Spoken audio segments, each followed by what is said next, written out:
This video contains subject matter that may be offensive and disturbing to some people. If you are the type to require a warning throughout a video or show, let this message serve as your warning. This channel discusses the harsh reality of true crime. If this warning is not sufficient for you, consider a different genre and unsubscribe from my channel immediately.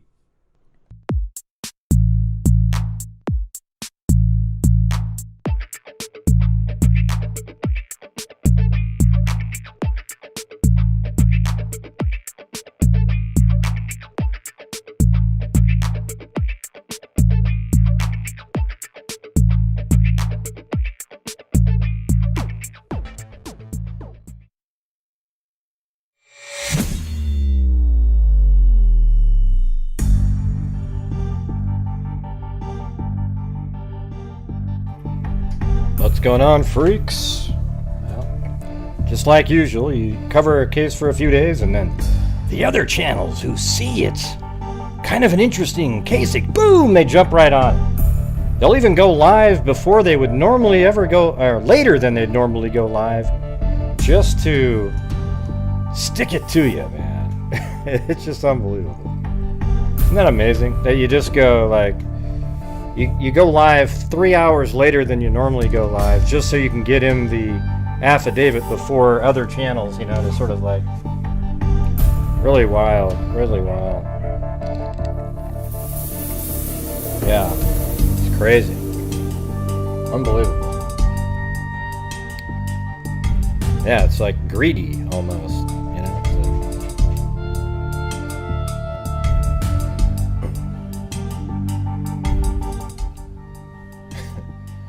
Thirsty for what? I mean, I don't really get it. It's really strange, though. Happens every time.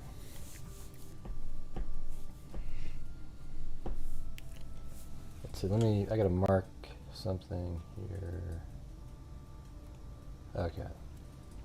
I gotta send Nick his Tumblr after the show there. I almost forgot about it. He sent an email.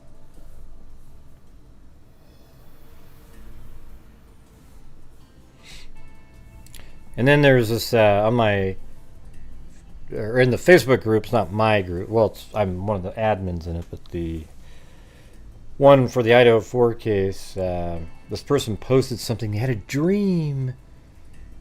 And then like this defense attorney said, hey, you guys, and we removed the post, of course. And they said, hey, that was so, you know, there was so much interesting stuff in there. They were sticking to the facts and everything, and I said, well, you know, defense attorneys like to imagine things because they're always trying to figure out ways that facts don't work on their clients. So of course you're gonna come up with crazy, you're gonna believe a lot of this weird shit that's out there. The person was like, in the post, that they couldn't sleep, they have dreams, they have bad dreams.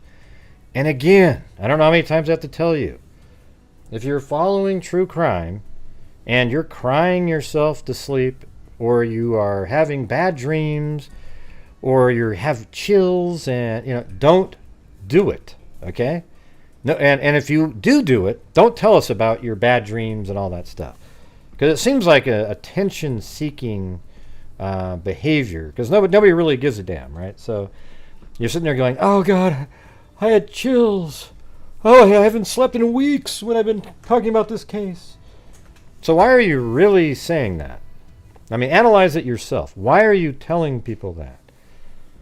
Because you want them to know that you are so much more, you know, I guess it's almost like a virtue signaling technique. Don't you agree? You want people to know that you're way more in tune with the case, even to the point where it's affecting your life. All right, so nobody wants to hear it, okay, first of all.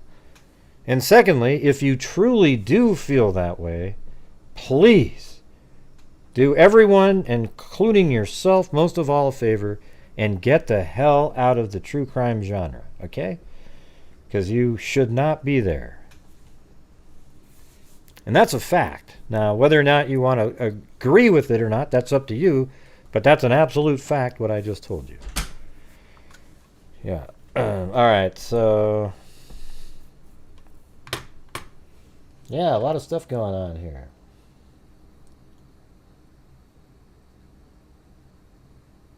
Oh yeah, by the way, last night's show I deleted.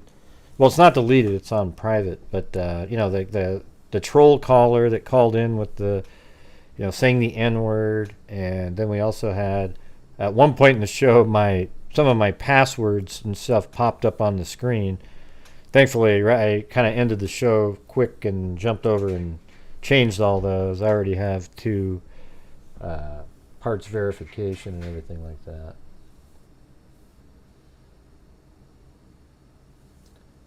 Let's see.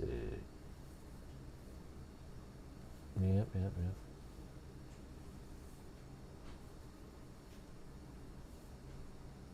I'm just reading something. I mean, I might put the calls back in, maybe minus Susanna's, you know, where we all, like, she made us all feel like we were kind of stupid. Oh, this is so high level stuff. It's so incredible.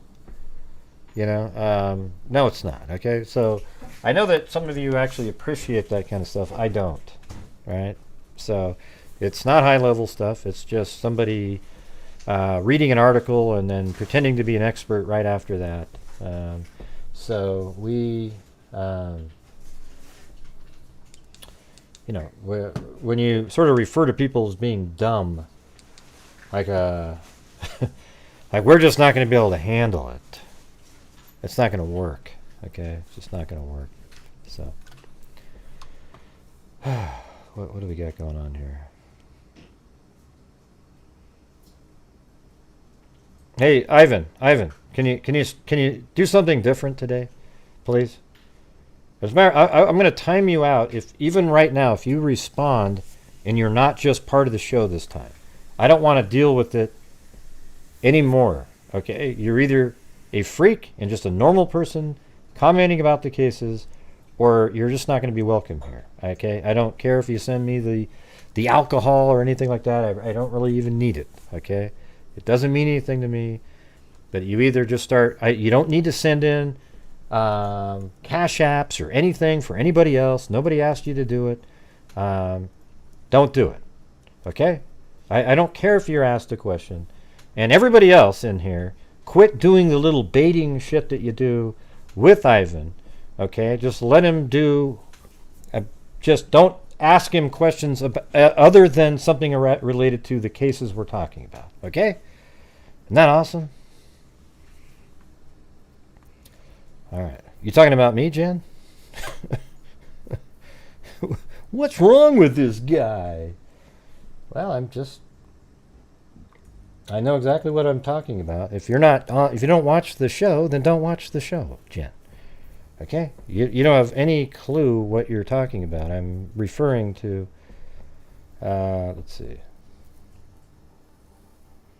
No, I didn't get that message, Lynette. Send it to me again later, though. Yeah, hey, spaced out. See, I didn't need you to make a comment right there. You see what I'm talking about?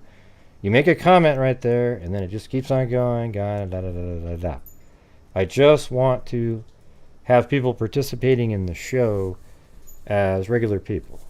Hey, thank you very much up there to Cali Gal 3. Boom, shakalaka.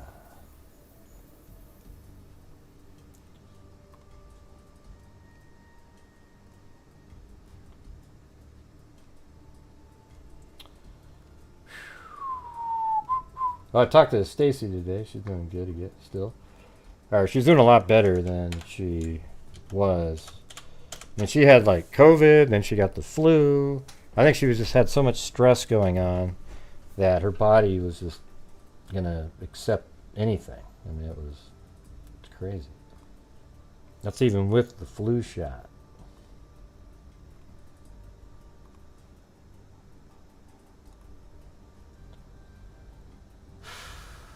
Man, what in the heck? Hold on a second. I gotta get the main screen back open again. It just sort of shut down for no reason.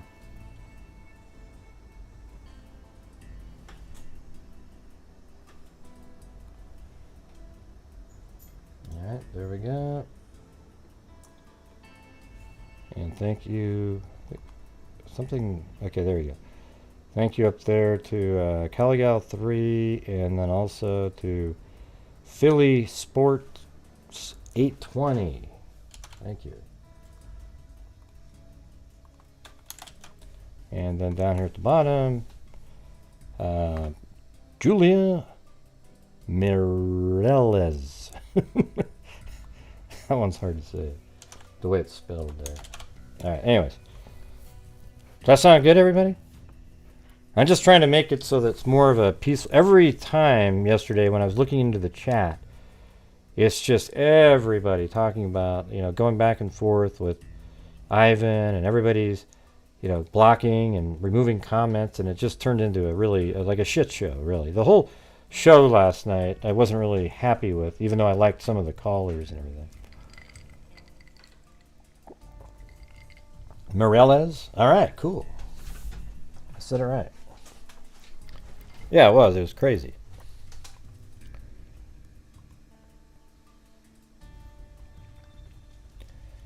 Let's see. Yeah, thanks. People seem to like that animation that I made earlier. I like that look too. You know, you don't see any height or anything of buildings, but you can definitely make out the streets, and you know, it's something I might try more in the future too. Something you can just easily put out there like that.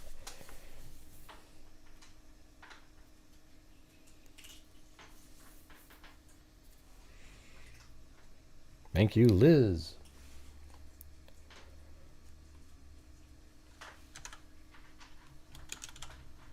All right.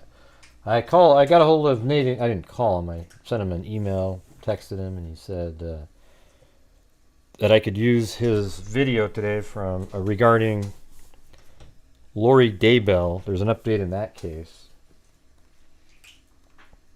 So how about we do that one first, and then we'll get into the Anna Walshe case. They arrested her husband. I think that was that even today, or I thought that was yesterday. Now that I think about it, but I think it was today, earlier in the day, and it was for obstruction. I thought that was yesterday, though, that part of it.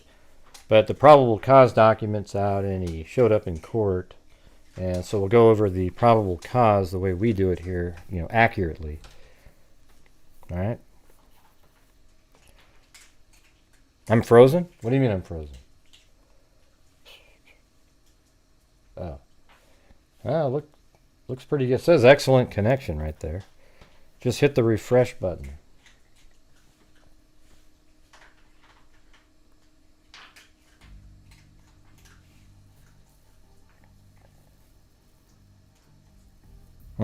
Yeah, you just have to lower the level down, the quality. I mean, why would you have any more problem with me freezing up than anybody else? It's the same, just YouTube. All right.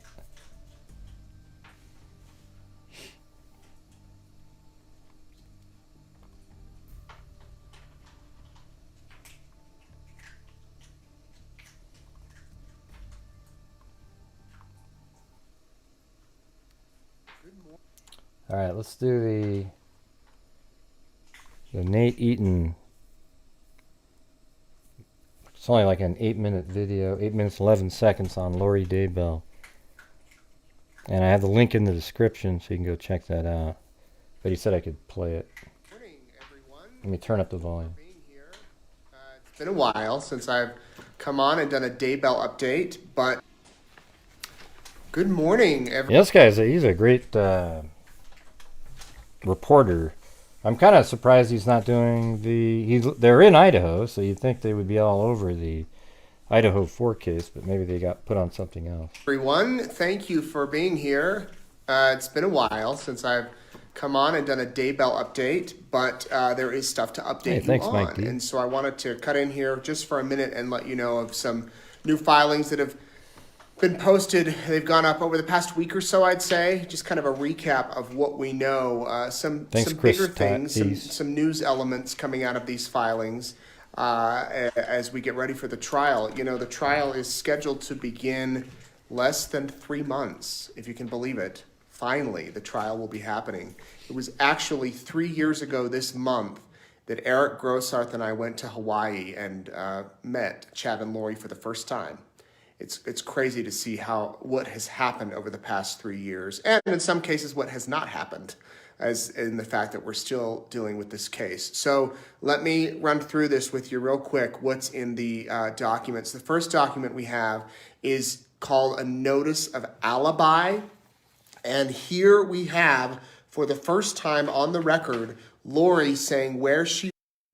I mean, is there anybody in here that doesn't know this case at all? I put a 1 if you've never heard of the Lori and Chad Daybell case. I'd be surprised if somebody hadn't heard of this. I just realized that there's people that might not even know what the hell this is. You're kidding me. Oh, man. Okay. Well, first of all, these are the grandparents of a kid named JJ. And then there was another kid named Tylee.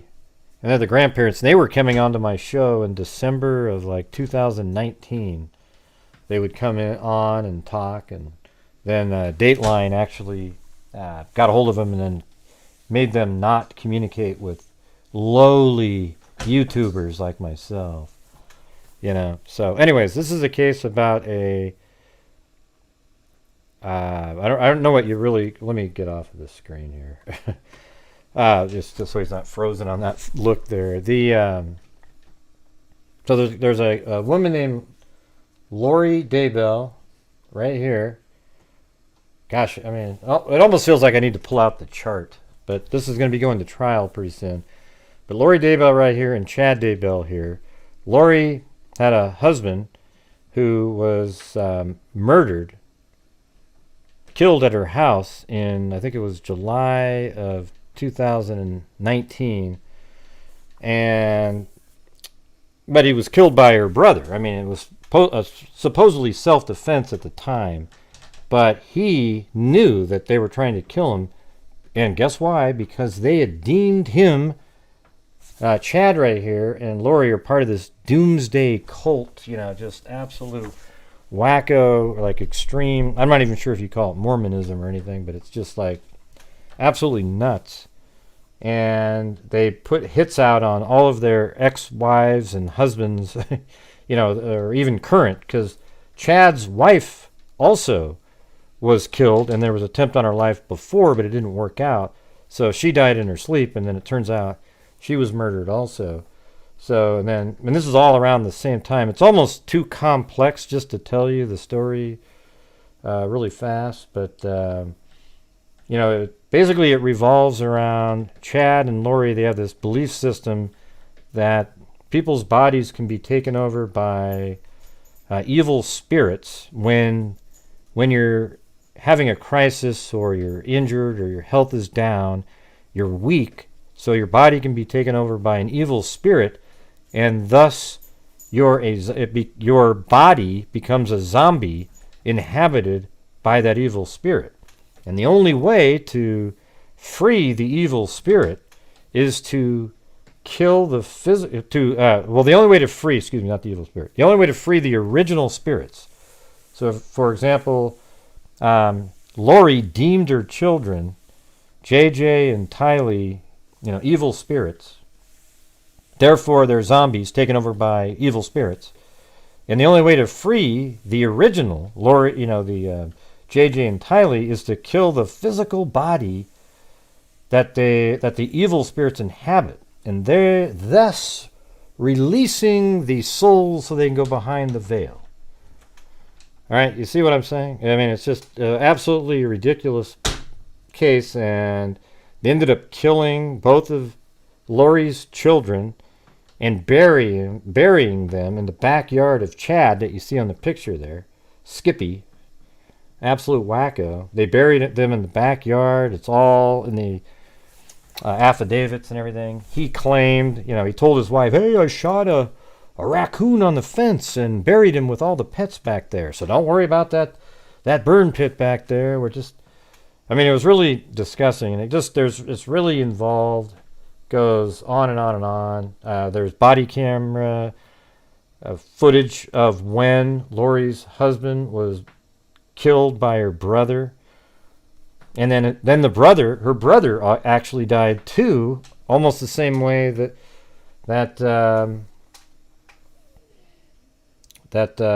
Tammy Daybell, Chad's wife, died. Seems like some sort of a poisoning.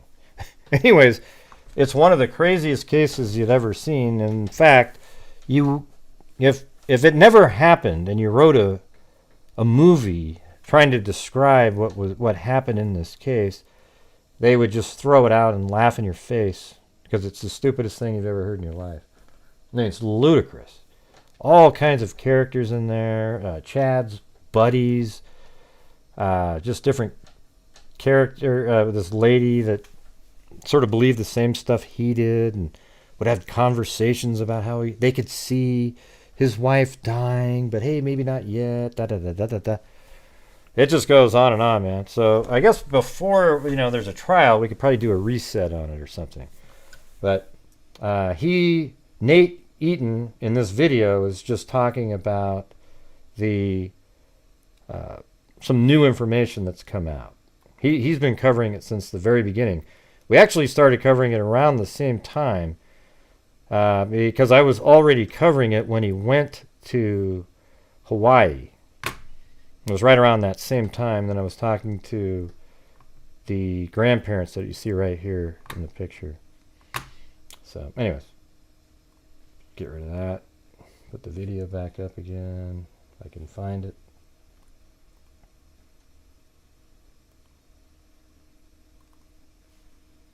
We'll just start over. Good morning, everyone. Thank you for being here. It's been and the stuff happened in Arizona and based in Idaho. a while since I've come on and done a Daybell update, but there is stuff to update you on. And so I wanted to cut in here just for a minute and let you know of some new filings that have been posted. They've gone up over the past week or so, I'd say. Just kind of a recap of what we know. Some bigger things, some news elements coming out of these filings as we get ready for the trial. The trial is scheduled to begin. Hold on. Thank you to Bucolic Buffalo. Got it stopped at almost Mama 457 Rose. And then also up there to welcome to Scout and Dude gifted 5 gifts memberships. Thank you. So here we go. Less than 3 months, if you can believe it. Finally, the trial will be happening. It was actually 3 years ago this month that Eric Grossarth and I went to Hawaii. Oh, and thanks, Annie T. And met Chad and Lori for the first time. It's crazy to see what has happened over the past 3 years, and in some cases what has not happened, as in the fact that we're still dealing with this case. So let me run through this with you real quick, what's in the documents. The first document we have is called a Notice of Alibi. And here we have, for the first time on the record, Lori saying where she was the night her kids died. I'm going to quote directly from the court document written by Jim Archibald, her attorney.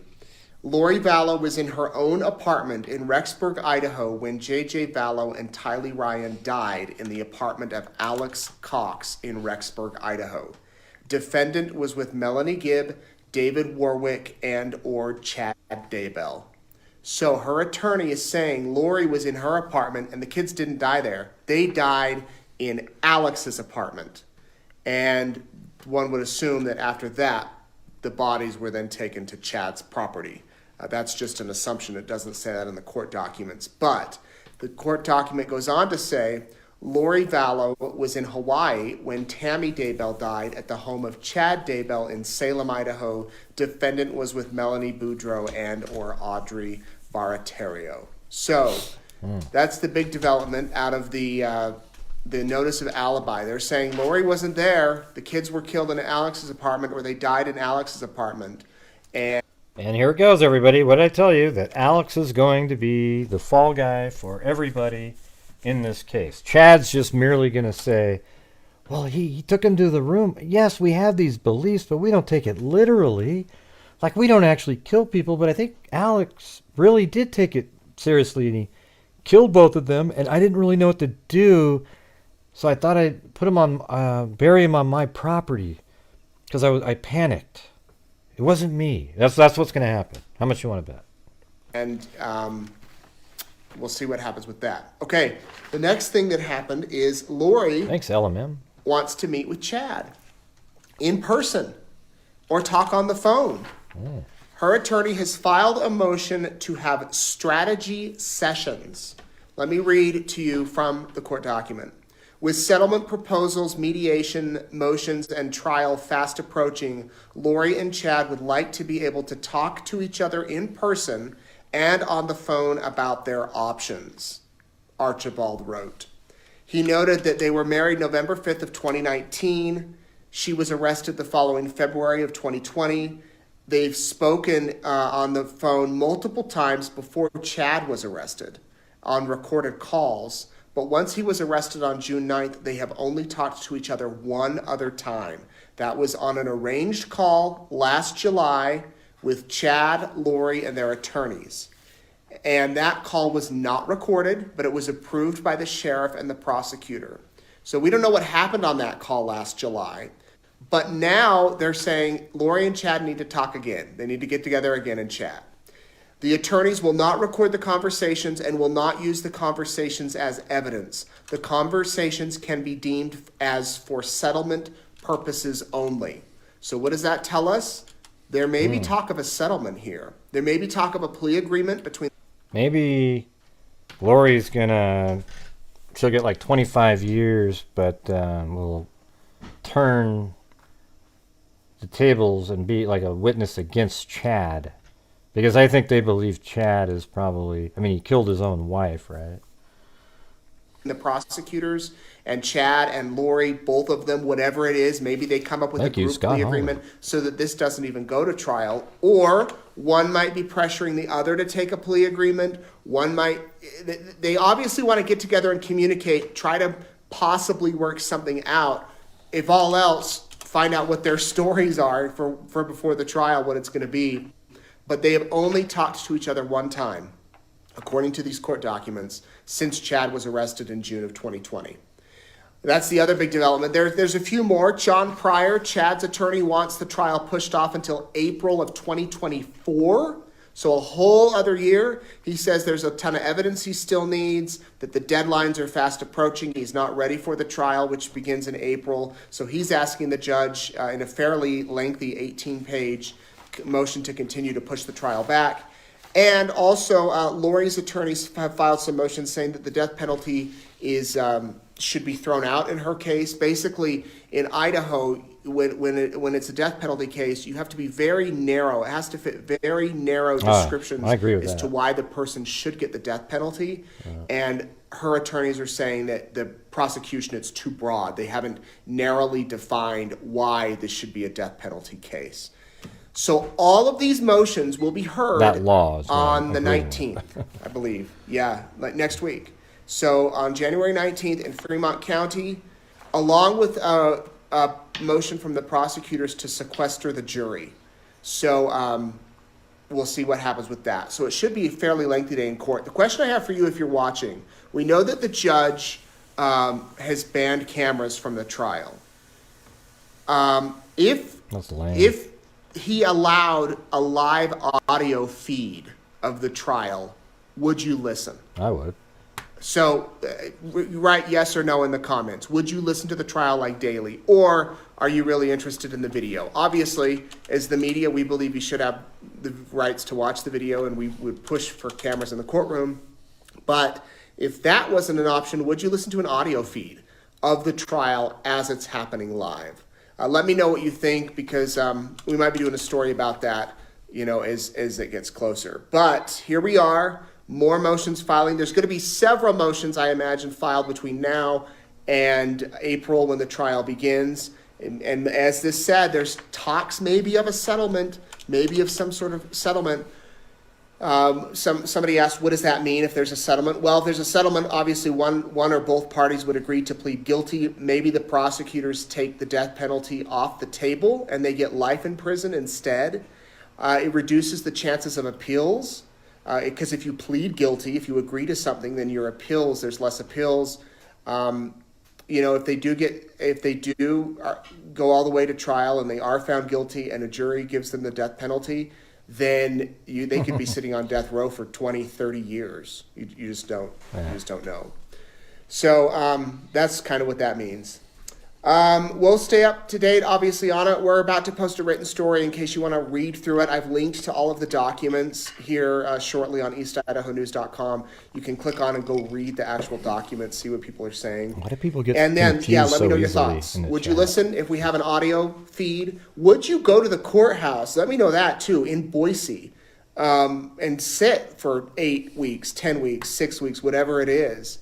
And let me know where you're from, too, if you would do that. But it's getting real. It's coming up. We're talking about jury sequestration. Every one of you doesn't have to answer Gummo with their question, okay? Like 9 of you answered her question.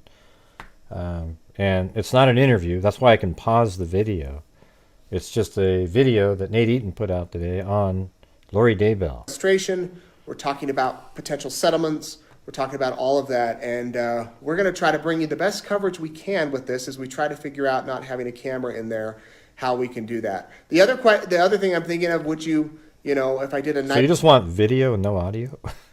It's a crying shame. Nightly recap of the trial. If no cameras or audio are allowed, would you watch? Would you be interested in something like that if every night I came on for 20 minutes and talked about what happened that day in court? Mm-hmm.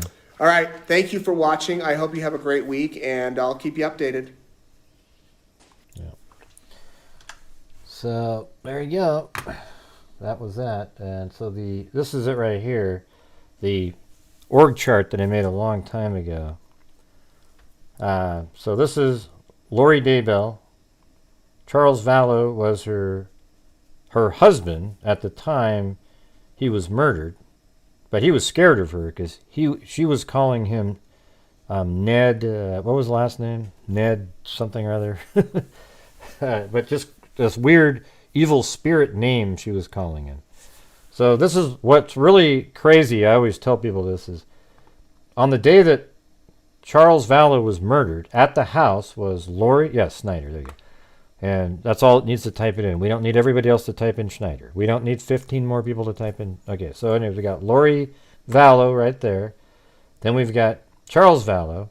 He came over to the house to take JJ down here, his son, to school. And, he had cussed. I don't know what the deal is on that. She had left for a month and then came back. But anyways, at that house that day, Charles was killed by Alex Cox right here in supposedly self-defense. And out of the 5 people that you see in the body camera footage, there's only 1 person still alive just out of that. So Lori Vallow at the time was in the video with Charles Vallow. JJ, you don't see him in the video, but he gets dropped off at school. And then Tylee is in the video. So out of 5 people there, 4 are dead. Then Tammy Daybell right here, Chad's wife, she was taken out of the picture. And there was another attempt on her life prior by Alex, I'm assuming, with probably using Tylee's Jeep in that situation too. Shot at her with a gun that he missed. And then he also tried to shoot Brandon Boudreaux right here using Tylee's Jeep, and he missed that time too. He's the only one that had an attempt on him that's still alive.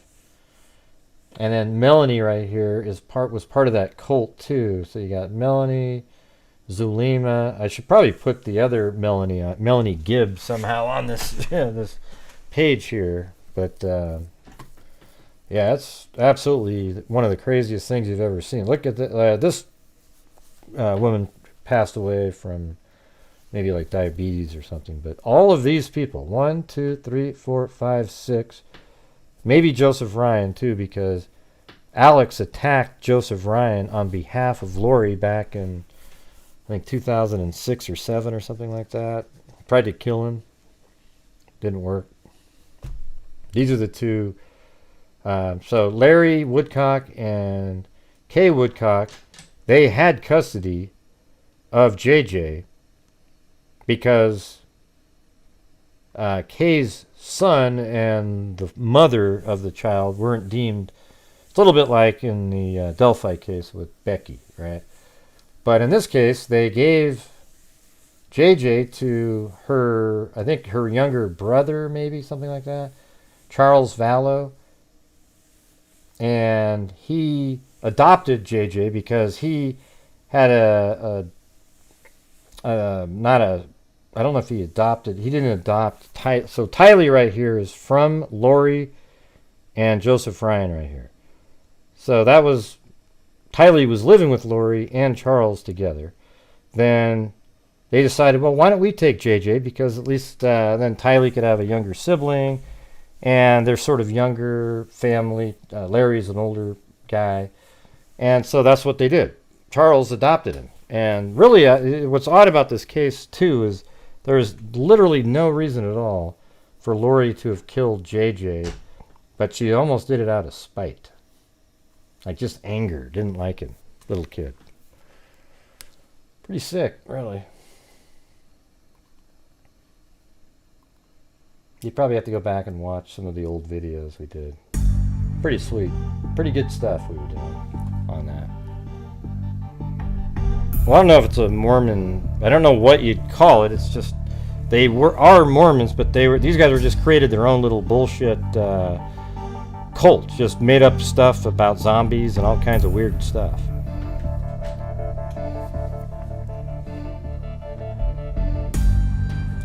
I mean, all the Mormons I know are good people, so yeah, they're not like that. Yeah. Let's see. Or who drug users? No? Come on, you guys. How do you guys not aware of this case? It's probably one of the... it's actually been equal, I would say, to the Idaho 4 case in the news over the years. You know, definitely. It's been on huge networks over and over and over again.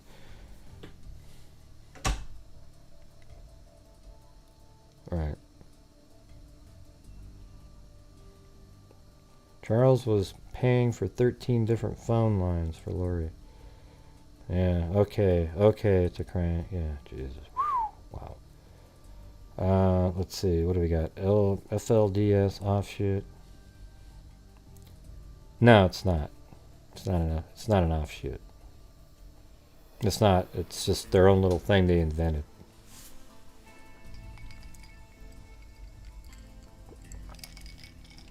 Yeah, it's a dark spirit. I used to give out, when you get when you're a channel member, it would say like too dark or 4L or it was pretty funny.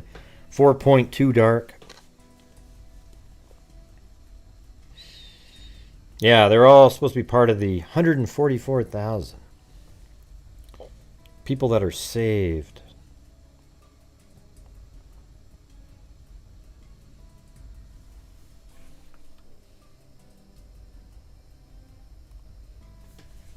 Yeah, this is one of the... What's going on?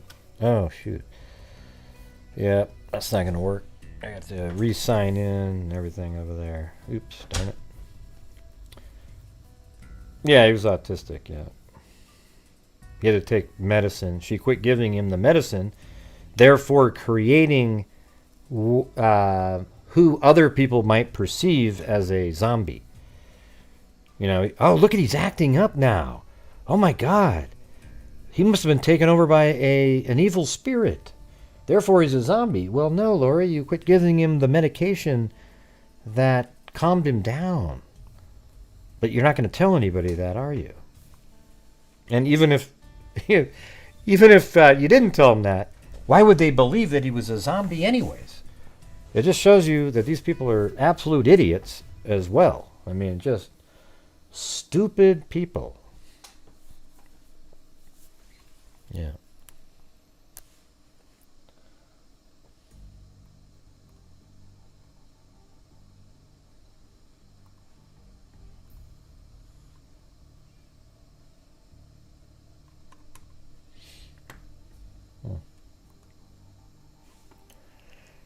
All right. Well, anyways, this is, we're covering something else tonight, so we got to try to keep up the same pace. So this is on this channel, every single night, we try to, you guys send in super chats and PayPal, whatever it is, and then during the month and at the end of the month, I try to donate. We're trying to get to, this year my goal is 60,000 to start with, to give from the income from the channel, the 50% or more of the net revenue to charity. And the only way that makes that happen is if we just continue on every single night. You could just pretend sometimes that I'm a cup of coffee or whatever the hell you want to think of, because I do the 3 and 4 hour shows every single night.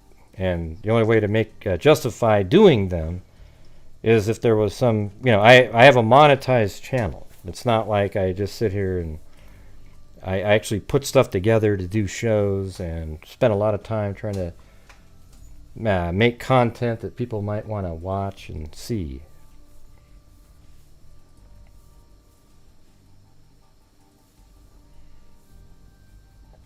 Right. And we've got, what's funny is like there's times where we have 400 people, 300 people watching, and I do just the same. So now that we have 1,000, you'd think it would be dramatic, or 1,500 sometimes it'd be dramatically better, but people just don't do it. They just sit there and stare blankly at the screen, a lot of them. I'm not really sure what's going on there, but that's right. Be nice to people. Be nice to people, and they'll be nice back.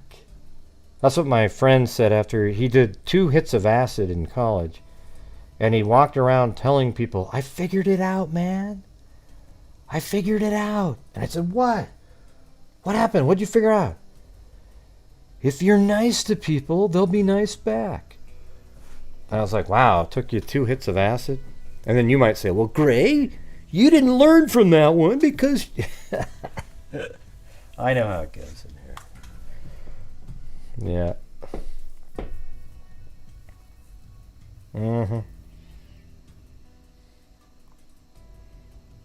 Thank you, Music City Angel 2. Okay, so now I'm going to switch over to the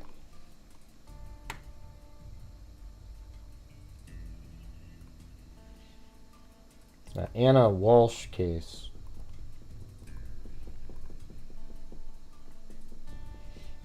Yeah, let's see. I'll just open up Daily Mail first here. Thank you. Thank you very much, Alley Cake and Flounder23.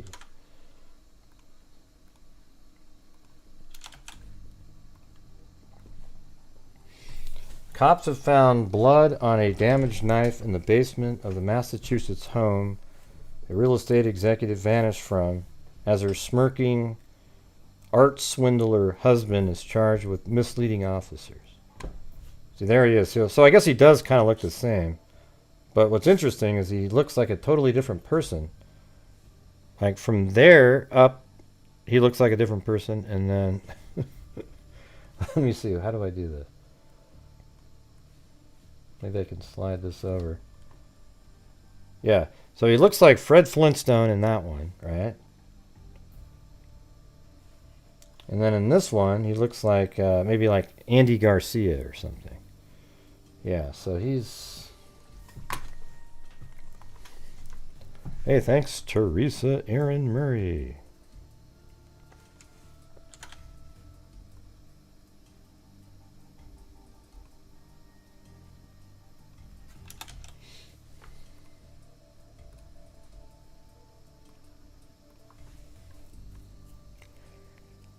Confinement will do it. Anyways, you know what? Instead of going through this, I mean, here's the woman. She was supposed to go on a trip for work, but then she said she had to go early. Her husband claims he had to go early because of an emergency at work, and then she goes missing. And it seemed like the odds would be that he absolutely had something to do with it. Although, I wanted people to keep their open minds if there was some other element that she just wanted to take off. But just based on the information, it seemed way more likely that he would did something to her.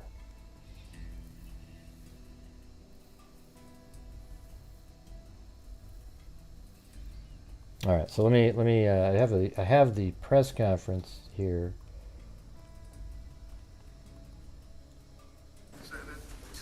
This is.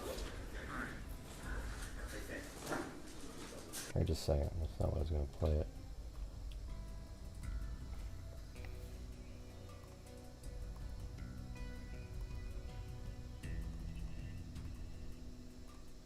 Come on.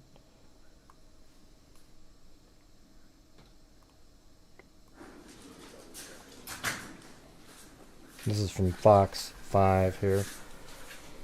See, that it is. It's Fred Flintstone and Andy Garcia combined, right? Complaint 230136 out of Cohasset. You're charged with intimidation of a witness on the 8th of January 2023 and not guilty for the end. Thank you, Chris. 22. Do you understand that charge, Mr. Walshe? Yes. I'll hear from the Commonwealth. Yes, good morning, Your Honor. Lynn Beeland for the Commonwealth. Your Honor, the charge before the court right now, the defendant is charged under the intimidation, that being misleading the police in the course of an investigation. The investigation was into the... Man, you can definitely hear the Boston accent out of these people, or more Massachusetts, I guess. missing person of Anna Walshe. Out of Harvard, yeah. Is the wife of this defendant. She's 37 years old. They have 3 children, 2, 4, and 6. Anna Walshe was last seen on New Year's Day about between 4 and 6 a.m. in the morning. The defendant indicated that she left the house to go, she works in Washington, D.C. The defendant indicated in a subsequent interview that she left the house around 6 a.m. taking an Uber or Lyft to go to the airport, where she was going to go to work in D.C. That was the last time she was seen. In the course of the investigation, police were notified around January 4th by her employees in Washington, D.C. that she had not shown up for work on January 4th. That was the first time that she was notified that she was missing. Up until this point, the defendant had not notified anyone that she was missing. In the investigation was determined that she actually had a plane ticket for January 3rd, which she did not use, and did not show up at the airport, nor her D.C. job or her apartment in D.C. It was indicated that the defendant... Coffee. They checked, police checked during the course of this investigation. There was not a Uber or any kind of Lyft that had... A Uber. It's Uber, not Uber. Picked her up on January 1st. In fact, in the course of the investigation, it was determined that her cell phone pinged in the area of the house, which is located on Chief Justice Cushing Way, that her phone pinged on the 1st and the 2nd, which is after the defendant had said she had left. Additionally, the defendant right now was on house arrest, pending sentencing in federal court. Part of that probation and condition, he was to report his whereabouts if he was to leave the house.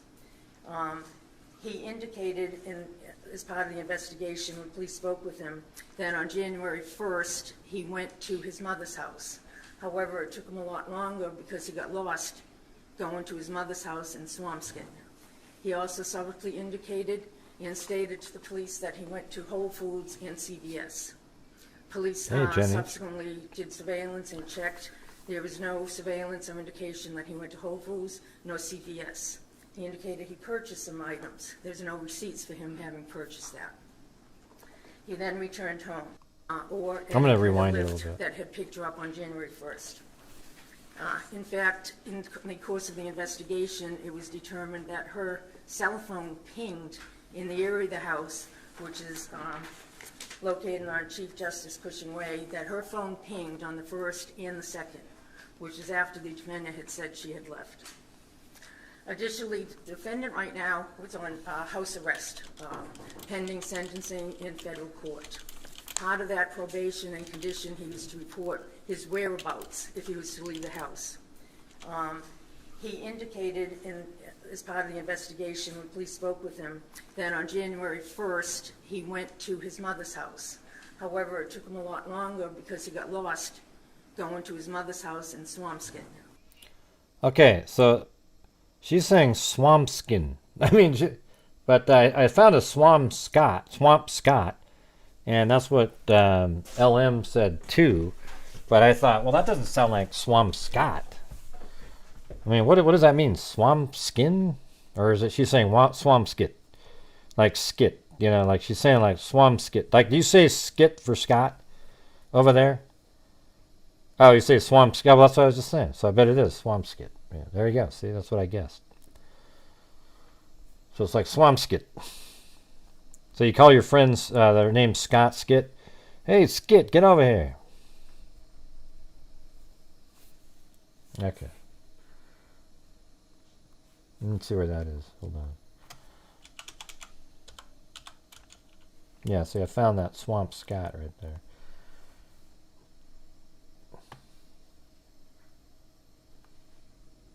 So apparently right here in this area, just gonna put a general pin somewhere. Swamp Scott.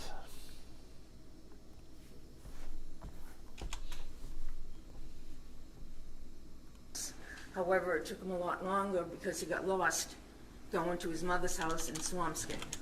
He also subsequently indicated and stated to the police that he went to Whole Foods and CVS. Police subsequently did surveillance and checked. There was no surveillance or indication that he went to Whole Foods nor CVS. He indicated he purchased some items. There's no receipts for him having purchased that. He then returned home. Surveillance was checked by several police during this time frame. These statements caused a lot of delay as part of the investigation, as police now were focusing on the North Shore. He further indicated that on January 2nd, as he was supposed to report in, that the only time he left is that he went to take his son for some ice cream. Surveillance checked during the investigation indicated that the defendant, in fact, on January 2nd, sometime after 4 o'clock, went to the Home Depot, which is in Auckland. He's on surveillance at that time, purchasing about $450 worth of cleaning supplies. That would include mops, buckets. $450 worth of cleaning supply. So what was that last place you just said? He's on surveillance at that time, purchasing about $400. Surveillance checked during the investigation indicated that the defendant, in fact, on January 2nd, sometime after 4 o'clock, went to the Home Depot, which is in Auckland. Now, what is she saying right there? Parkland? Walkland? I know she's saying Home Depot. That was obvious. What's the place?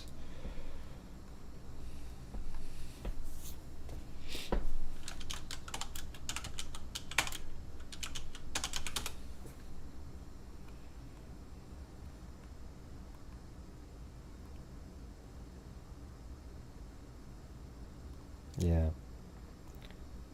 Yeah, Parkland. You think it's Rockland? Rockland? Okay, that would make sense since it's down by him. Let's see. And then Home Depot.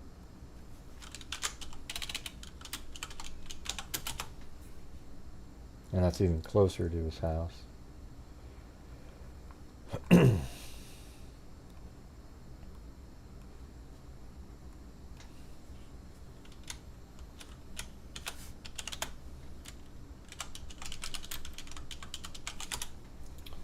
Alright, got that in there.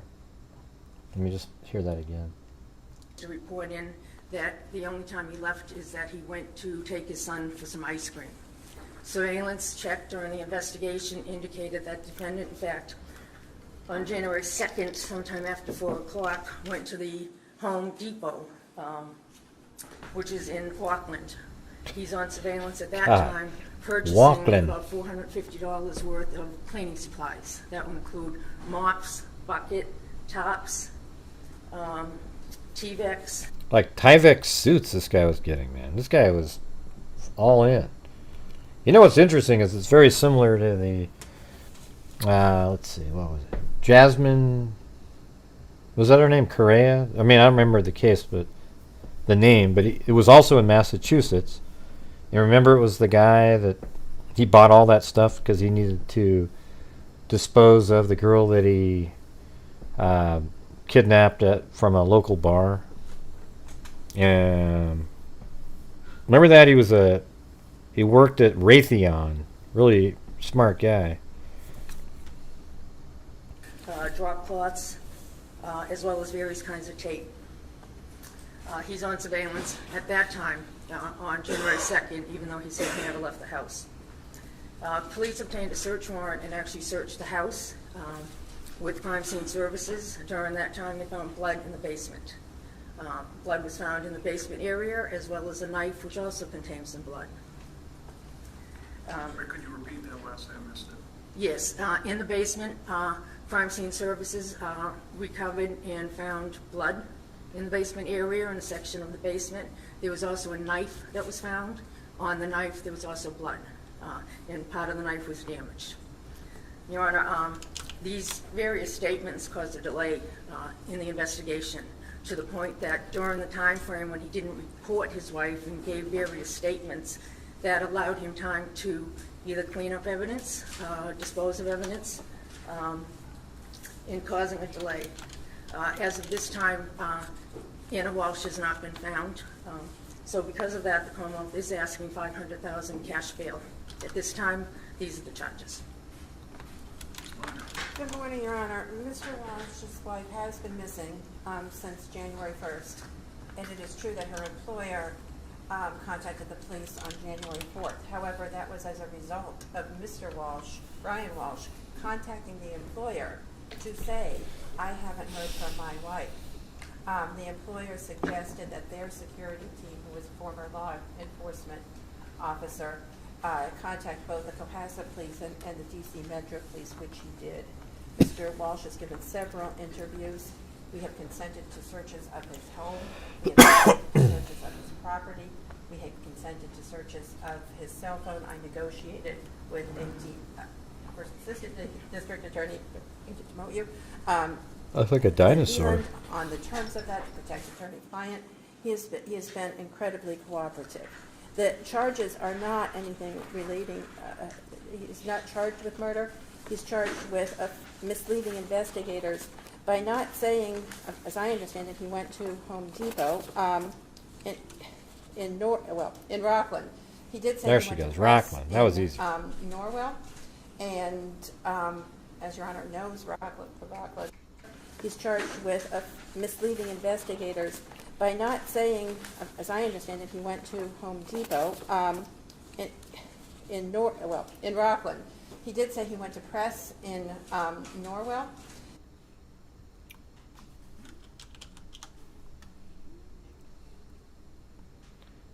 Press? Is that like,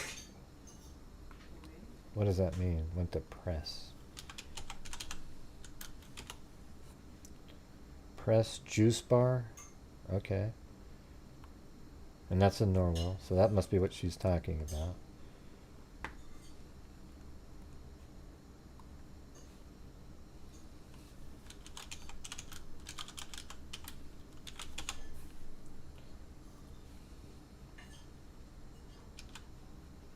And as Your Honor knows, Rockland, Home Depot was right next to Norwell.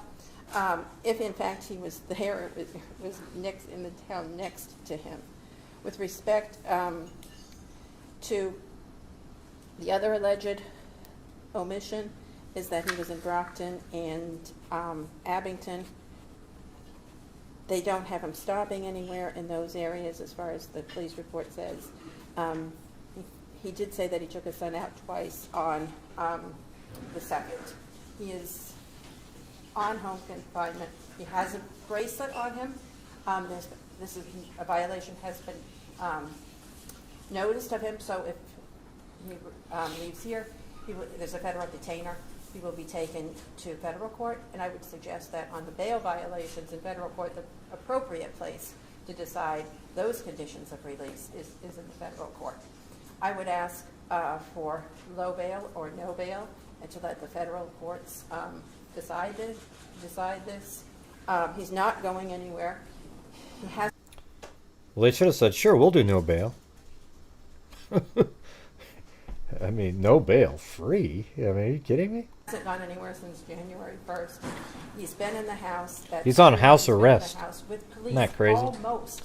For that art 12 hours a day. swindle. I've been at the house with him, with police, for at least 8 hours a day. Well, not yesterday, but yesterday the police were at his house and he was at my home. But Friday and Saturday I was at his house for at least 8 hours with police officers present.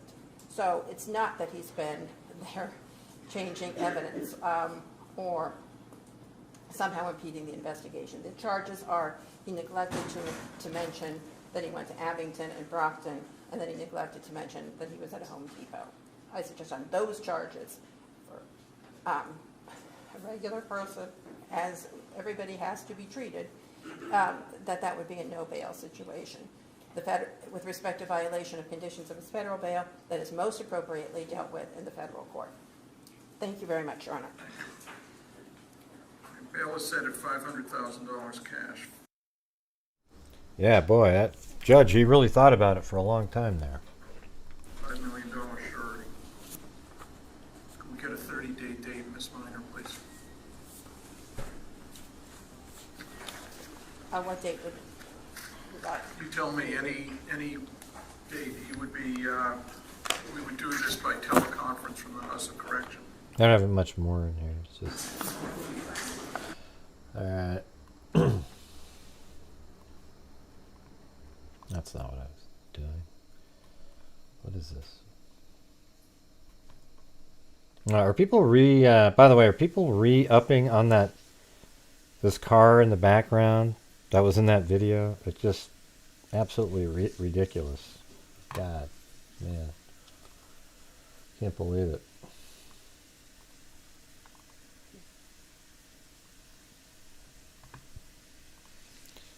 Hey, thank you. Trish escaped. Yep.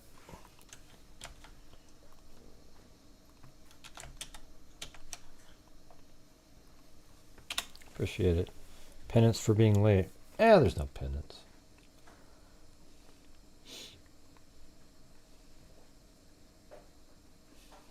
Jeez. Like, he had this big shit-eating grin on his face when he was leaving the courthouse. It's pretty bizarre to watch.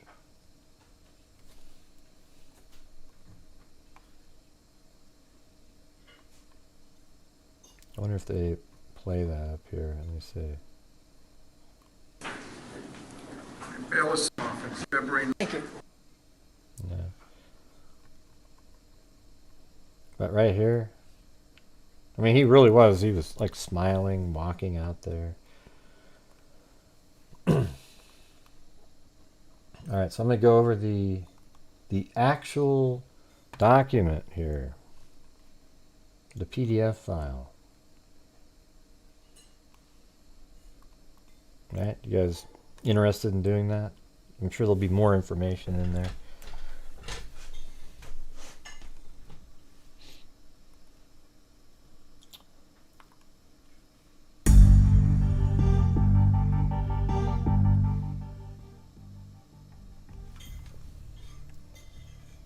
Where do we go? I'm going to go right here. All right, so I'm going to be reading, but let's try to make it so we don't get into one of these modes.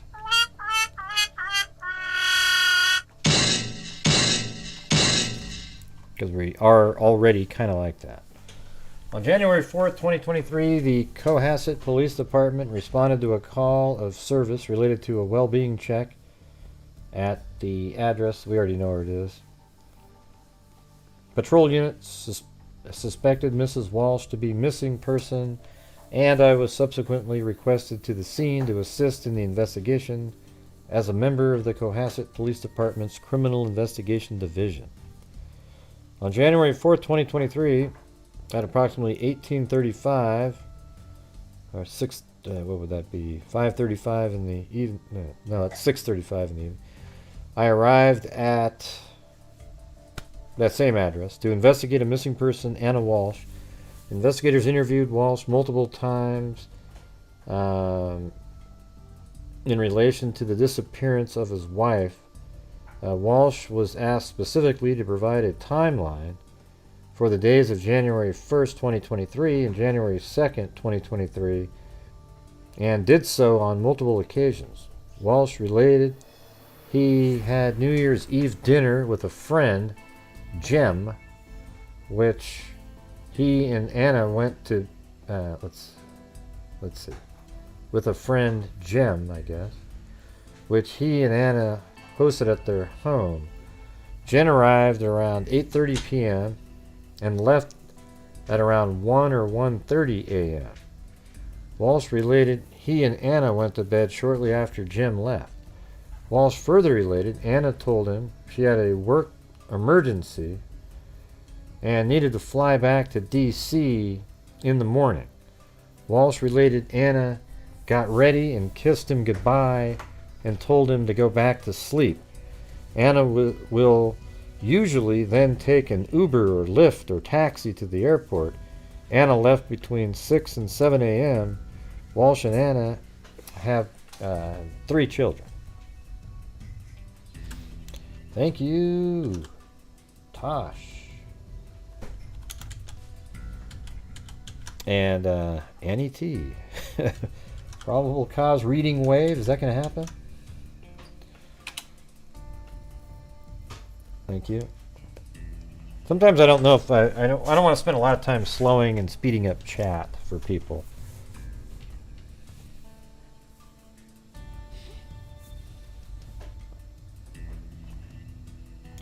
Walshe related to, let's see.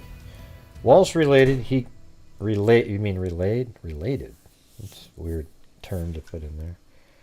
I guess that's the right one. Didn't sound right though. Walshe related he got up at around 7 a.m. and made breakfast for the boys. In the afternoon, a babysitter arrived at the house, and Walshe left to run errands at about 3 p.m. I mean, it's interesting in a way that he would leave, if he killed her downstairs the night before, then he'd be okay leaving for a while. He must have cleaned some things up, but man, the police found a knife with blood on it down there. I mean, was he that careless? I mean, that's just unbelievable. Thanks, Garden Girl 9 and Llama 457 Rose.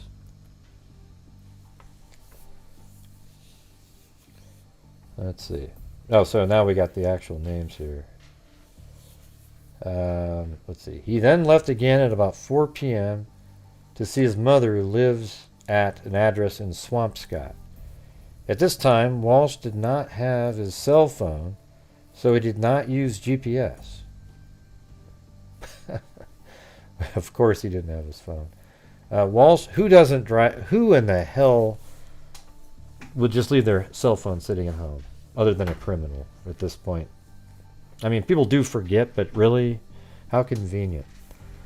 Walshe related he drove his mother to his mother's house via the route leading by Derby Street in Hinningham, Route 3 north, Route 93 through Boston, and instead of taking Route 1A, he got lost and took Route 1, and then maybe Route 114. Walshe related the commute, so I wonder what he was doing there, dumping items.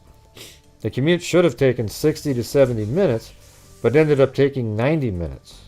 Within about 15 minutes arriving at his mother's condo, he left to run errands for his mother at Whole Foods and CVS in Swampscott to get groceries and cleaning wipes.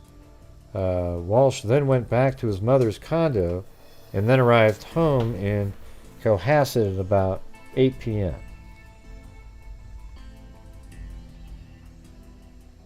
Oh, hey, thank you so much, Annie T. And also to Vanessa Dance.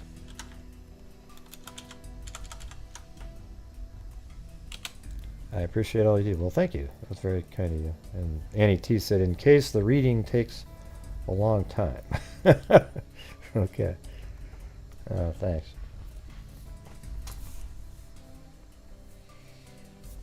Should we do the, let's see. Via the route leading by Derby Street.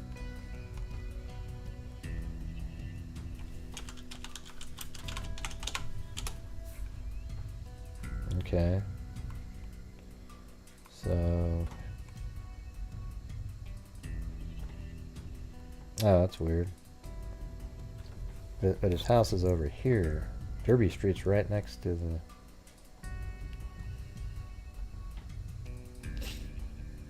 He drove to his mother's house via the route leading by Derby Street in Hingham.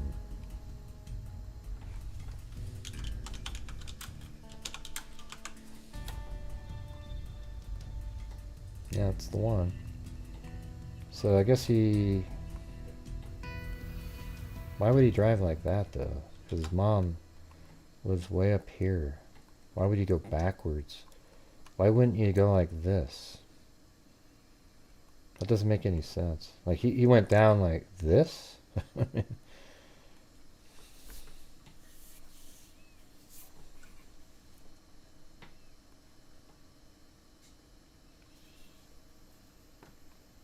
That's confusing. Derby Street in Hingham, Route 3 north.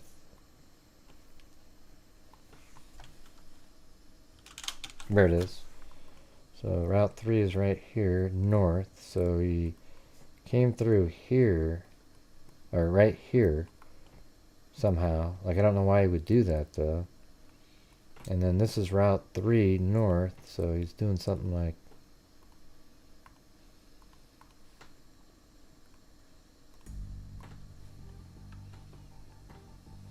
And then what was next? Route 93 through Boston.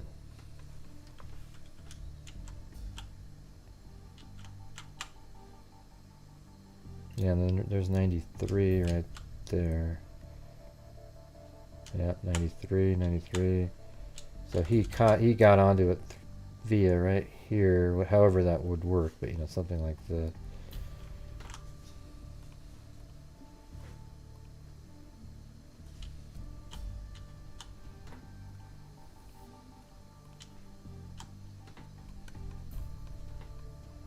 Yeah, and then all the way up to Swampscott up there. Yeah. Swampscott.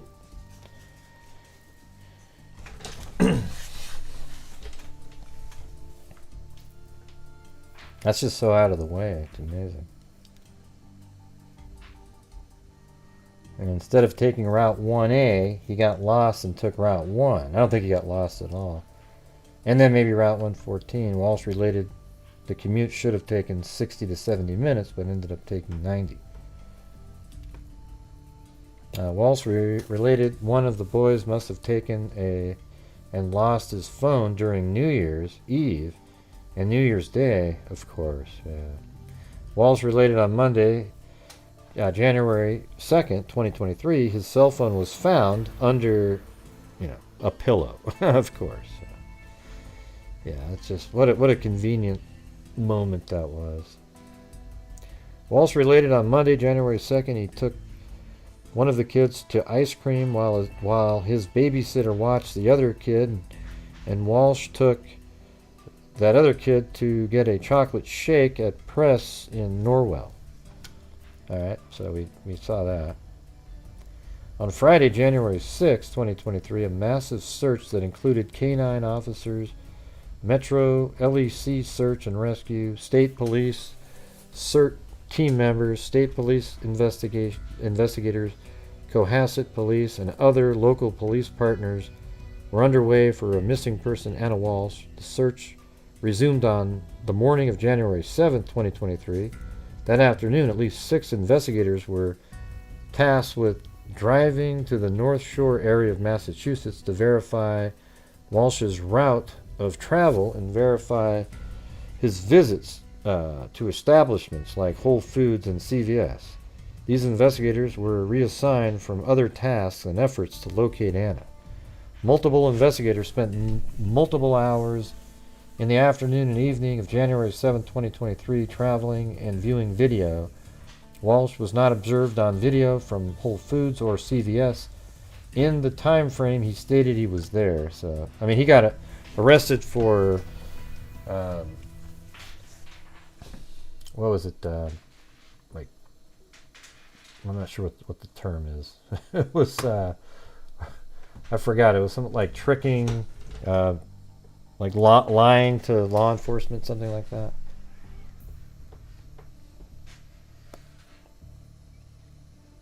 Forgot the actual term from this morning.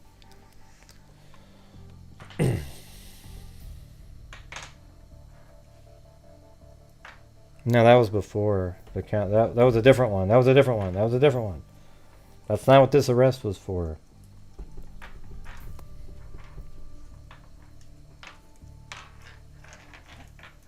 I think it was like interference with a police investigation, something like that. All right, let's see.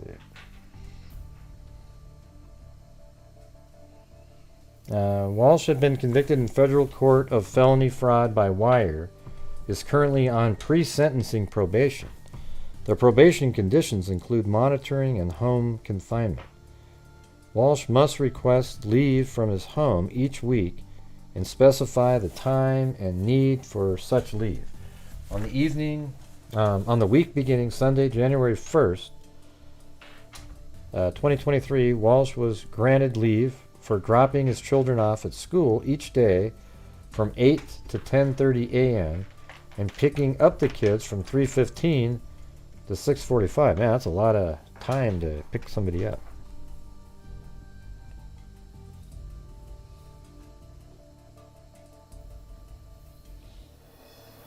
Among other approved leave times was 11 a.m.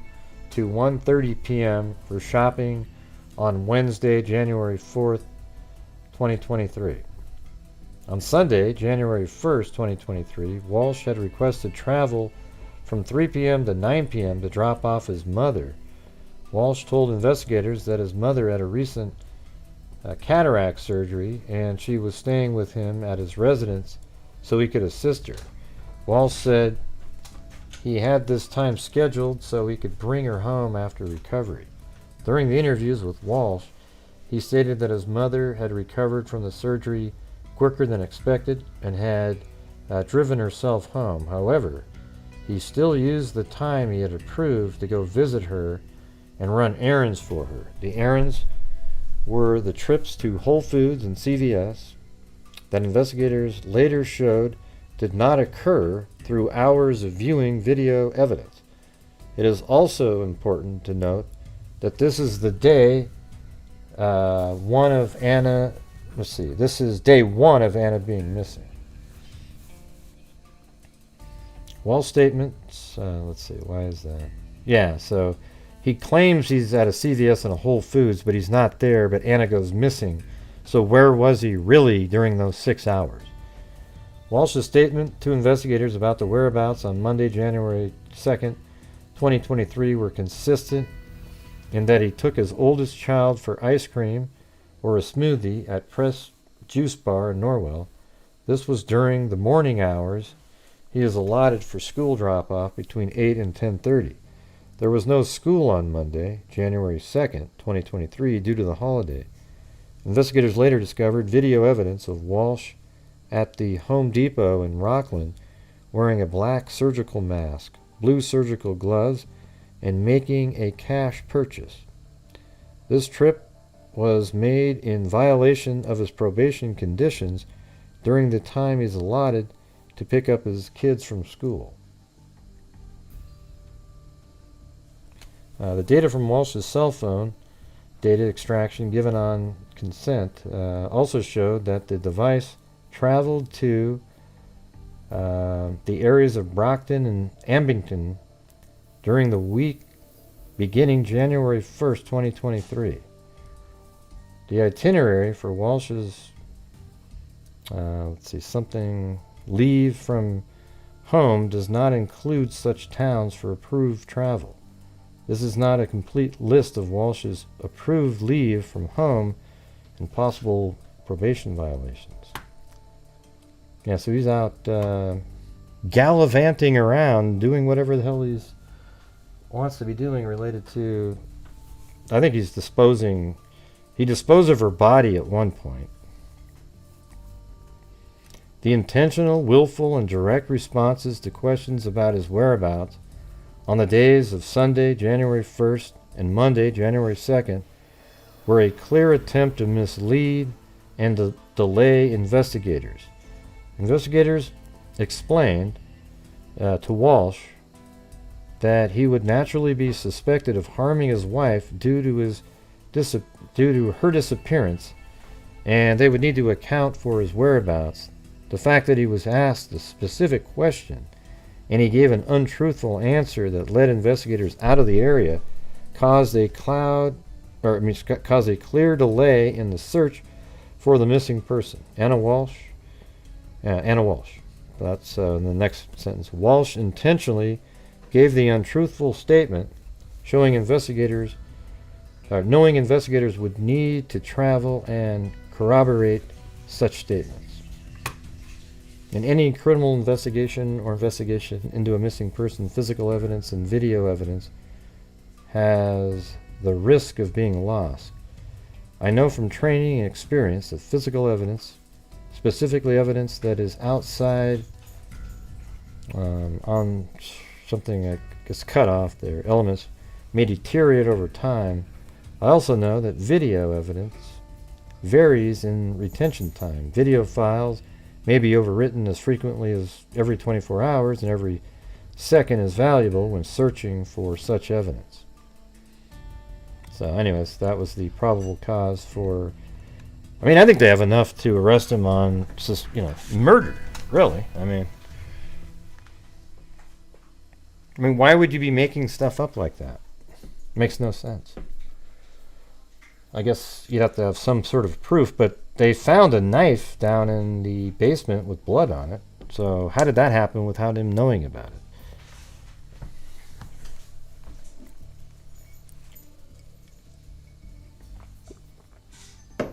Yeah, they've been out there doing all kinds of searches, but yep. See what whenever you read, you guys, every time.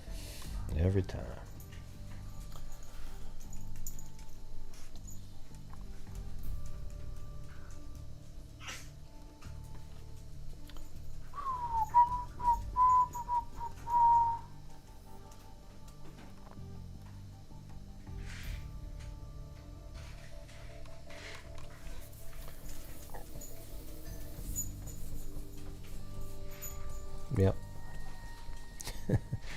Thanks, bee therapist.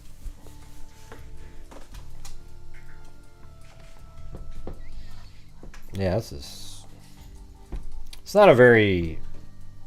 I don't think it's that well written. Doesn't give you precise information and stuff like that.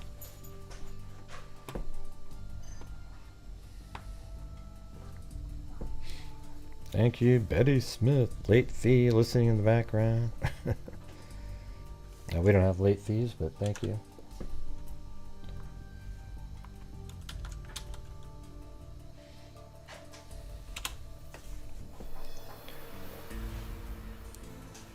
My bourbon and gray evening. Bourbon, huh? Nice. What's the brand?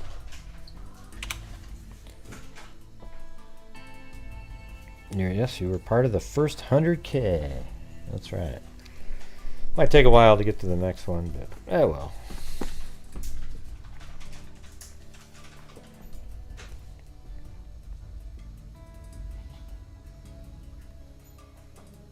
Yeah, him saying he went to different places and not actually going there, that means that he was trying to account for his time, but just invented something, and it turns out like that's probably the time he was getting rid of his wife's body or something. Although you'd think he would do that in the middle of the night. So maybe it was other items.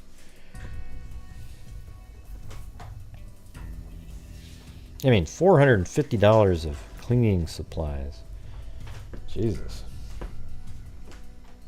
And then that means he probably actually, see, what he did was he used those items. That's the thing. It wasn't like he used those items, I think, before they even got him. So he probably went down there, did the best cleaning job he could with the Tyvek suit and everything. And then he had to go dump those items somewhere because they had blood on them and things like that. So then he drove around and got rid of that stuff. Hey, thanks, Scott Holland. Yeah.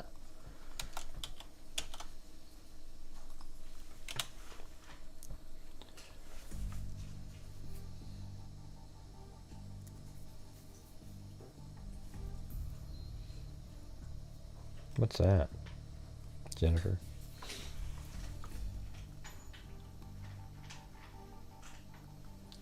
Well, there you go, everybody. That is the probable cause document.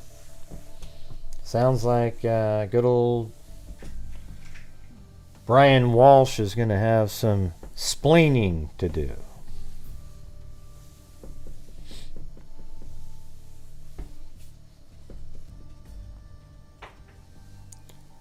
I'm not looking forward to what he did to the body with that list. Yeah, it's not good. Sounds like he just went nuts down there. I mean, there was a broken knife. That means there's a lot of rage. You know, somebody's...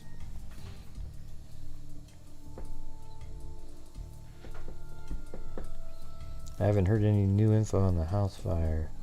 I think it was an accident. That's what they ruled it as anyways. But man, what are the odds of that, huh? Alright, I'll be back here in a minute.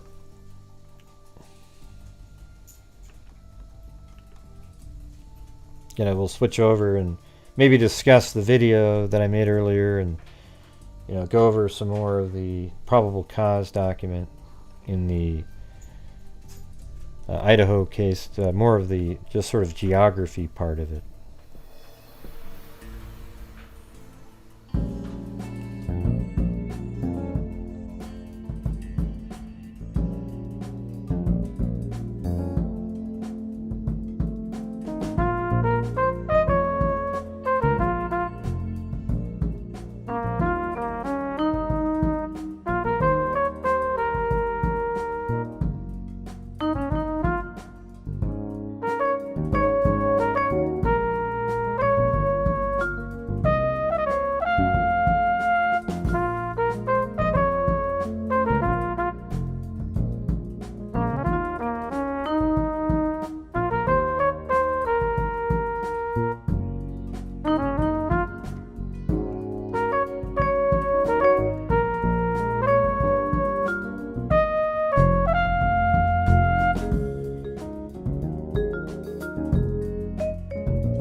Recording in progress.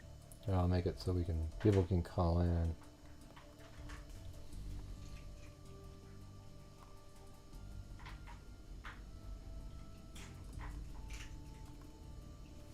Later. But man, real slow one tonight, you guys. We're not even able to, right at this point, there's no mugs or nothing. Alright, let's see. Makes me nervous when we get back down to 400 people watching when we're doing the just regular cases. Alright. Got that in there.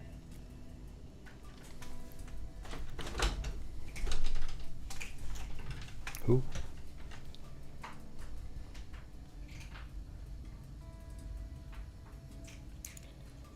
Being kind, huh?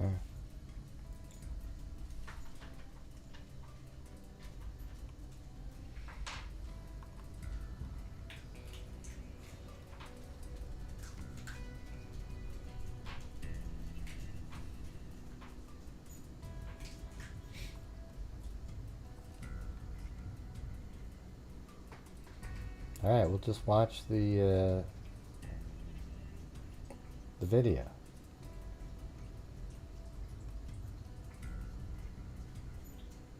Wherever the hell it is.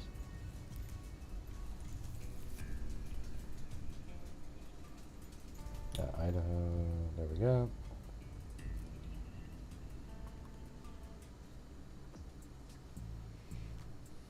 Yeah, so if you missed the video earlier, maybe we'll just play it here. Hey, thanks. Piece of me. Piece of me forever.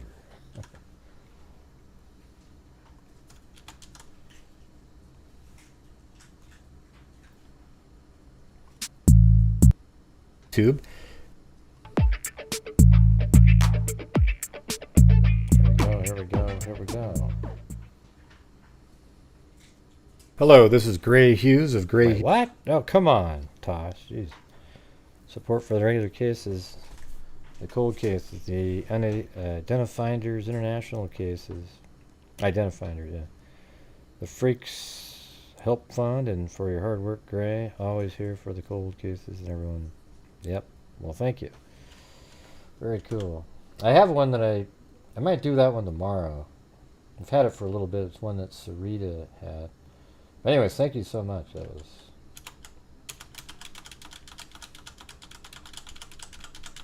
very kind of you. Thank you.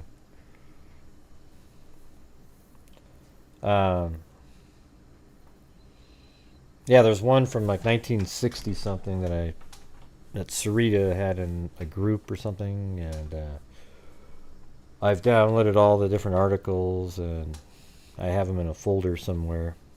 So now I get to go find the folder because it was from a few days back, and I just keep being preempted. There's always some sort of update or something in the Idaho 4 case. So anyways, thank you so much. Appreciate it.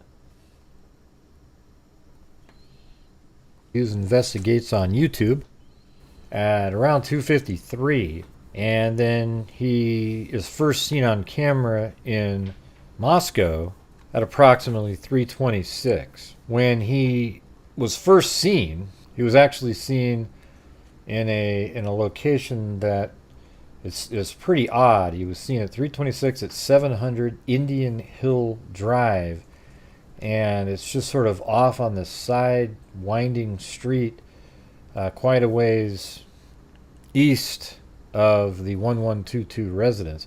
But all these streets connect in some ways. When you look at it, it looks like he drove up north on 95 and then possibly turned right on Palusa Drive. Now in this case, I'll just move it to the animation part. We already went through all this. You can go out and watch it. So when the law enforcement, I'm just saying this guy right here is the DoorDash. I keep wanting to say Jordash, so I pause and make sure. the DoorDash guy. So I don't know if he came on, 100% that he came on that street or not. I mean, when you look at the map over here, here's the house right here. You can get there by driving down one of these streets right here and coming in back the back way and still get right there. And then you might even leave that way. So I'm just guessing that he came in the way that I have it here. Law enforcement identified the DoorDash delivery driver like that look, who reported this information. Here is the DoorDash driver. I use the same vehicle for both the Elantra and DoorDash, but changed the color up. So this is DoorDash. Not Jordash. Maybe did something like this. Pulls in. And in this location, he would get out of his vehicle.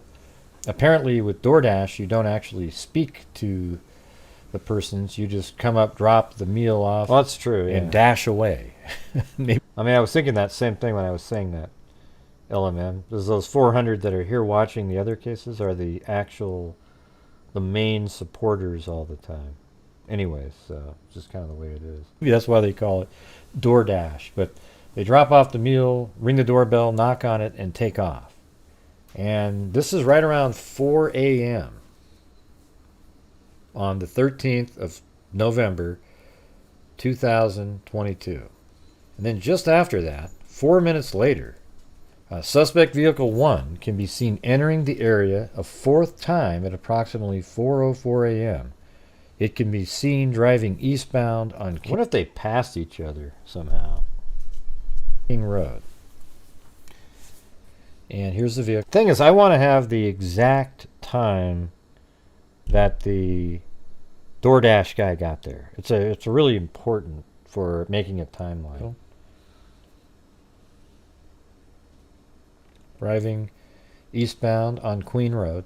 And I don't know where number 52 is, 500 Queen 52, but it'd be hard to turn around on this little street right here. It's actually Queen Road, not King Road. And the only way, how would they know that he turned around actually at all? I mean, it's interesting that they know that the car tried to stop and then move again in front of the property because there's no camera. There isn't any camera that films this area right here. And they said it was right here, it turned around. The camera is on this side of that building and you can't see that. This camera over here is right there, but it films this area. So that's why I think that's how they were able to tell it stopped and turned around. Because it was on camera. So that's just a guess that I'm making there.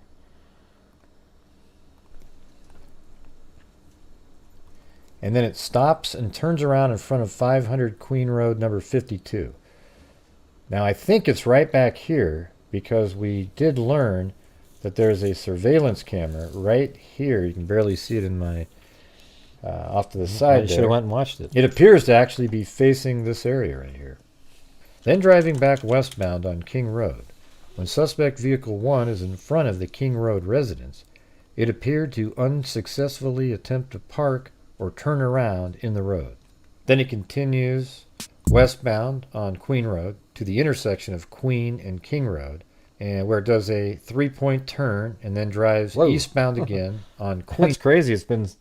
That's so weird. I didn't even notice this, but I just put that video out like at 4 o'clock in the evening.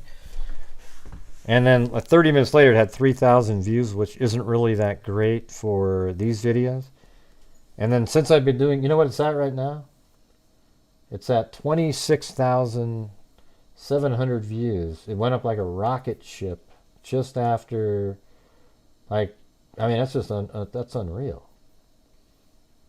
26,000 views since, that's wild, man. I can't believe it. Road.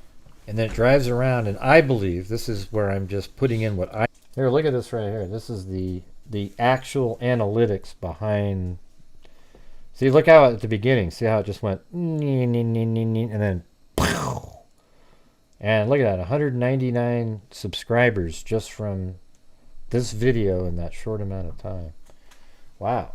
what it says online is only 5,000 views just on the video when you're just looking at it, but that's not the real number. I think is that he drove up around into the parking area that's behind the 1122 residence, and it remains there from probably something like 4:05 or 4:06 up until 4:20, and then at 4:20 suspect vehicle 1 is next seen departing the area of the King Road residence at approximately 4:20 a.m. at a high rate of speed.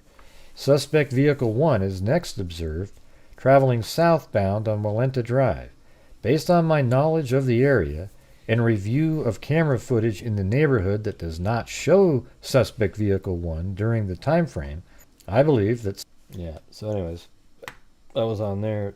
Walenta Drive, see, the vehicle drove around here. Now, remember the CM video that he put out there? Hey, thanks, Mag. So kind.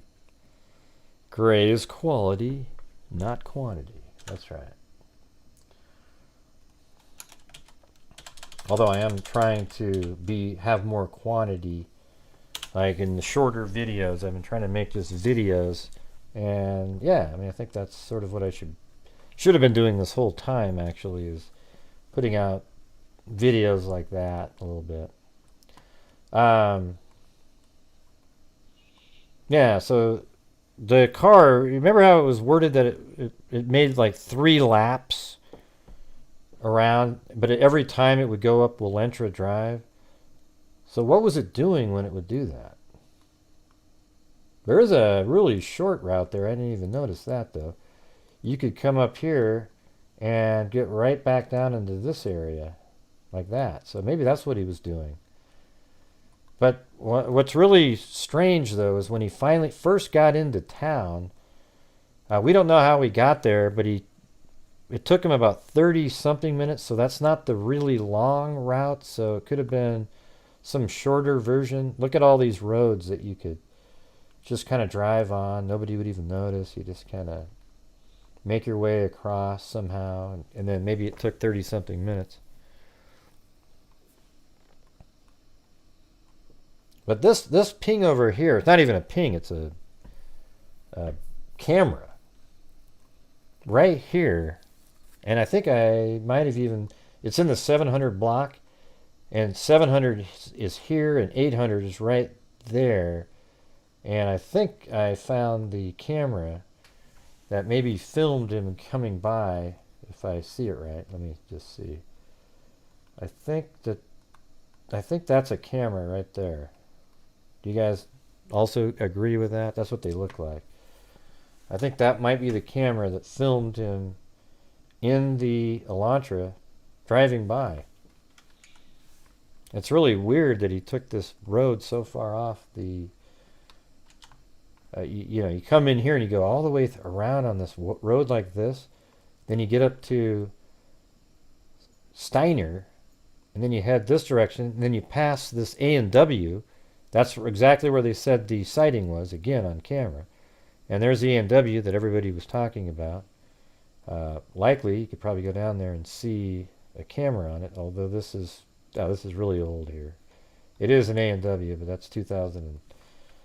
Yeah, that's a long time ago. Let me see if there's something from... This is 2021. So, you might be able to see something over there. But I remember the news actually went over there and could see that there was a camera. And so that's the camera that picked him up on his final trip. So he goes around 326, or his initial showing up there, not the final one. His initial showing up at 326. And then I think it was 328 passing here. And then he did a series of loops. And it looks like this one is one that he could easily do. Let's see how this works here. Didn't even think of that. So maybe just drove on some of these streets to drive around. Now, they do say he's seen on various cameras.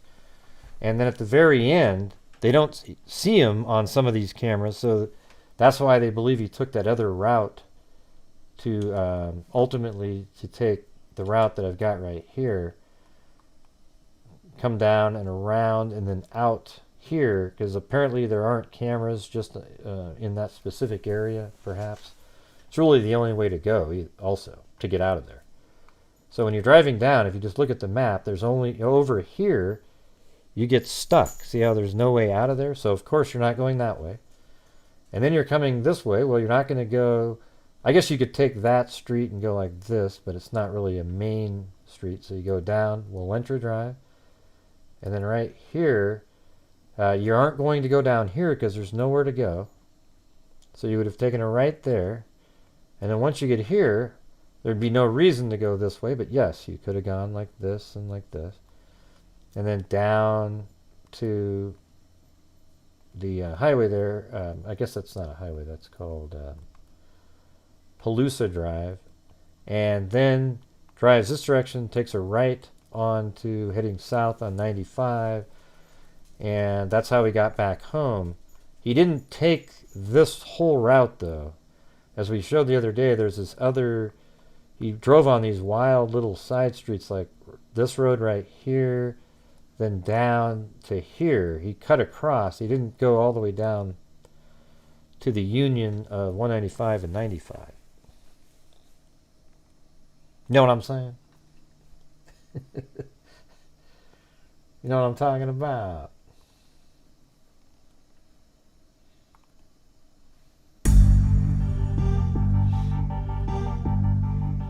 I can't believe that video has so many views on it so fast. It had 13,000 views in the last hour. I mean, what's the deal with that? That yeah, that's insane. What happened? Yeah. Anybody have any idea? Was it shared somewhere out there? I don't know what happened there. I sounded like J-Rock. You mean from Trailer Park Boys?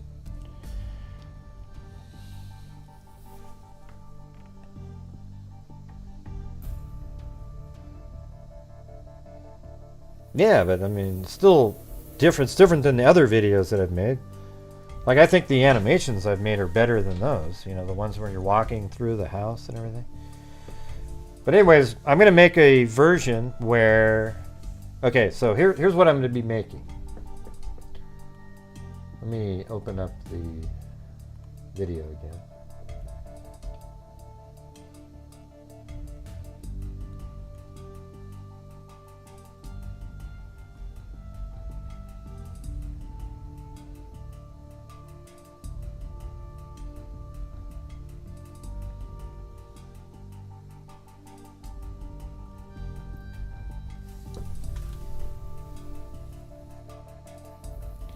Alright, so I'm going to make a video.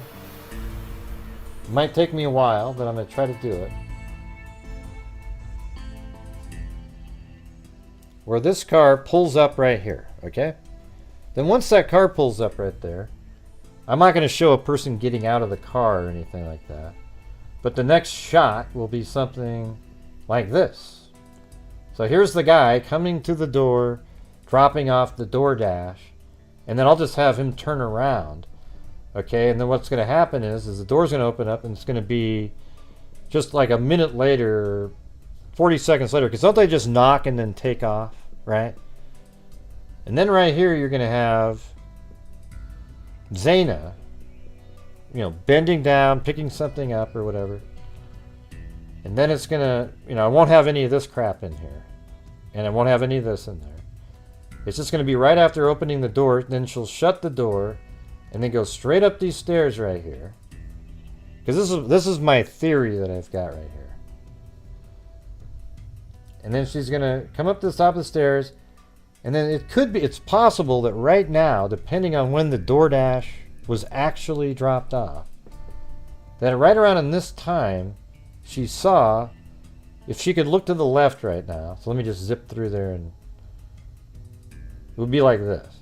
Like as she's walking by right here, she can see maybe some feet of somebody walking up the stairs and heading upstairs, and then says, "Hey!"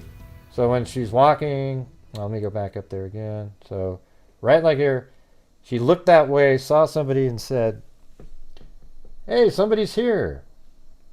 that alerted that person that somebody else is awake and saw them. And then she goes into here and says, hey, yeah, somebody's here. And you know, maybe they just said, it's probably somebody for a party or something. So she goes, hey, I'm going to go to the kitchen really quick and put this on a plate. Okay, then right here she would have turned right, went into the kitchen, put some, put the food on, or whatever she was doing. I don't know if there was anything still in the bag. That's the weird part. Because it looks full, the bag, when you look at it. But anyways, then she heads up, then she goes back to the room, and then the killer would be up here. He went into Kaylee's room, didn't see her in there, and that's when he started to, then he killed both of them while they were sleeping. He was quiet about it. Then he comes downstairs, and it's possible that he realized that he'd heard somebody, so he goes straight through right there. And, instead of going into this room, obviously, he goes into the living room to the left and attacks Zana and Ethan. I mean, what do you guys think of that?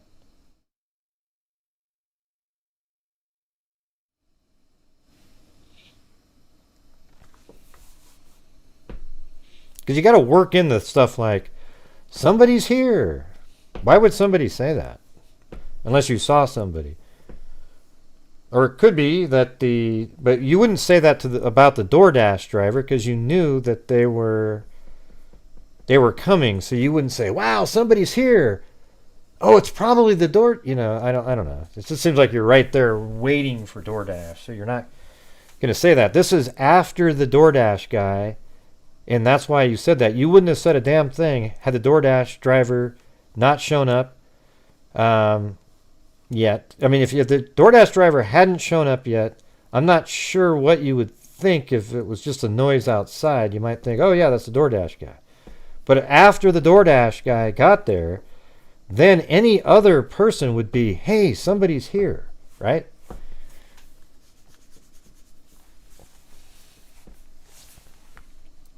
Yeah, and so this right here, okay, so imagine in your mind, since you all know the house now, that the killer at this point is walking this direction towards Zana and Ethan. Maybe it's like 2:10, and the TikTok situation is just that she had the phone open and it still stayed open. I don't know if it means she accessed TikTok at 4:12. If that's the case, then let's just say this is around 4:12 or 13 or something right here, right? So the guy walks by, easily could be that. And, maybe even like 4:13. I mean, gosh, I don't know. It's weird because the yelling is at 4:17. So this could be even later than that. 4:15, let's say. And so here's the roommate in the room here. I'm going to switch over to this camera. Not that one, this one right here.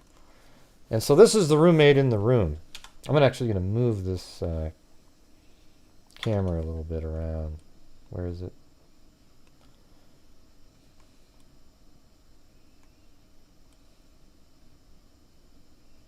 Should be right here. There it is.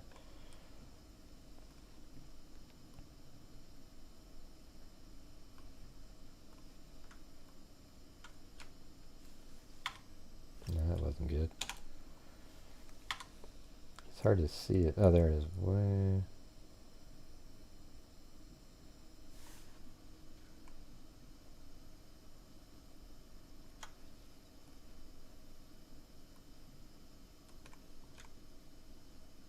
There. Now I can see it.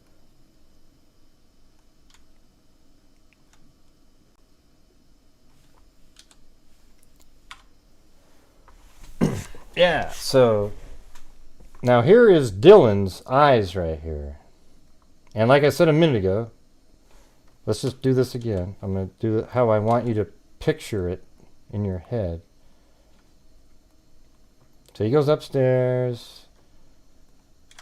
Here, let me unselect something.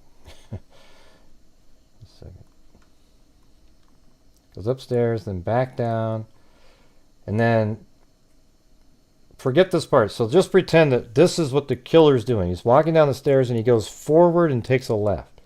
Okay, now we're going to go into Dylan's room and her eyes. So the guy's over there, he's killing somebody. Now this is around like he's killing Zaina and Ethan. Then around 4:17, and that's kind of spooky right there. But let me. Oh wow, so that's weird. So he's already gone down. So I think the part that I need to see here is the door doesn't. There it is. Opens that way. So let's say she had the door open about like this. So here's the part right here.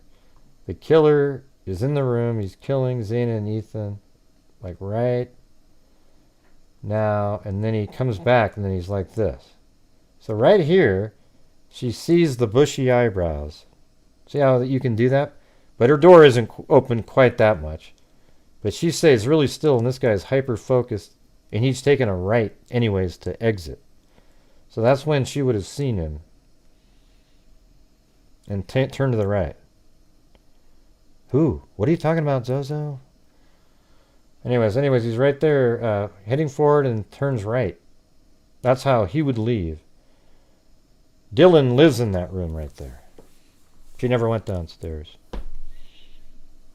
I'm saying that I think Zaina would have gone downstairs, right? Because she had to go get the DoorDash. I don't think the DoorDash was going to run around to the back door. Yeah, obviously, right? I mean, obviously Zaina would go downstairs to get her DoorDash on the bottom level. I mean, where else would she get it? No, she wasn't in a room with the other survivor. Dylan was all by herself in that room, and the surviving...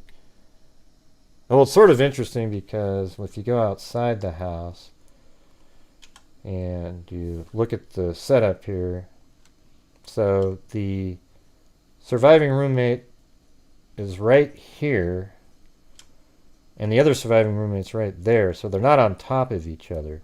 This roommate right here, Dylan, had absolutely a nightmare room to be able to hear every single thing inside the house.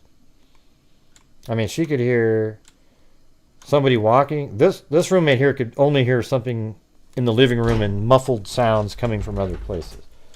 Dylan right here was directly below Madison, and where Madison and Kaylee were murdered. Her room's a lot bigger because there's a bathroom up here that makes up part of the same footprint, right? So there's a bathroom right here.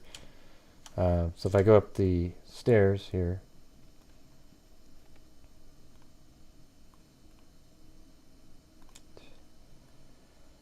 yeah, so you're upstairs, and they're right there. See how there's a bathroom, and then there's that wall. So that's why that room is so much smaller, is because half of it is a bathroom. So you go in there, and it's just really tiny. And they said single bed. Now, were they referring to the size of the bed, or just like one bed in the room? Because a double is a twin bed. I'm not sure if there's a bed size called single.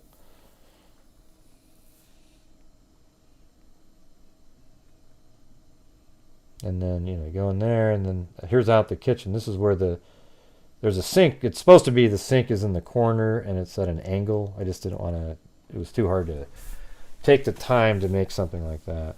And it doesn't really matter. It's not really relevant.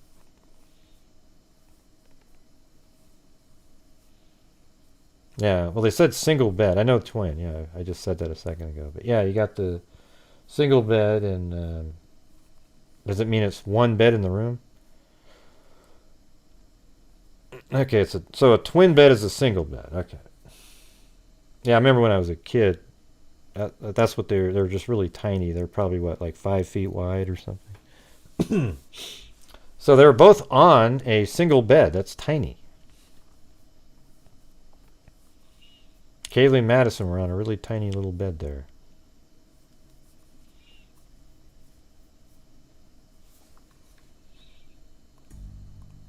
What do you guys make of that? I think what they were doing is just hanging out. You know, this is how I picture them. And this is just totally speculation here, but you know, they get home, they go up to the room, and they're just laying on Madison's single bed together with their phones up above their head, you know, like they're, hey, look at this one, look at this, you know. And then they did try to call Jack a couple times, 6 or 10 times for over a 30, more like 26-minute period. And then they were probably still looking at stuff, some of the funny videos they took that night, and they probably just passed out on the bed there. And that's when the killer came up, looking maybe in Kaylee's room first, and they were in there. Well, when we say passed out, I think it's just they were sleeping. You know, like you just fall asleep. It's not like they could not maintain consciousness because they passed out. They were just had some drinks. They obviously were on the phone for a while trying to get a hold of somebody. Then they just went to sleep. When I say passed out, I just mean like they just zonked out.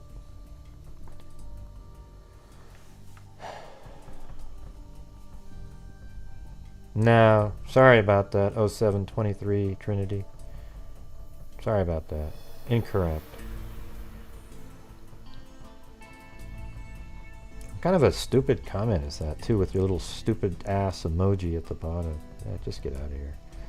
Go find a different place.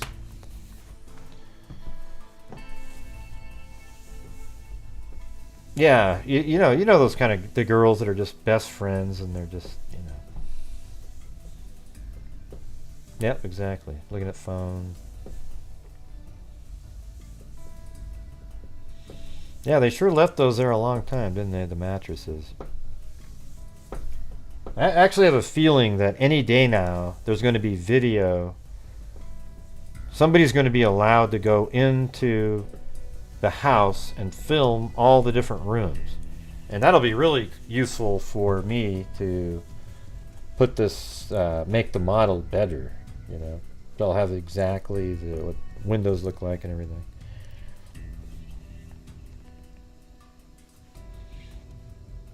When would she been? And she well, they don't say that though, Ada. Yeah, I mean it's possible she was in her own bed, heard somebody attacking.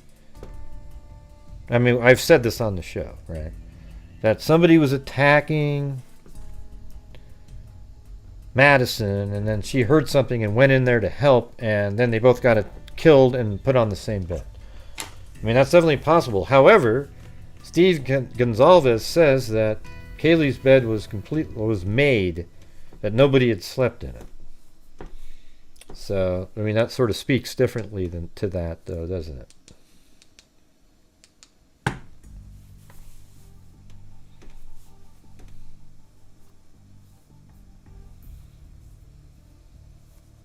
Mm-hmm.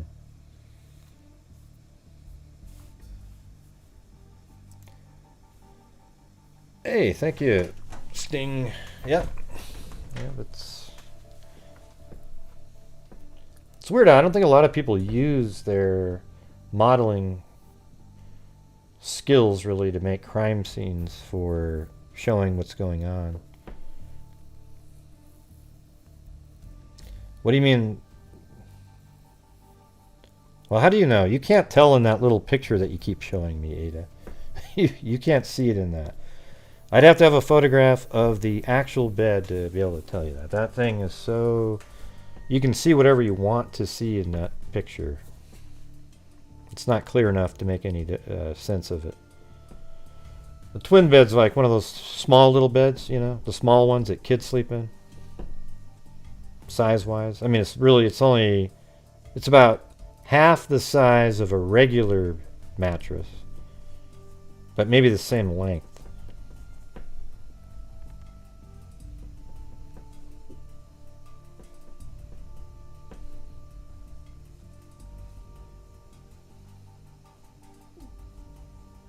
Mm-hmm.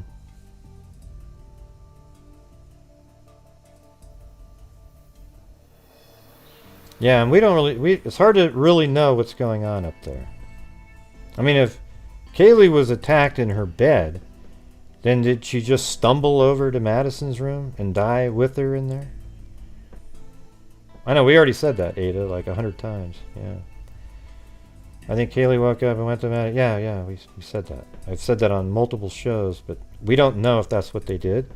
Because at 2:52, they were actually on their phones, both calling Jack the boyfriend. So they were probably sitting right next to each other.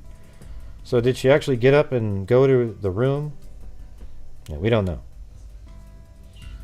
How come everybody keeps trying to define what a single and a twin bed is? It's almost getting ludicrous at this point. Single bed is a twin bed, single bed is a twin bed. Twin bed is a single bed is a twin bed. They're kind of small. The single bed is a small bed, it's a small bed, a twin bed. It's 5 feet wide and maybe about 8 feet wide, but it's really a single bed and a twin bed. A twin bed is a single bed and a single bed is a twin bed. And the next one, yeah. Yeah, we don't know, what happened upstairs. It could be what Ada just said, and I've said it too as a theory, but we don't really, you just got to always go back to what Steve Gonzalez said, is that the phone was, not the phone, the bed was made and she hadn't slept in it. That's what he told us, that she was sleeping in the room with Madison. So, he must have been told by somebody that. Now, did they just make that up? I don't know, but that's what they said. So that's why I sort of switch to that she wasn't sleeping in her bed, because Steve, the father of Kaylee, said that she wasn't, and he must have been told that by somebody, that her bed was made. Something like that. Maybe you can look that up. I don't know. That's just how I do it. We can think about all the other stuff too, but at the same time, I'd like to do the ones where, a family member or law enforcement say something, it's generally pretty accurate because they were told something. It's not an opinion in that case. He didn't say, I don't know, I just have a feeling her bed wasn't that her bed was made, and he seemed to know that it wasn't made, right? Any rebuttal to that right there? What about an X-twin bed versus an X? Yeah, exactly. Maybe it's the...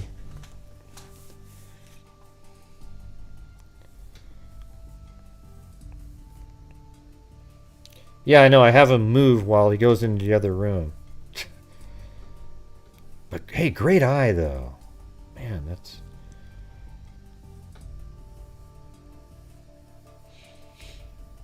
I don't know who was found on top. What they said was the sheath was found next to Madison's right side or something like that. So, I don't know. Here, let's see what it says in there. Hold on.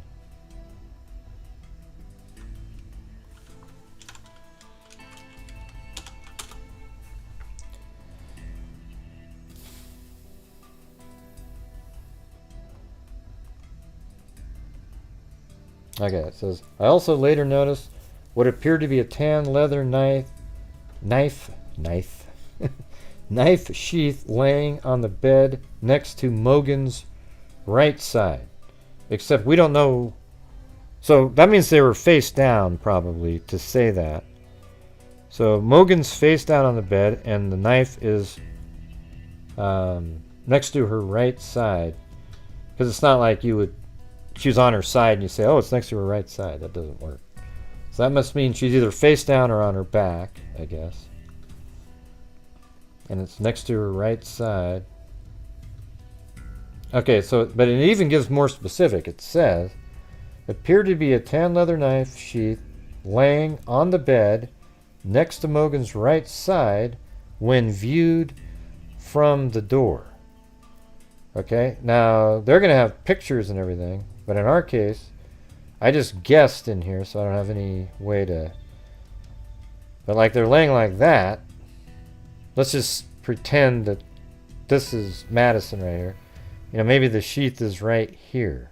And you would be viewing from this door right there. So viewing from that door, and that's again, if this is where the bed is. I mean, I don't really know exactly. So maybe be like right there, a sheath laying there. Could she have been the one near the wall? And then, but then they would say, they would have said that, see, here's the thing. I think Madison's on the outside, because if the knife, let's just pretend that this is Madison right there, and the knife sheath was at her right side, then you would say, you wouldn't say that. You'd say the knife sheath was in between the two girls, right? So just reading that, saying the knife was on her right side of Madison, that means she's relatively like on the outside of the group. Like the two of them are there, but she's on the outside, and now it's on the right. Okay? So I think in this scenario, I would say that this would be Kaylee, and this is Madison, and the sheath would be right here, right? Now, it could have been that she was a little bit further over, and a single bed is smaller than the one I got here. And that's about the only kind of bed that would fit in this room, to be honest.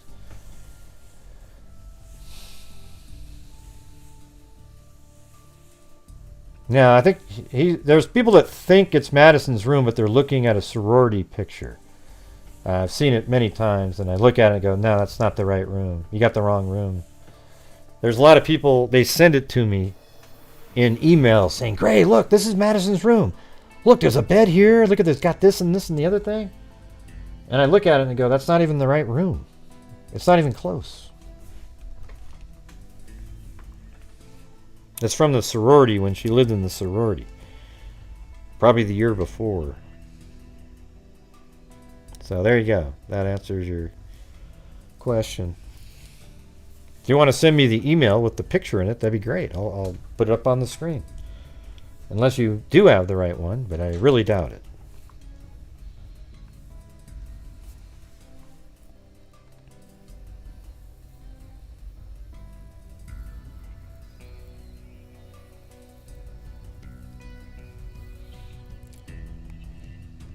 But are you guys following me on this? I think it means that obviously you're in a room like this. You're likely not going to have the head of your bed right at the door. Nobody does that. And so even if, I guess you could say that it's also possible that you could flip both of these over and Madison's on her back right next to the wall and it's on her right side. But for some reason this makes more sense to me, this layout here. But it has to be, it's not between them. It's on one of the side of both of them. On the outside of both of them, I mean. And it's on the outside of Maddie's right side.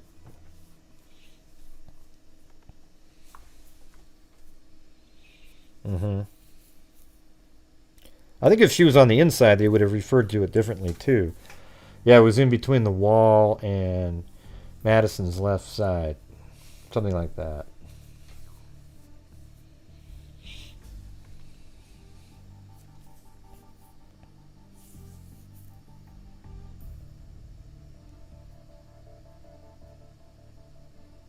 Yeah, somebody walks around and, you know, the roommates know who they are, and the other people that were there know who the people are. And there's also ID in the house with the driver's license. They ID'd Kaylee with their driver's license. I mean, it's a picture of her. You can see who it is, and I'm sure it was pretty simple to tell who Madison and Kaylee were. Yeah, that's right. Welcome, new freaks out there. If you want to help support the channel in general, become a channel member, and also super chats, PayPal, all those things. And this channel is different than the other ones.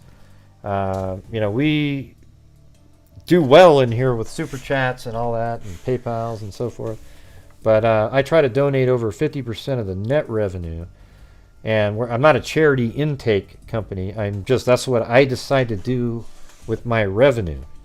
Okay. I mean, I guess I also have a work in the SEO world for a larger company. So the thing is I feel like I can do that, but I also spend almost like the same amount of hours. I think I work like 16 hours a day, every single day. So this is another source of income, but at the same time, I give away a lot of it. Okay? Like a big chunk of it. So we make a huge difference. Last year, I gave away from this channel $62,000 to various charities out there. And, you know, every once in a while, I've sent money to individuals, but, you know, I don't say who they are and stuff like that, that are just, let's see. But it's pretty, it feels good. I mean, this is, we actually make a difference here. It's not, SEO is search engine optimization. You know, you figure out how to word things on web pages so that, you know, I obviously don't use the same techniques when I make my videos because it's sort of clickbaity. I just say what I want to say, like what it is that I'm doing. I could say, is this the route the killer took? How much you want to bet if I'd put that in the title? Is this the route of the killer, and made a fancy thumbnail with some guy in a shadow, you know, and a car driving by with a light on it and stuff, and it would have been like, whoa, who wouldn't click on that damn thing? Hey, thanks Sherlock Hemlock.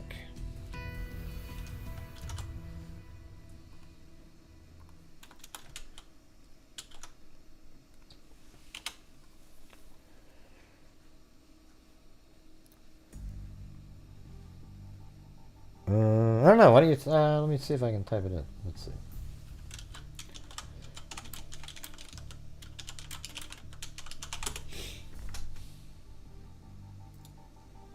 Okay, that says something in TikTok. Somebody's saying it in TikTok video. Just type in that as a search question. Okay.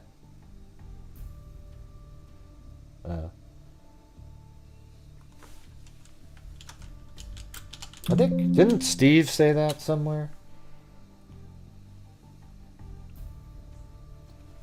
There is a TikTok video. Let me just listen to it. I mean, like, wow, TikTok, you know, but let me just see if, what was said in this thing. Hold on.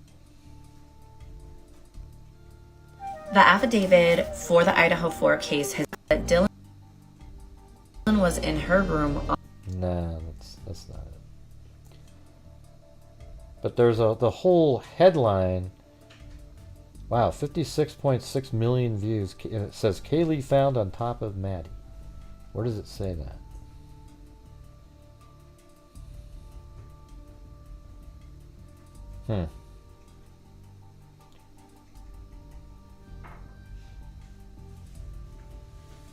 Here, I'll send it to you on Facebook or something. Hold on. You can tell me what she says if you can find it.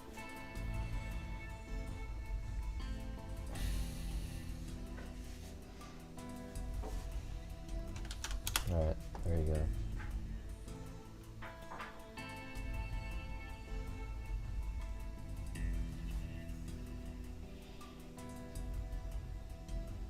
Oh, I had to change the reason my subscriber total isn't showing up tonight is because I had to change my password. I accidentally showed passwords on my video last night.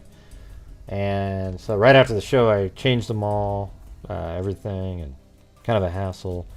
So yeah, I have to re-sign in. That's an actual connection to my YouTube channel, so that's why underneath my face it says something else.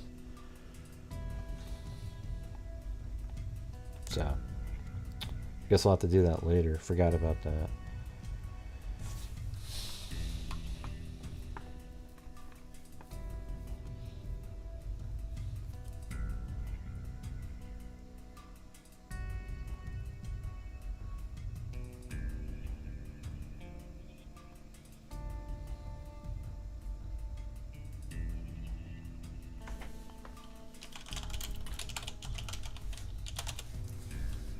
Now, is there something going on in the Delphi case on Friday?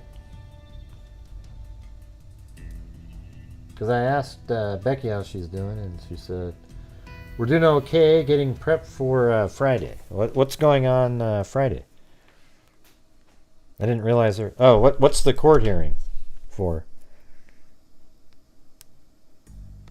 I don't know. What kind of a sentence is that? Coast, whatever the hell your name is. I'm going to put you on timeout. Come back writing and, speaking English. That'd be great. So what is it?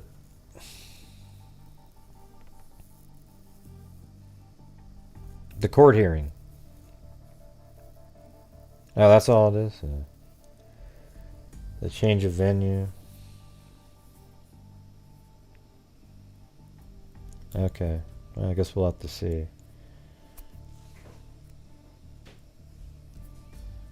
Definitely will have to do an update on that for sure. Well, you can just send me an email, LMM. Maybe I can go read the document or whatever myself.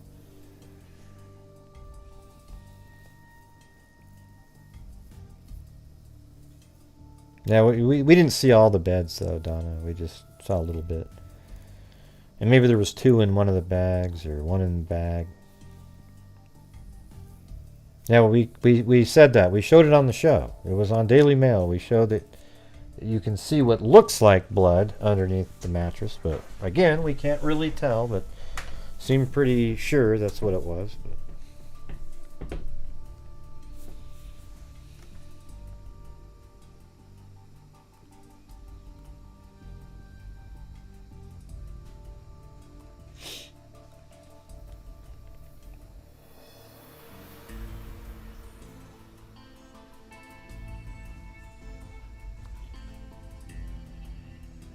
Okay.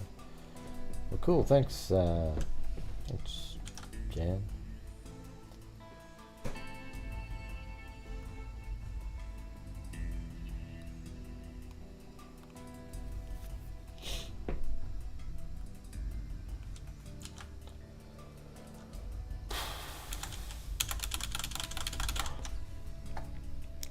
Can you debunk if the pics? I don't know. I don't think it's him. Didn't he have glasses on? And I mean, it does have a similar look to him. But I don't know. The guy just looked sort of different to me. More lurchy with really long arms. And it's interesting though. Wouldn't the person have come forward by now and said, that was me? Because that video is out there. You'd think the person would come forward. No.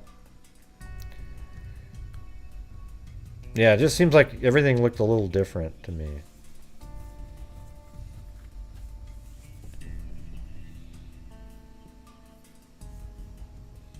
I don't know what they've ruled. They better not. The Delphi case, I'd be shocked if they didn't allow some kind of cameras or something. I mean, man, that's... Well, I guess it wouldn't be that shocking.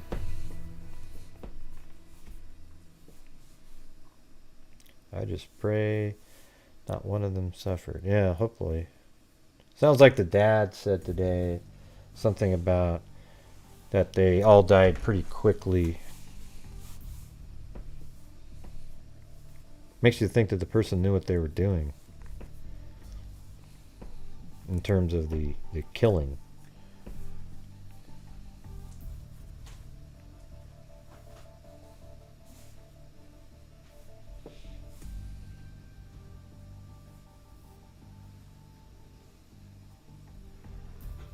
Oh, somebody showed the front of him? Okay, cool.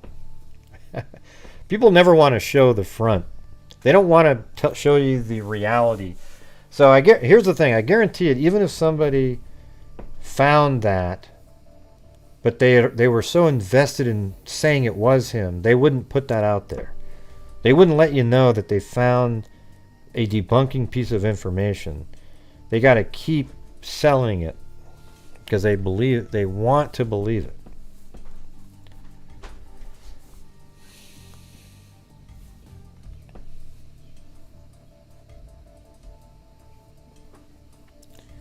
I don't know, John Dunn.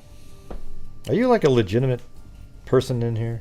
I mean, you always make comments, you're trying to like push the edge and boundary of, like, who needed to know that, John? Did anybody need to know that it was painful? Yeah, I think we all know in our heads, right? Yeah, he's got his real short leash on here. I'm gonna boot him from here pretty soon. Every time I look over, it's always something not quite right. So we'll have to see how it goes. Let's see. Wouldn't Brian kickboxing training help him know how to? I don't know if kickboxing would. It's just kickboxing. It's not like they strap knives to your feet. I'm just saying they don't, you know, they don't tell you how to stab somebody or anything.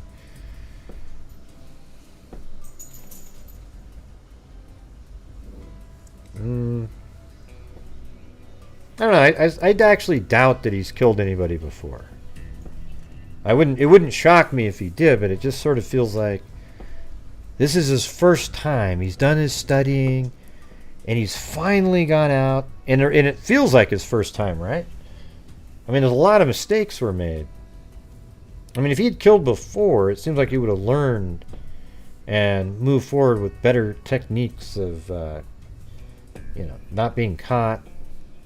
And boy, he sure as hell didn't do that.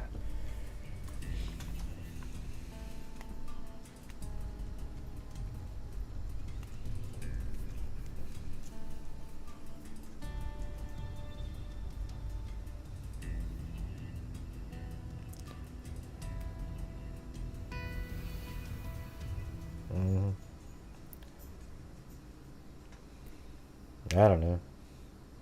I don't wonder if he, you know, you guys wonder about some stuff. You know, I used to live next to this neighbor in Vancouver, Washington. And I remember he used to go, I mean, I wonder what he's doing now. Like if he turned into a serial killer.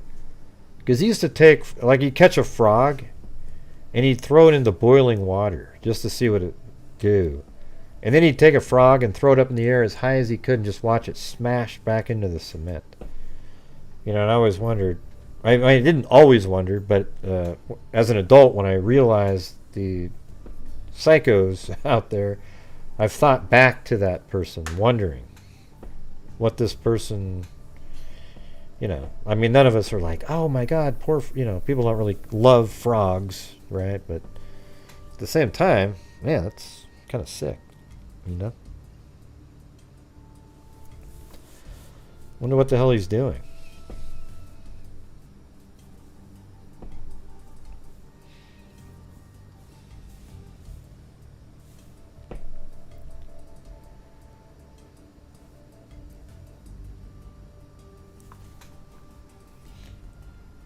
Yeah. The frogs are fun to watch eat something. Especially like, you know, big bullfrogs, they just walk up and they go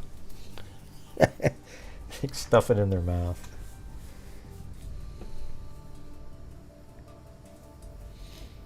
I don't feel bad for lobsters. Yeah. Lobster is just a big spider, you know, that's about it.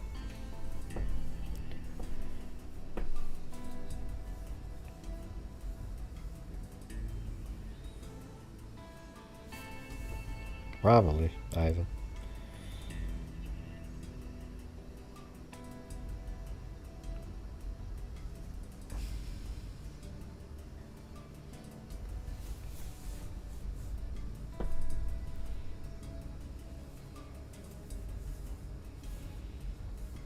Yeah. Well, in this case, it seems like they were on to Brian Koberger without, you know, the DNA just confirmed something, but they were already onto him anyways. So he may have been caught. They already had his name and everything, and they were looking at him.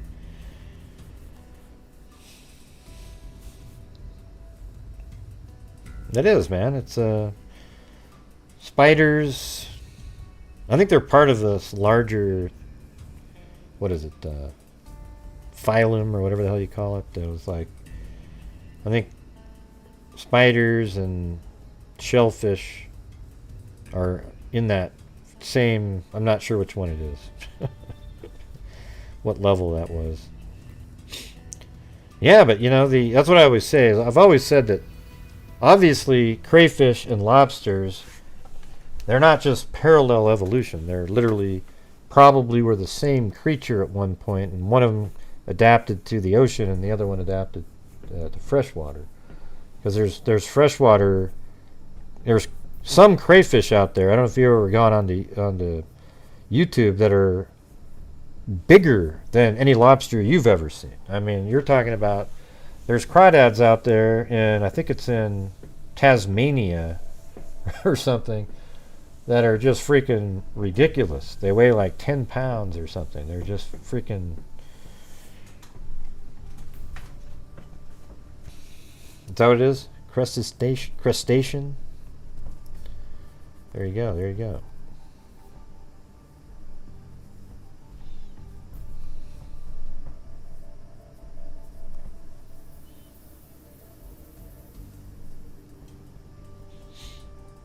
I don't know if I want to do... Does anybody feel like calling in at all? Or I could open the lines up for a little bit. There we go, there we go. Go ahead. Why not?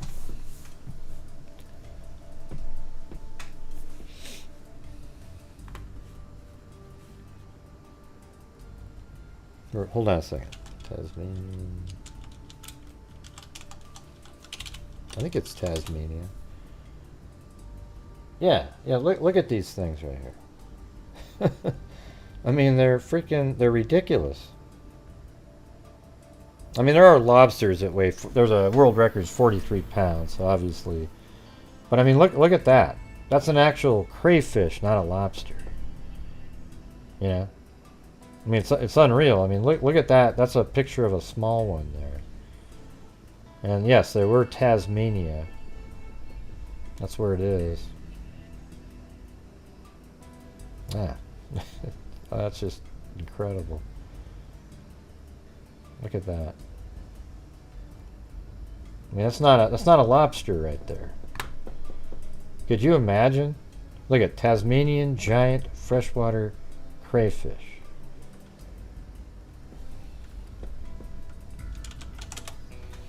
Yard.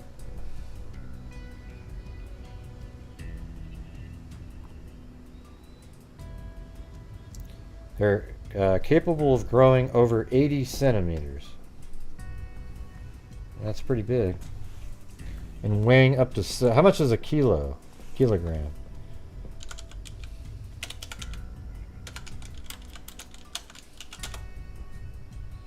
Wow. So they can weigh up to 13 pounds. Or 14 even. That's ridiculous.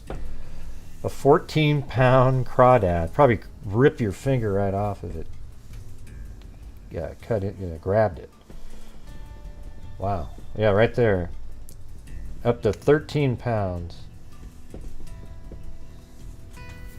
Pretty amazing, guys. See how you learn stuff on this show? Stuff you'd never even cared of or even thought of thinking about?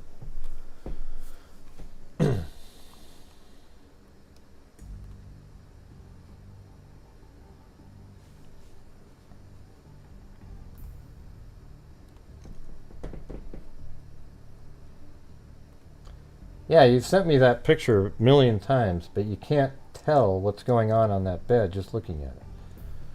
I mean, is that actually the pillow over there? And that's the, you know, it could be. So what do you guys think? I'll show it on here. So this is the one that I've seen 100,000 times now. So this is the picture inside of, so there's the kitchen. So actually, let me go outside here. So it's about like this. That's why I switched the bed around so it's like this. So now that looks more accurate. So that's Kaylee's bed in there.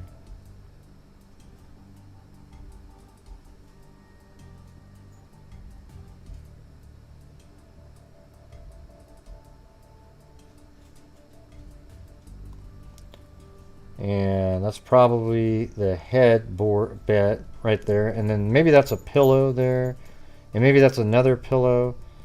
And I'm not sure if that means the bed is pulled down or not, or what's going on there at all. I can't tell just by that. I mean, yeah, that could be the sheet, you know, the cover's pulled down.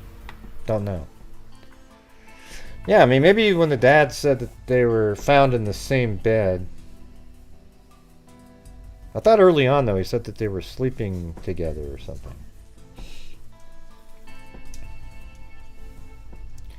Any thoughts on him having a different knife due to how it was worded? No. I don't. Hey, thanks, Scott Holland.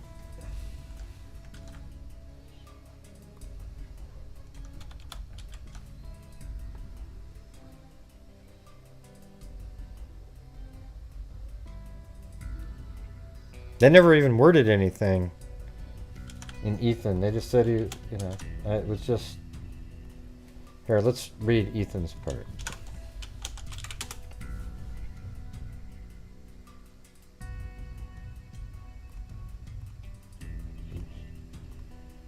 Also in the room was a male, later identified as Ethan Chapin, hereafter Chapin. Chapin was also deceased with wounds later determined. An autopsy provided by a Spokane, a county medical examiner, to be caused by sharp force injuries. No, everybody else was killed the same way. So why would that be a different one? Thanks, Mike D.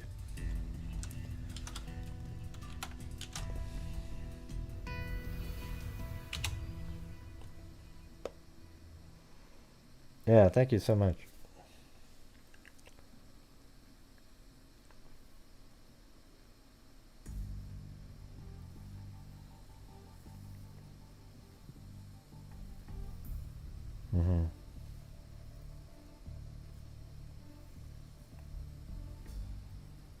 Yeah, it looks turned down to you. It's hard to say.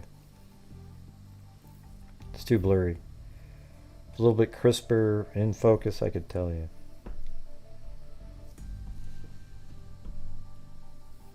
Yes, he acted alone for sure. No, DC. Haven't heard any psychos talking about that. I try to avoid the places that say shit like that, DC. But why do you? Why do you listen to that stuff? Is what I want to know. I don't think it was a different weapon. Well, you don't even have to say you don't think it was. Why would it be a different one? I mean, it's not impossible that he had another weapon.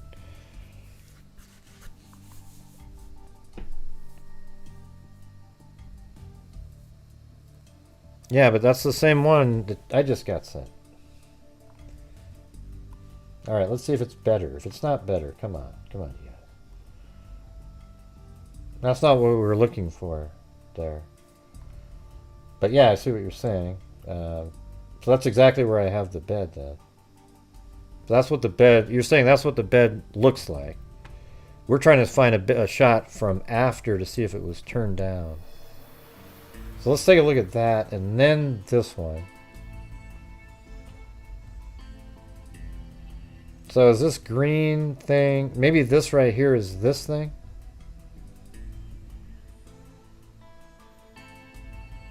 Yeah, it's hard to say, right? Because her sheets are white. And all it is this thing here could just be something laying there that gives you the appearance that it's pulled down. And yet that just could be something on the bed there. Like, let's say it's a shirt tossed on the bed. Couldn't you then just... but, this part here does look higher than that part, I guess.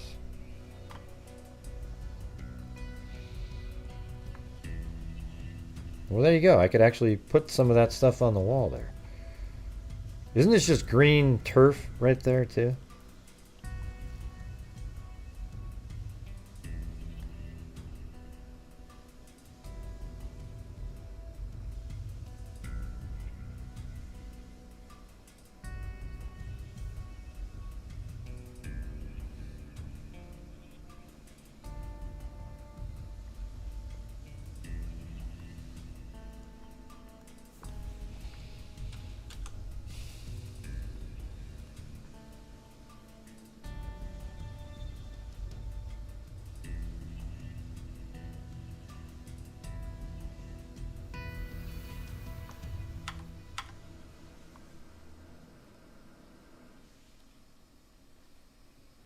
Yeah, it's pretty close, right? I mean, look, there's the closet right there. The sliding glass door. You know, it's not the same kind of bed or anything, but it's right in the right spot. So that's good.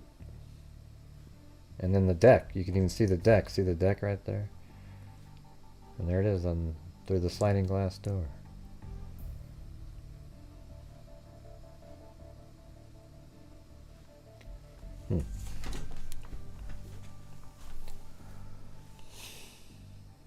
Yeah, maybe the dog. I don't know. I guess you'd have to ask Steve Gonzalez or see what they say in court. But yeah, it's definitely, it's not impossible or anything.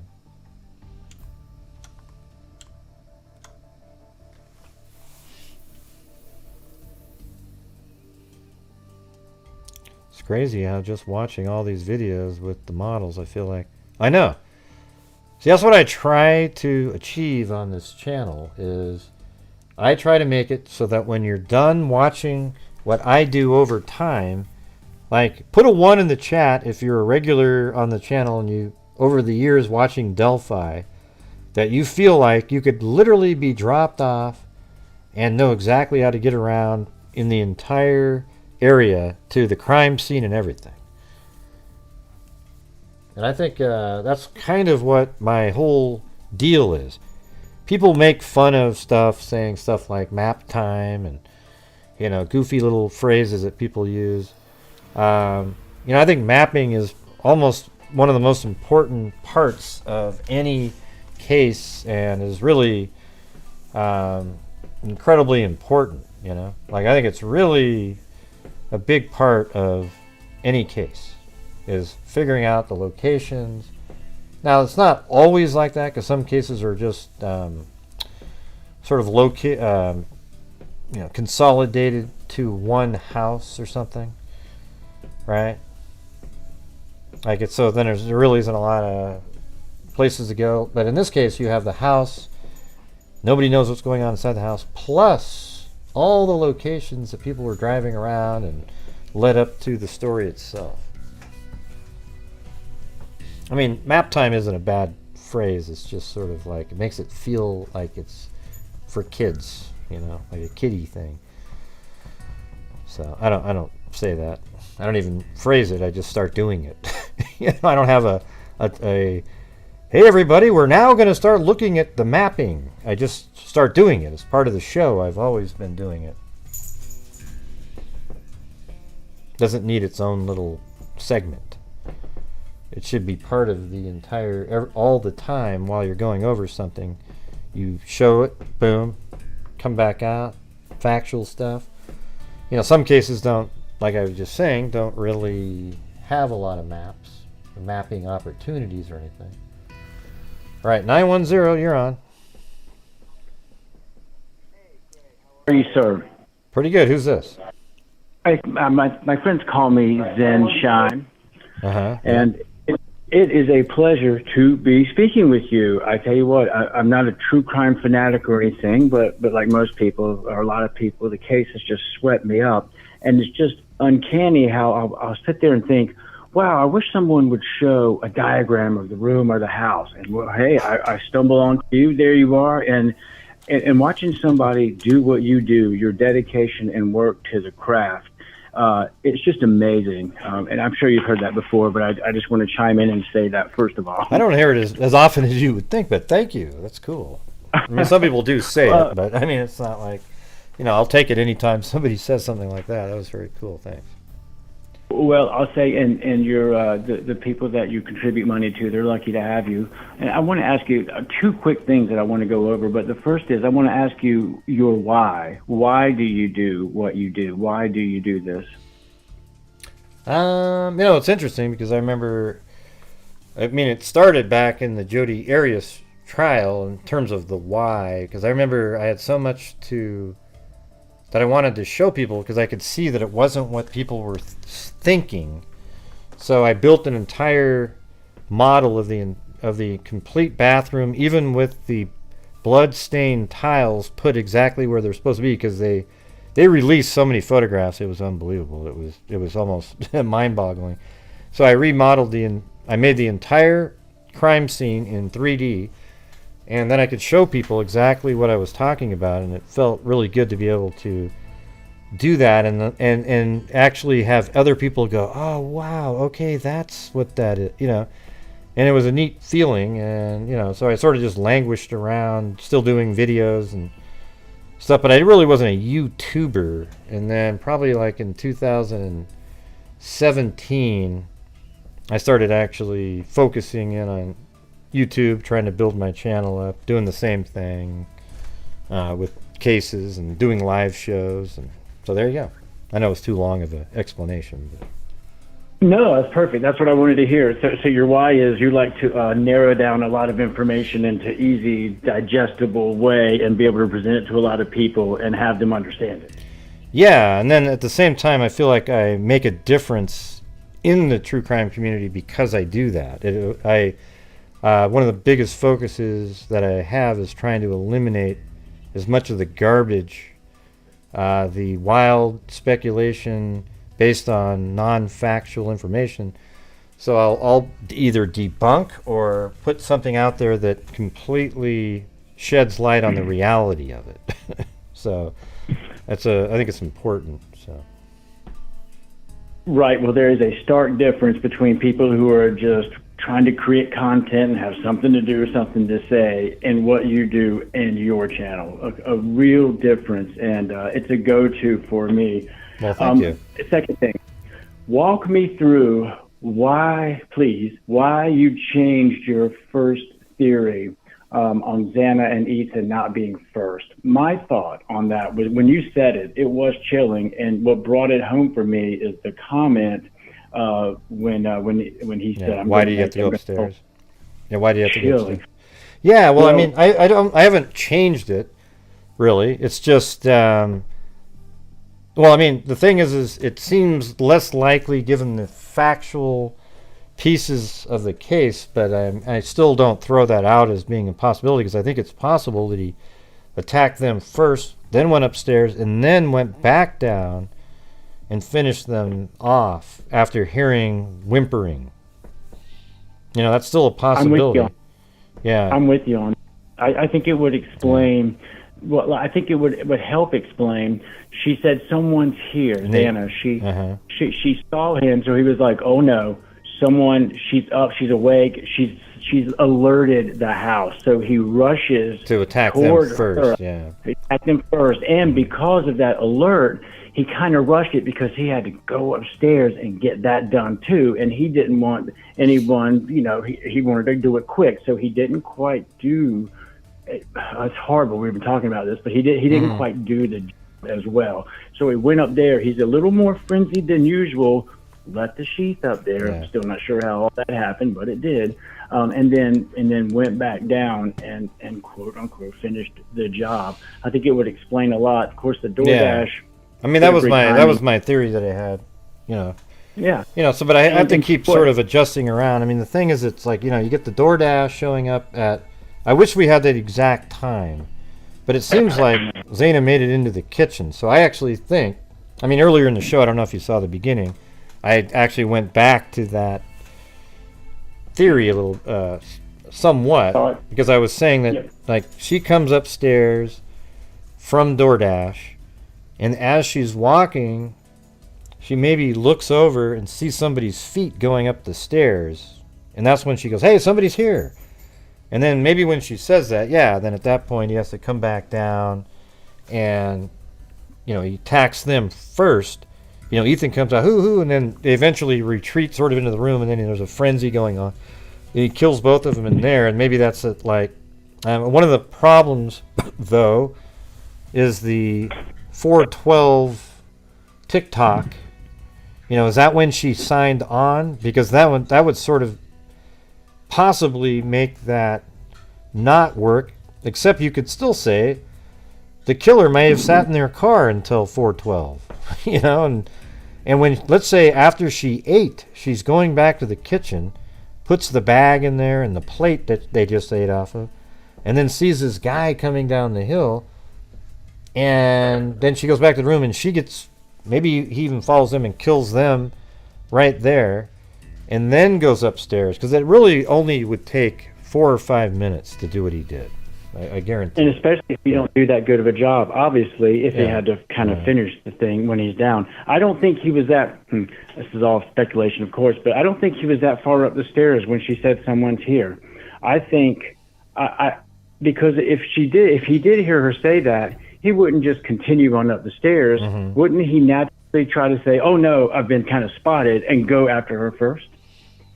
Yeah, but see, then that would wipe out the TikTok unless you... I mean, that's the whole thing is he parks probably around 4:06, something like that. So what was he doing? Did he go right into the house? And if he did go right into the house, that'd be 4:07. You know, probably gets into the house 4:07-ish. And then, you know, I mean, it still gives you the same amount of time, but then when... It's hard to picture when Zaina would have seen somebody to say, hey, somebody's in the house, but the roommate, Dylan, thought it was, I think she thought it was Kaylee who said that, if I remember right. Yeah, I don't think the police thought that, though. That's why they mentioned it about the TikTok, because they were kind of saying she was up. Yeah. And also, it does kind of negate the theory, because Dylan said she first woke up, she thought Maddie was playing with the dog upstairs, and that's kind of where I'm trying to figure out how important is that statement. You know. Well, I actually thought that was when they didn't try to debunk that comment. If you notice that, they didn't give an alibi. But here's the thing: that time is exactly the same time that the DoorDash guy was supposed to be there. So isn't it? You know, depending on what type of sound she heard, was she listening to wrestling, bouncing around, or was it, you know, a jingling like a caller might make or something? And then maybe that would be keys or something that Zaina had. But I mean, I don't know. That's why it's so important to have the precise time of the DoorDash, don't you think? Like, I want to know if it was 4:03 or 3:58 or something. You know, it makes a big difference.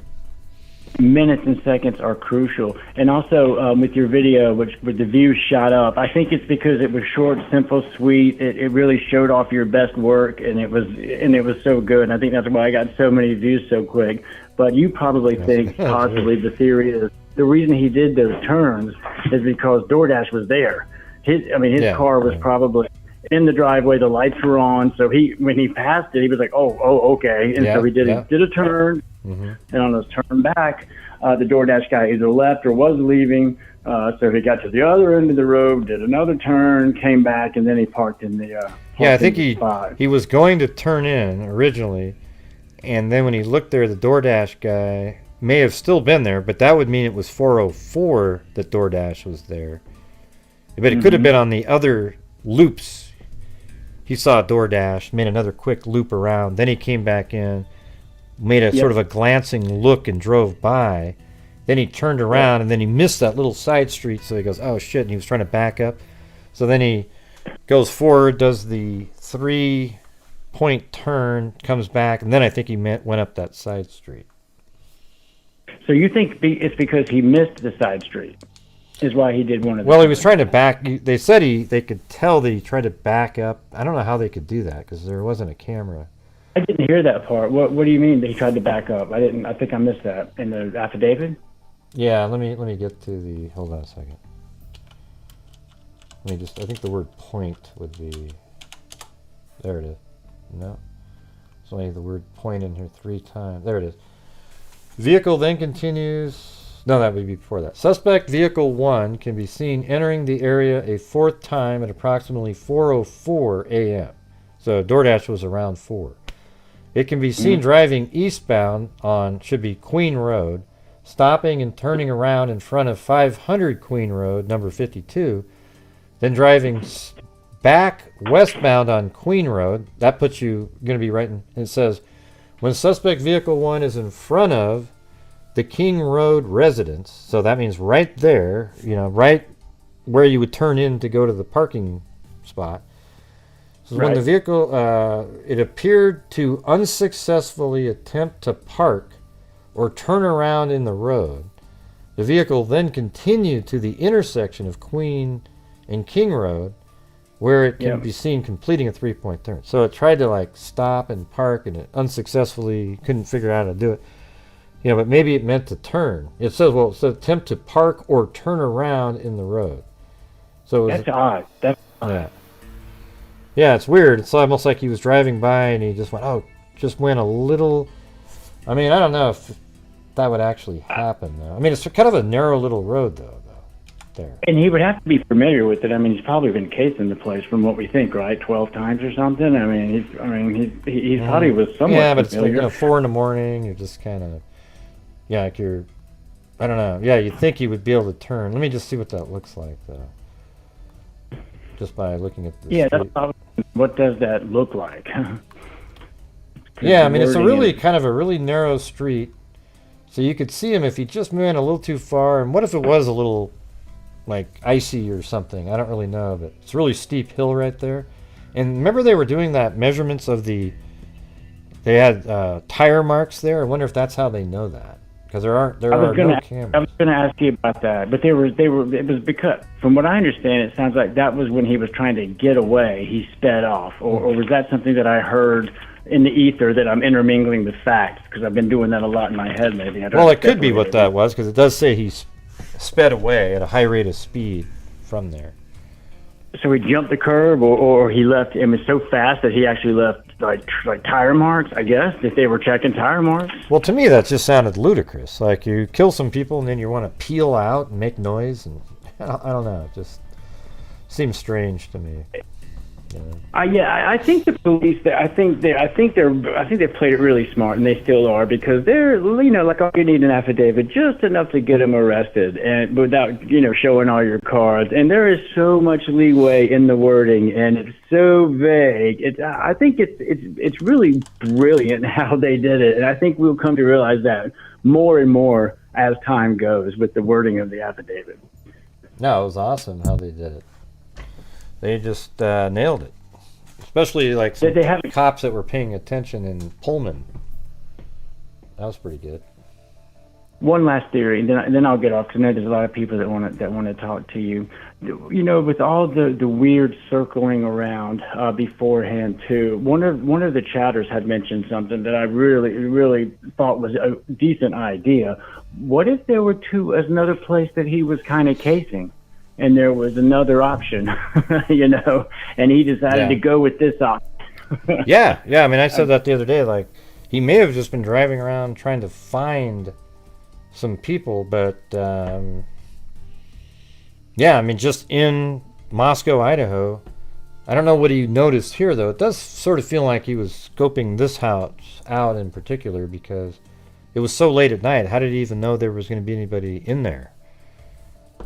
Yeah, I mean, college kid. Nothing. Well, they would be there, but it's just kind of. I mean, he could have went into any house at that hour, and there'd be people sleeping, right? Yeah, he knew they were college kids. They were partying. He probably went back and forth between both campuses. They all partied. And speaking of partying, real quick, I think everyone's giving Dylan a really hard time, and I think it's insane. I think there's a good possibility she also had a head full of whatever they were doing that night. And she could have been scared to call the cops, because the house was like a jail sentence for everybody there. I mean, I just wonder how much of that is like, oh, God, let's clean up, no matter how bad it is. I mean, I just wonder, because when you're a kid and you've got hard drugs, Molly going around, all that stuff, I think there's a real fear of anybody with it being illegal that, hey, if I call the cops, they're going to come in here, they're going to see all this stuff. We got to clean. We got, I wonder what that is, if that's a possibility. Yeah, I mean, I guess it's a possibility. I'm more just thinking that she was just in that. Like last night we did a show, just how terrorized you would feel. I think she heard a hell of a lot more than they put in that affidavit. That's what I think.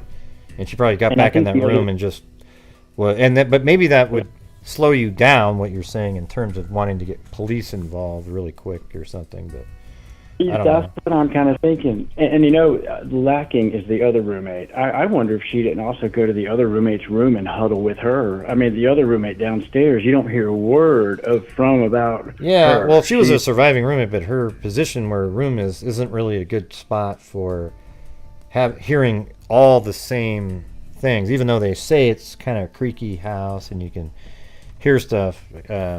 Dylan was right below Madison's room. I mean, literally, right where Kaylee and Madison were killed is right. See, that's another interesting thing about the dog playing upstairs. That comment, because that is Madison's room is the one right above her. It's not Kaylee's room, yeah. So it's interesting that she thought that, but then what was really going on up there, maybe. But again, we just really need to know what time the DoorDash was, and we're never going to get to know exactly when Dylan thought she heard a dog playing. So that causes a problem. And I think that would also like lend credence to the first theory of how Maddie and how they were first upstairs, because if what she was hearing was it going down upstairs, mistaking it for Maddie playing with the dog, that would make sense too. But I think you're right, the DoorDash is going to explain it all. Well, again, thank you for letting me speak. You've got a great community. I'm enjoying the chat. And hey, everybody knows, hug the people that you love and tell them you love them, because, it's always later than we think. So, yeah. What's your name again? My friends call me Zenshine. Vinshine? Okay. Yeah. Vinshine. All right, man. Well, hey, you shined on the show. Thank you. Appreciate it. Well, I appreciate it. Thank you, sir. Have a great one. All right, you too. Bye. Bye-bye. Well, it's kind of nice to have, positive comments.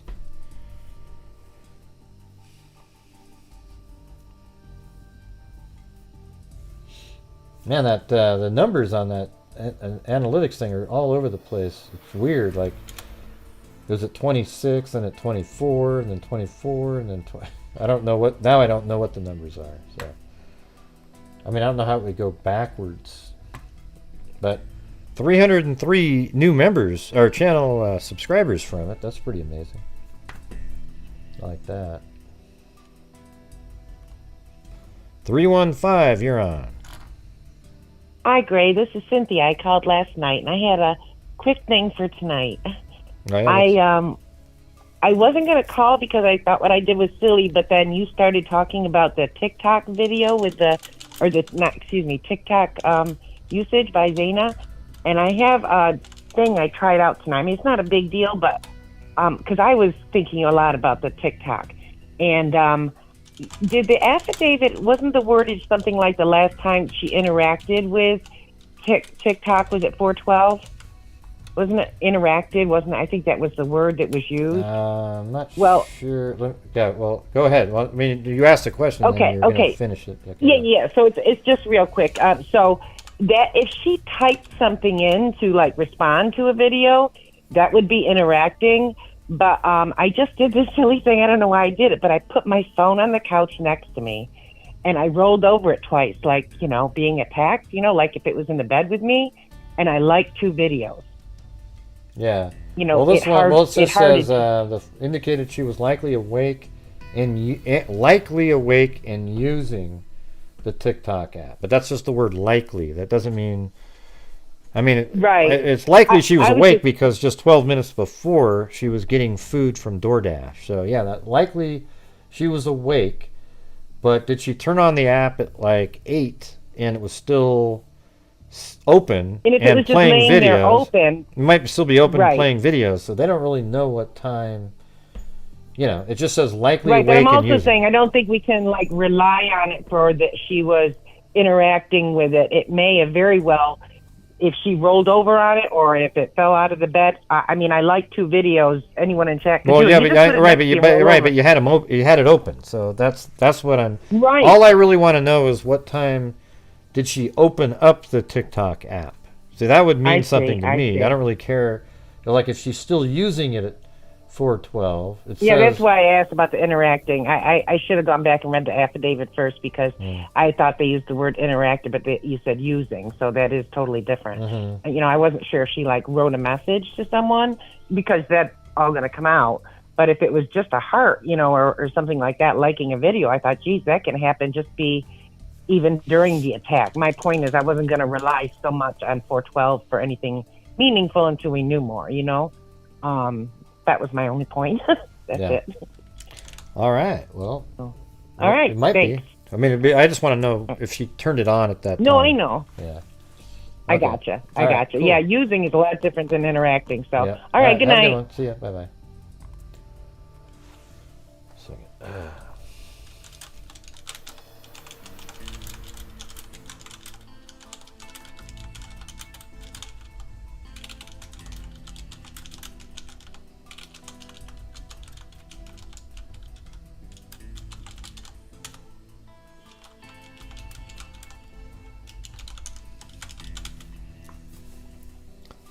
Let's see.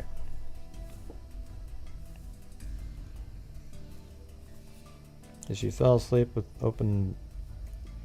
Hate to say that, but when my kids fall asleep, yeah, it's just like try to avoid using your own, like some weird story that happened and something happened, and then all of a sudden that's what happened in the case. You know.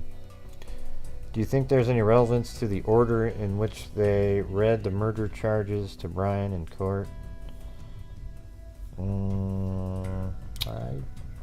don't know. What was, let me go look at that. Hold on a second.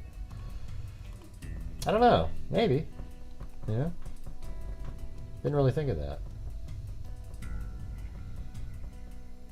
Let me just see it.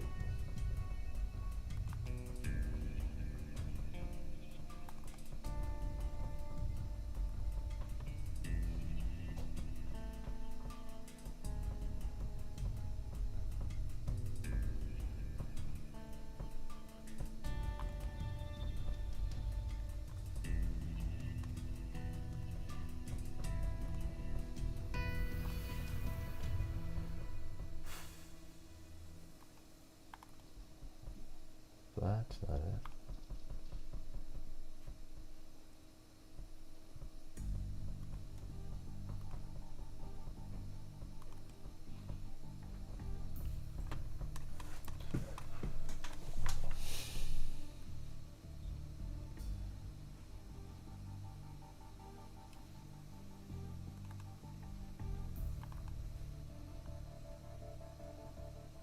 I don't remember where they put that. Is that the bottom?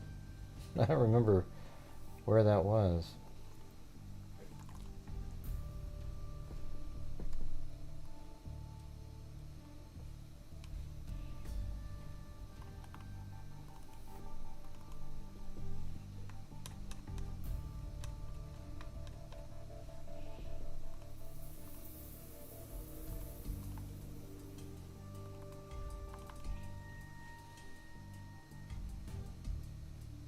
I don't know which document that was in. No, they were written down somewhere.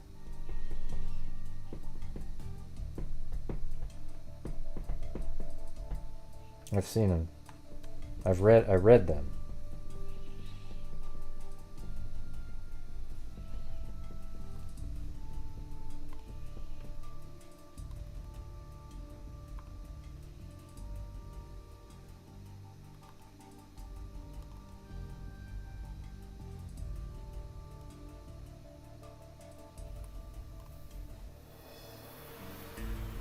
That's weird. Can't seem to find him now.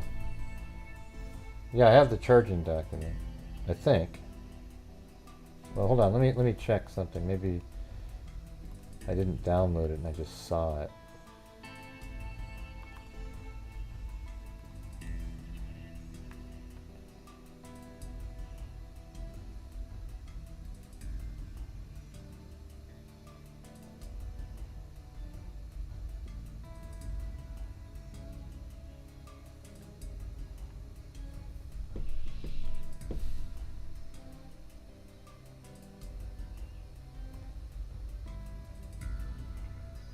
No, it's right here. There it is. The criminal complaint document.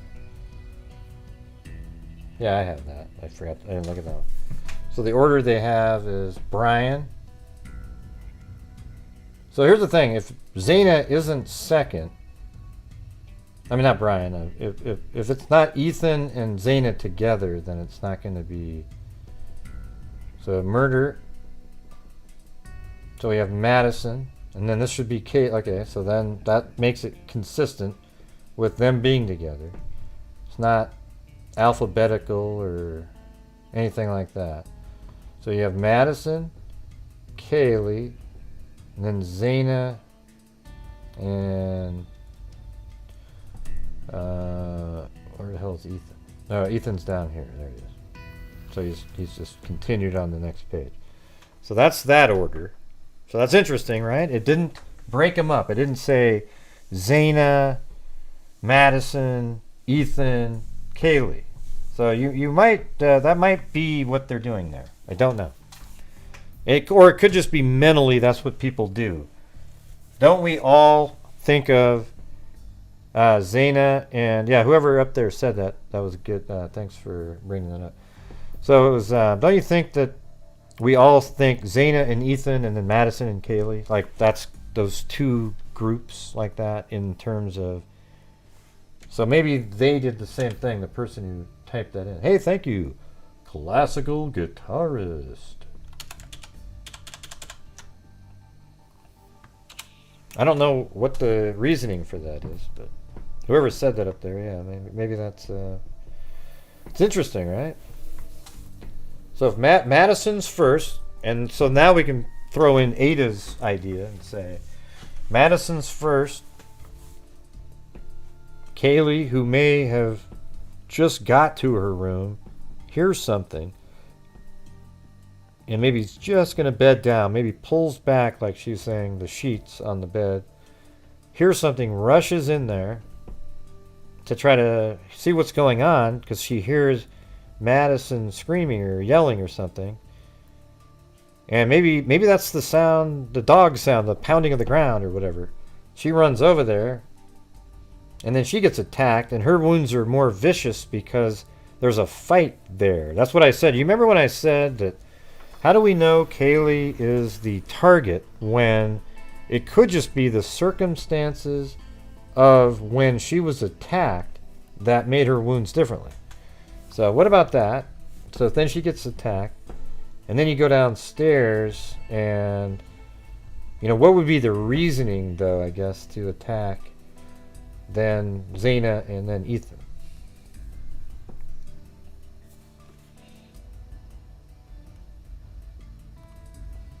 Record. Yeah. Well, anyways, I think that is going to do it for me, you guys. 3 hours and 17 minutes. It's weird how fast the time goes by on here.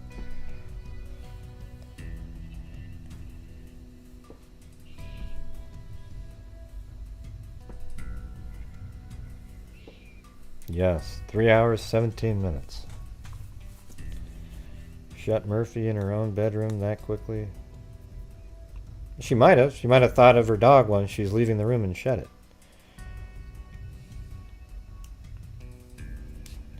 Well, Joey, you got to get here. I mean, I've been on here since 5:45 this evening. It's now 9:01. All right.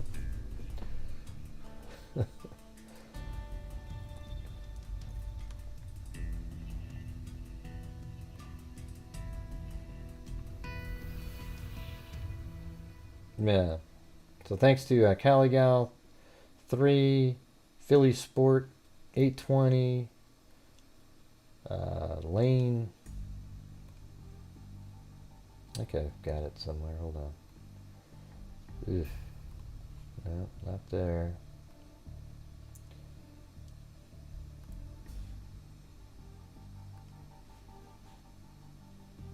Oh, there's the live streaming right there.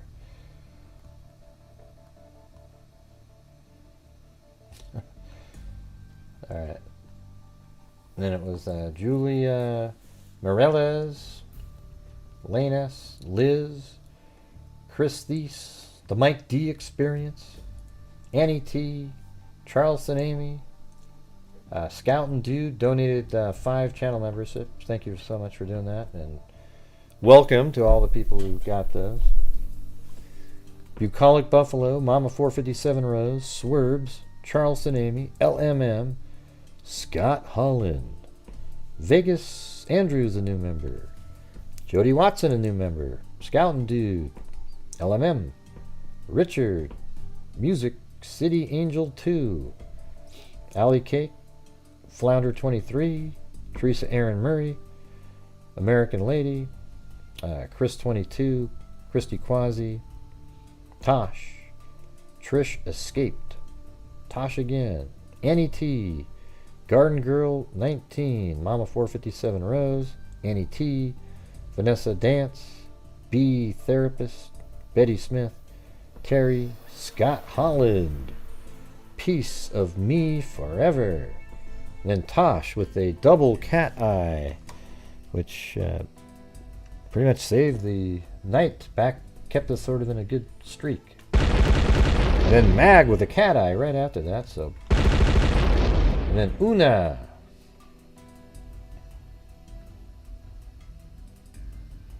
Salome Anton McClellan. Sherlock Hemlock. Zozo. B Therapist new member. Scott Holland. Jesse. The Mike D Experience. Christy. Classical guitarist. Nikki Zibs. And a new member, Sasha McLean. Oh, it's okay. Thanks. Nikki Zibs.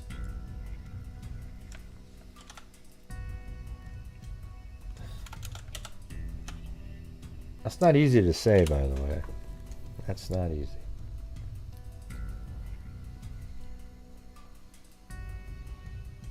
And then we had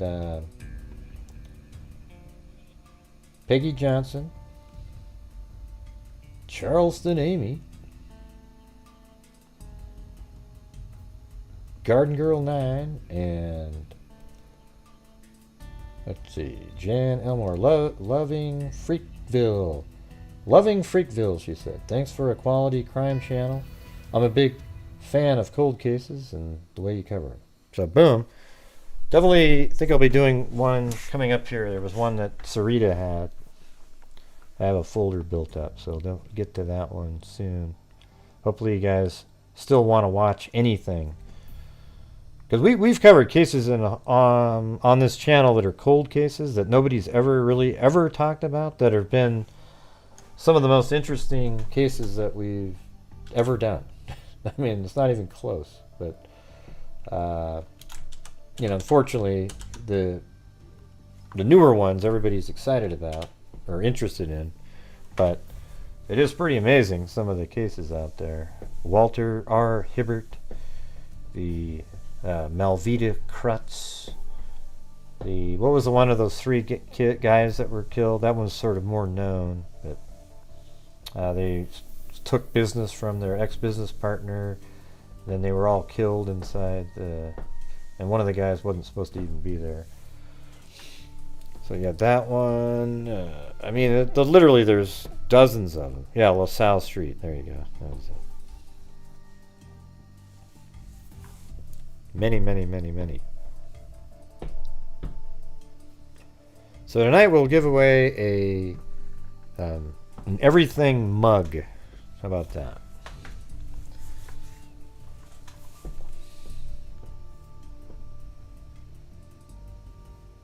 Why would I want to do pay for a PI? I've never. I think of things like that, but I don't want to do those things. It's ridiculous. God, what a waste of money. Jesus Christ. Are you kidding me? Who thinks it's a good use of my money on this channel for other organizations to hire a PI? It's ridiculous. I mean, the charities all lose out and you get a PI just so we get to know a little extra. That's ridiculous. Insanity. I guess if it was like an old cold case that hadn't been solved and you maybe take some money to hire a PI to dig in a little bit further, sure, right? But that just sounds like the guys at PI themselves and wants to get some money out of it. Yeah, so they can dig in a little deeper. Yeah, we don't do the thing where somebody types in a period, okay? So you have to put you on timeout there.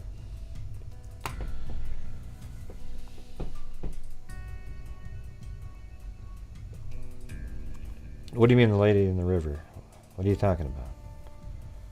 Yeah, but that's not what we do here, though. It's just you're just throwing money away. They should hire. Oh, you mean, yeah, they were going to do that.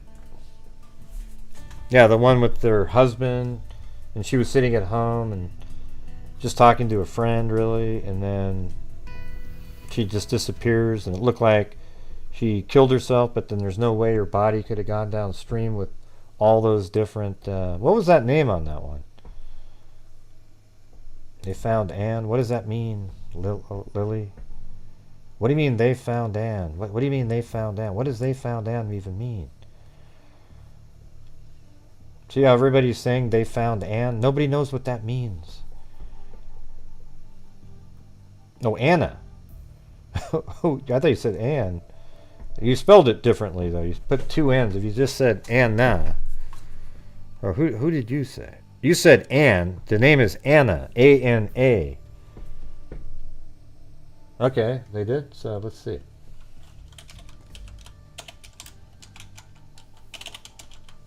Well, guess I'm not going to be leaving.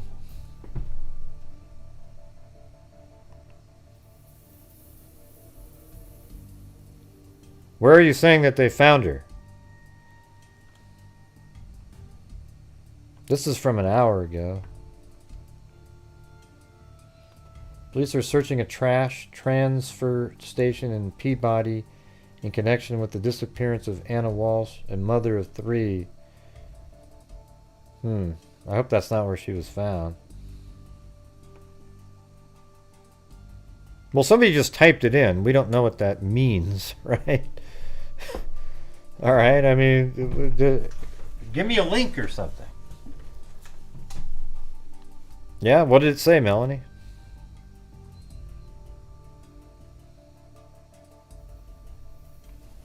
I didn't know that they checked a trash place. That might have been from... Oh, look at that crazy shit. Search for Anna Walshe now heating. Details were released in court. An area 400 feet. Police activity centered around his mother's home in Swampscott. Crime tape surrounds where a dumpster once stood. Then investigators... Uh-oh. That's not good.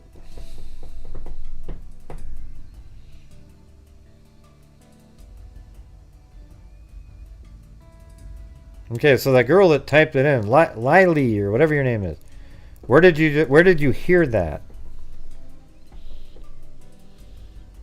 And you spelled her. It's Walshe, W-A-L-S-H-E, and it's Anna, A-N-A, not Anne. So it makes it hard to know what you're talking about.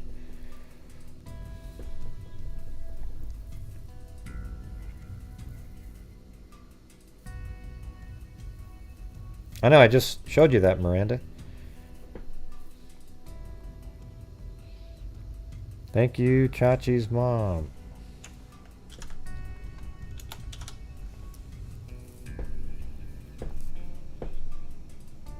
Yeah, probably Reddit, maybe. Okay, great. I'm glad you live nearby there, Nefa, but what does that mean? Okay, where did they find the body, Lily? And when you say close friend of family confirmed it, to who? Can you send me the link of where you're seeing this from? Or do they call you up directly and tell you that? How come everything she types in, I don't know what she's saying? First it's A-N-N, and then it's... You know, Walshe, I guess, I know what you're saying when you say Walshe, even if you spell it wrong. But then, you then say, close friend of family confirmed it. And then I'm like, to who? You?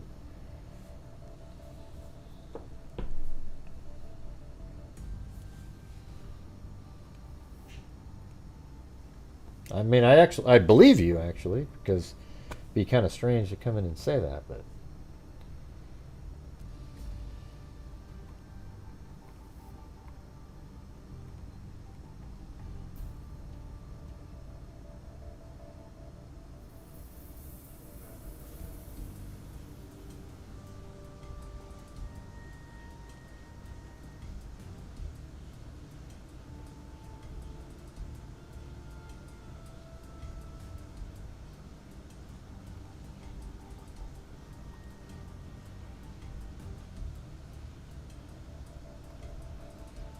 I'm just looking at some stuff here.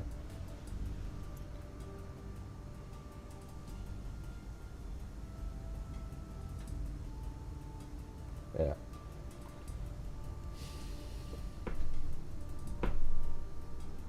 Yeah. So somebody sent me pictures, and there's really no way to tell whose room something's in. So, gonna have to let that go.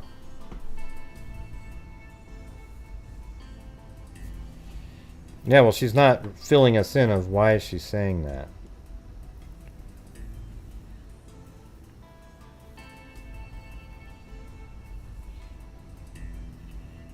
Thanks, JD White.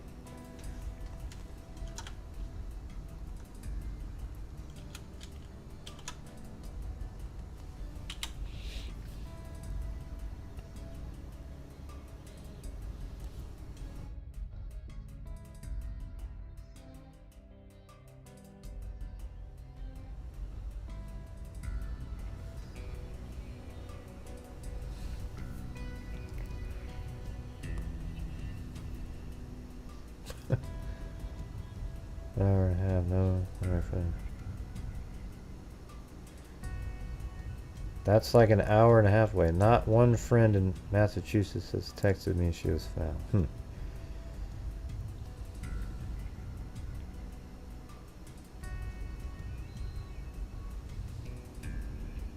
Okay, well, we're not going to be able to confirm it, I guess.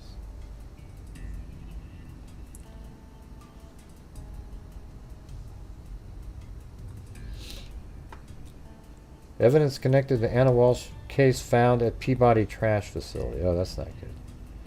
Investigators searching through trash at a transfer station in Peabody have found evidence connected to the disappearance of Anna Walshe. I wonder what that evidence is. Is that actually her that was found in the trash? And they're just not wanting to say that yet? Yeah, I already got the dumpster stories that people are sending me. Oh god. This is from Reddit, but screenshots of local. Okay, let's see.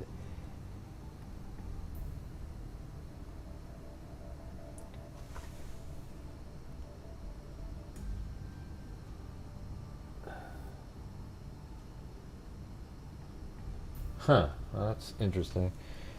So I guess this is from the news here, and there's like a tarp, and there's something on it, and this person's taking pictures on the tarp. This is in the trash area, and they're all looking down here. I mean, man, maybe she's there, you know. That's just somebody took a shot from the news.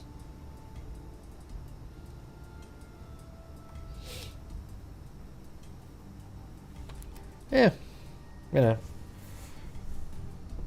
What do you mean you're trying to send it?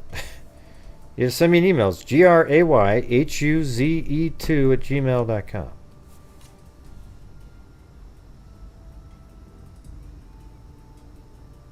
Oh yeah, well you sent it to me. Yeah, LM sent the same, something similar to it from the TV, but it says gem on it, so I wasn't looking at it. I don't know what gem means. Maybe if you put in Anna Walshe, I might have looked at it. You typed in gem.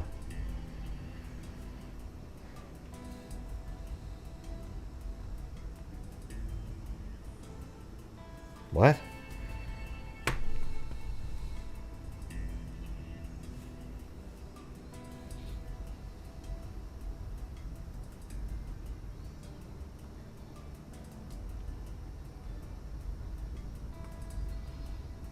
Breaking tonight, I-Team sources say investigators have now discovered evidence at that facility. Thanks for joining us. I'm David Wade. And I'm Lisa Hughes. The WBZ team is covering all angles of this rapidly developing story, including that exclusive interview with a family friend. Okay. You said you emailed it. I don't have anything in my email. Nothing in my email. Nothing in my email.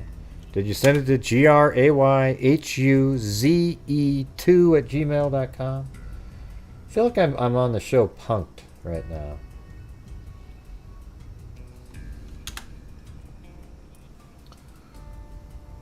Is that what this is?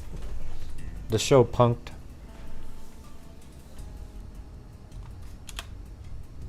Yeah, I don't have anything from you. It's GRAYHUZE2 @gmail.com.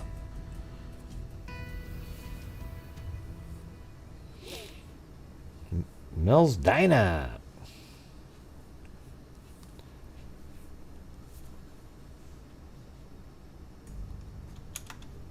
Yeah, no, I don't have any emails from you there, Lily.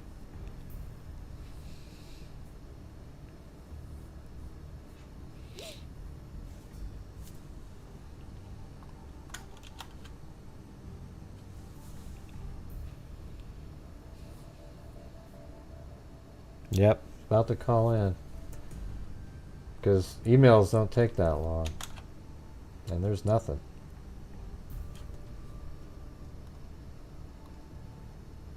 Oh, there you go. So there's the guy at the vigil. That's not him. See? Can I get a debunked? There you go. That's not, definitely not Brian Koberger right there. 100%. Okay? You can just tell by looking at him. So, somebody just sent me this. That was actually Susan, someone named Susan T. Yep, still don't have that email.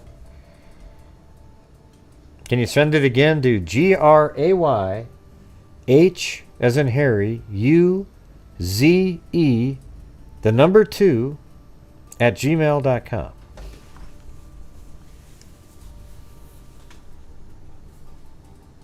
Now, it's amazing how many people just kept... That's right, it's a disguise. That's really him wearing a disguise, not to look like him. Right. You know, it's like in the Delphi case, somebody said, well, he's got hazel eyes. And somebody said, but how do you know he wasn't wearing colored contact lenses? Oh, God. Jesus.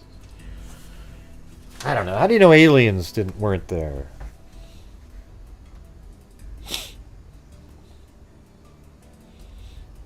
Yeah, you can send me the mom's link.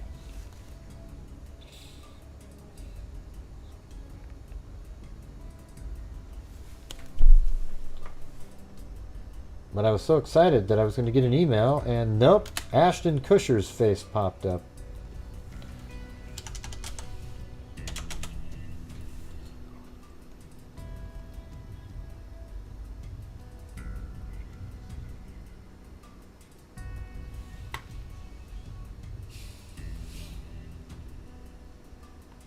She's from Serbia or something like that, right? Or something like that. Bosnia or something. What was it?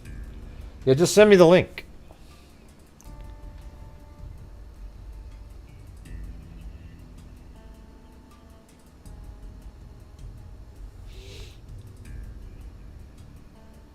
Huh? I don't even know what you're saying there, Michael, but... Yeah, Belgrade. Waiting for the link. Zozo.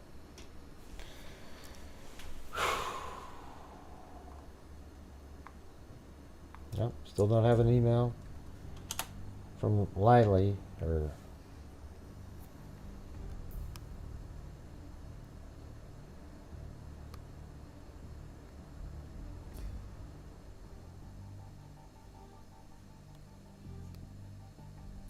No, he doesn't, Susie.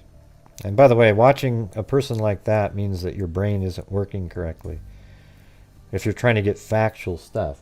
Now, if you turn down the audio just to look at the video that somebody like that films, then yeah, it's worthwhile. But to give a shit about anything coming out of that person analytically, you're nuts. Okay?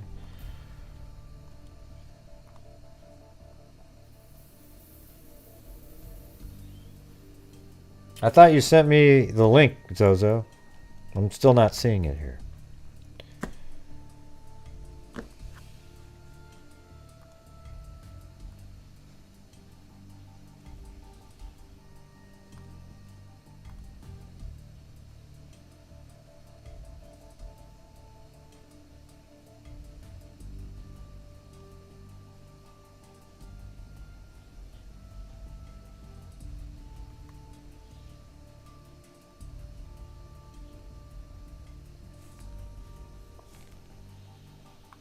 Well, screw it.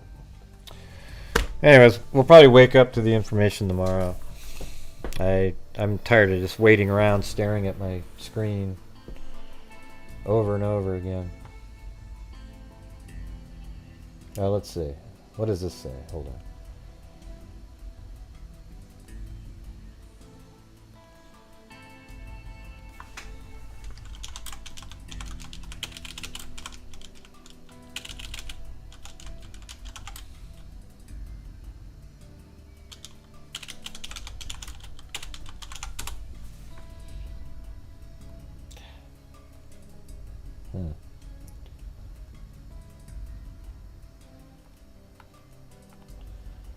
I don't know. Does it let you just turn it on, or what do you guys say? Belgrade? What language is over there? Like Serbian, or let's see.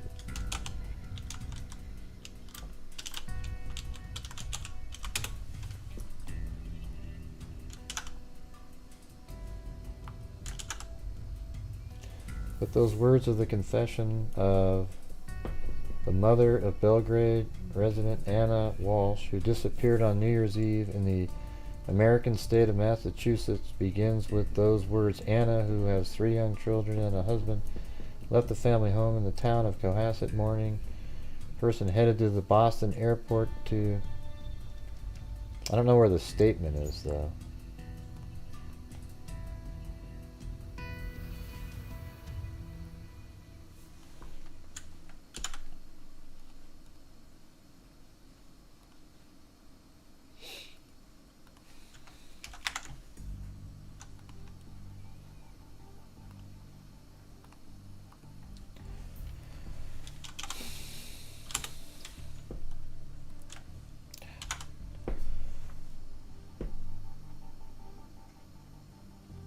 Says not slept in days. I don't know, it doesn't sound like there's the answer in there.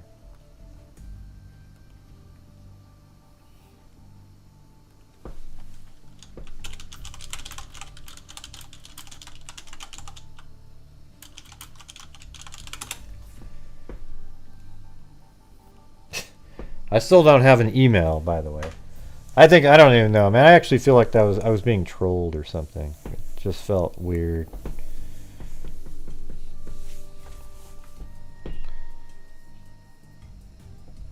Someone in the chat said that. Custody, eating Grant. Yeah, he's got a smiling. Yeah. Why, Melanie?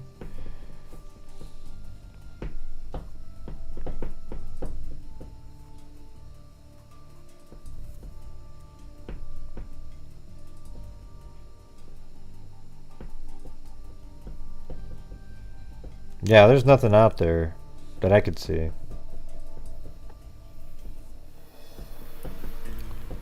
Yeah, and then she said she sent me an email, but there isn't one. It's probably one of the trolls that got a free, membership or something, It's okay.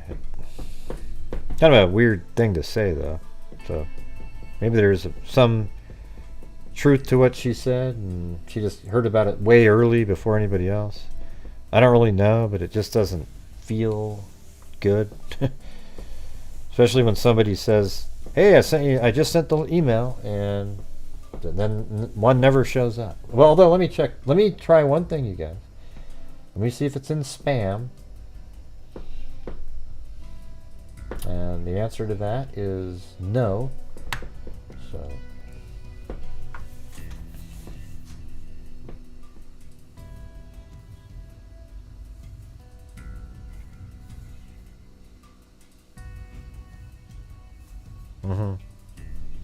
yeah. It's hard to say, Zozo. It's hard to say. When you translate stuff, it's just...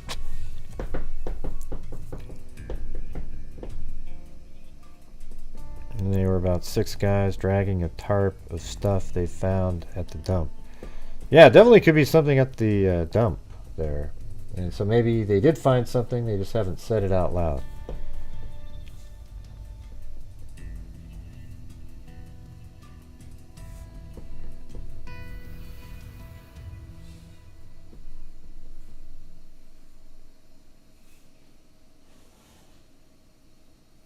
I read some of it. I just stopped reading.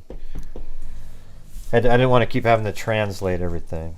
It seems like Google would just automatically translate a page. There's got to be a way to do that. Let's see.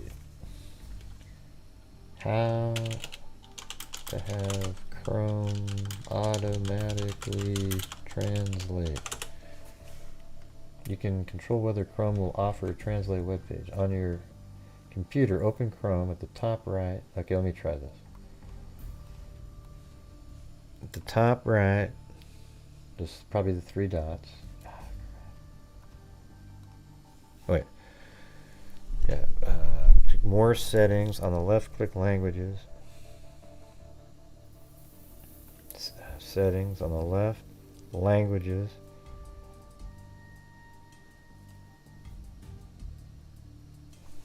And then what did it say? Under preferred languages. Okay. So languages, preferred languages, use Google Translate. It's already on, so didn't seem to work.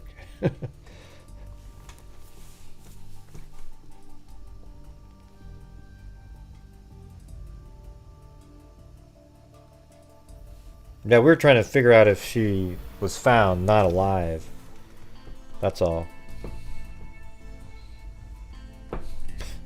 I was trying to see if she was found unalived.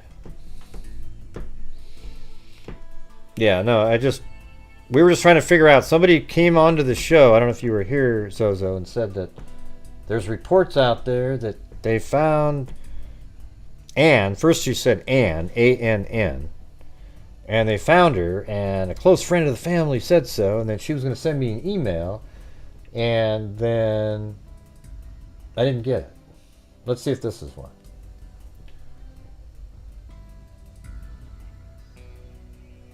Yeah, we're all... Why do people keep sending me the dumpster stories? I just showed you the dumpster story on the screen, okay?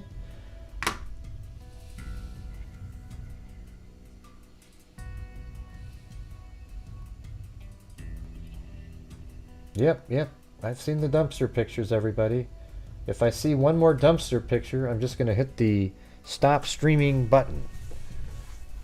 It's like, I just got 4 emails showing the dumpster again. I mean, the trash facility. There's almost so much trash that I can take.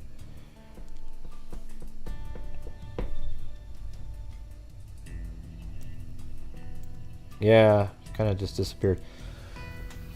Ugh.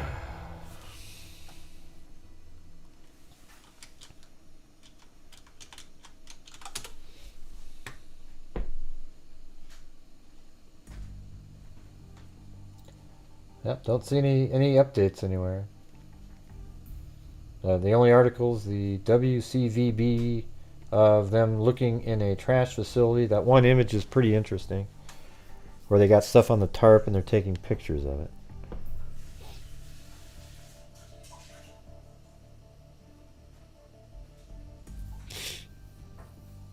All right. Okay. Well, anyways, you guys, that's going to do it for me. I'm sure some other YouTuber will get the scoop in the morning and put it out there, but yeah, it wouldn't be shocking. But she also said, Zozo, that she was going to she sent me an email and it's not here. She goes, oh yeah, I sent you an email. It's not here. It's not been here for 20 minutes now. So at some point you got to say, sometimes you got to listen to me, you know? Like sometimes you just got to realize that, you know, it did sound pretty legit at the beginning.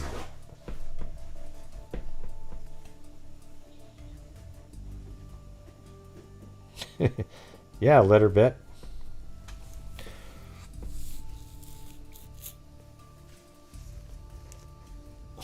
Yeah, anyways, all right, you guys. Thank you very much for being here tonight. I thanked everybody already for their super chats and whatnot, and I really appreciate it. We'll see you guys tomorrow. If there's breaking news, I'll post something in the community section. If not, I'm not just going to sit here and keep staring at the screen waiting for something to pop in. Okay, hold on. There's Lily right there. Sorry, I'm not a troll. I'm not sure what happened. Close family friend. Okay, you keep saying close family friend. Who did they confirm it to? And you say you're only trying to help, but you're not sending me anything. You just said that you sent me something. And emails just work, you know what I mean? Like, you send in grayhuze2 at I've also asked you multiple times, when you say close family friend confirmed, her being found, who did she confirm that to? Who's she talking to? When you say close family friend confirmed, where? You know, where is that? Can you just type that in, please?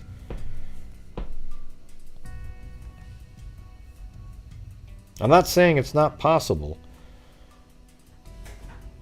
It's not on Google. I've looked Google says that.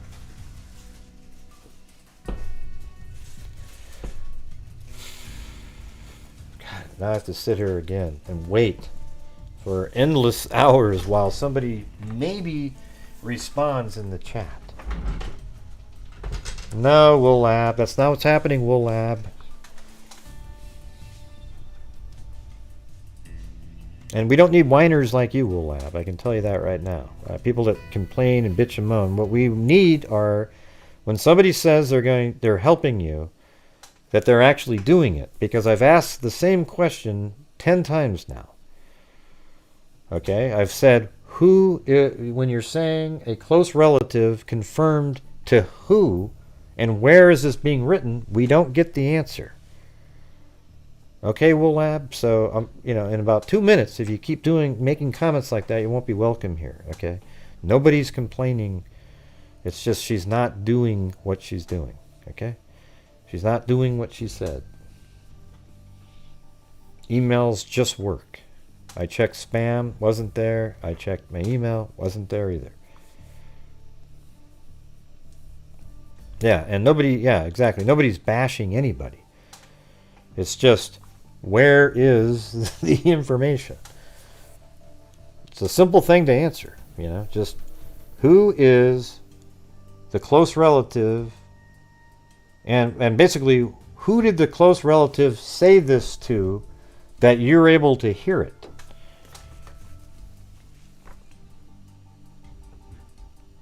And we're still sitting here.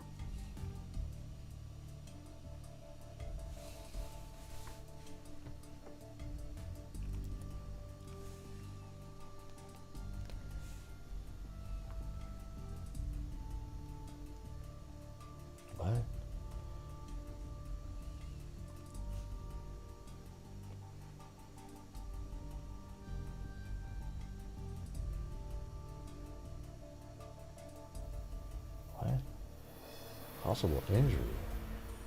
Oh, it's just light hitting the side of his cuff. Yeah, that's a good idea. Hold on. Are you still out there? What close family friend said what to who?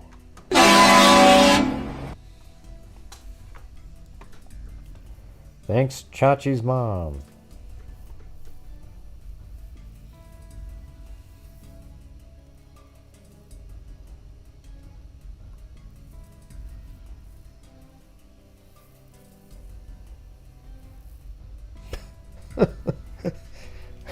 Don't you guys feel like I do? I mean, don't you understand what I'm saying? I've asked to clarify that 3 times, and there isn't one.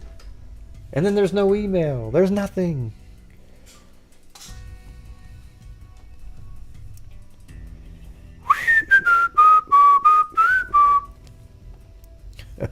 You were in the bed with the cats, Miranda, until that came blasting through. They're probably all sitting around in a room laughing how we're all talking about it.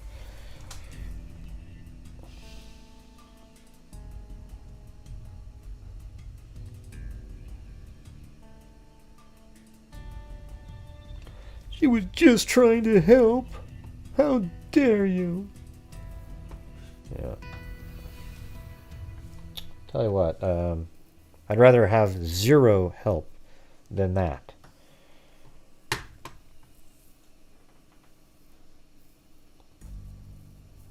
Let's see.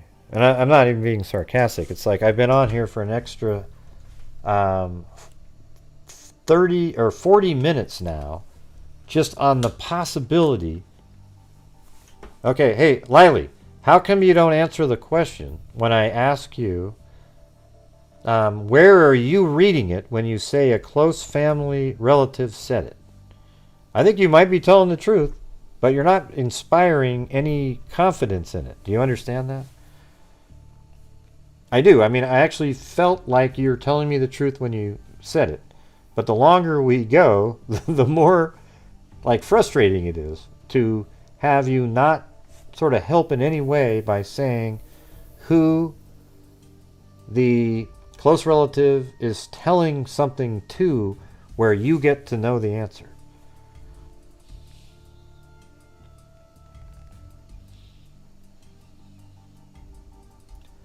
But I'll tell you what, Lily, if it turns out to be true, I'm sending you an everything mug. All right?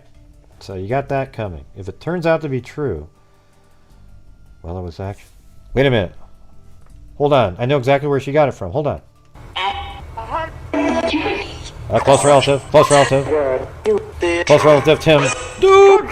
Doing it, little buddy. Skipper! Oh, come on. That's where it was. I knew it. That's the answer.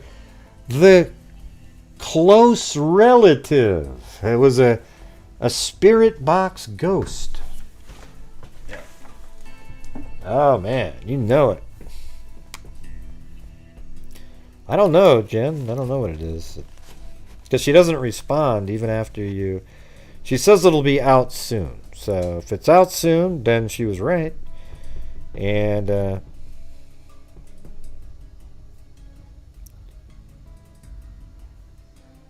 okay. Well, let me ask you this though, Lily. Where did you hear it? Where a close friend said something? You said you were emailing me something, so maybe you could just type it in what you were going to send. Yeah. Hey, Will Lab, we don't need you to be the little cheerleader babysitter type. Okay, I'm going to put you on timeout. Maybe when you come back at some point, you can, you know, don't try to pretend you're the holier than thou type, the morally superior member in here. But for look how mean everybody's been. If they had just been a little nicer, they. I don't think anybody's being mean. I don't think anybody's been not reasonable and thinking that somebody should be able to answer some really kind of simple questions on something. Don't you think? Really simple stuff. It's not like it's hard to... Yep. You're so mean, Nikki.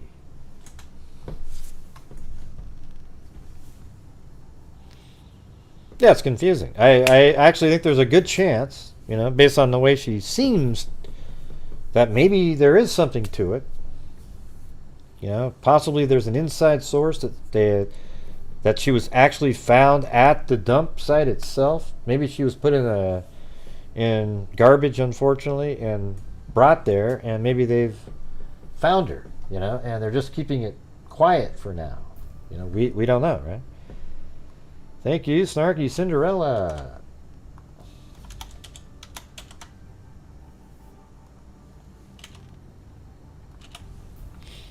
Oh man, just got here and I'm already laughing, as always.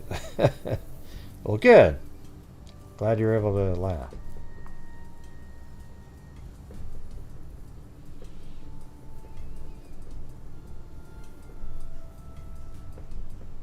Good night, Garden Girl. Sorry I couldn't get more information for you. I think I'm in here for the long haul now. A vigil of sorts, staring at my monitor, hoping to God something pops up.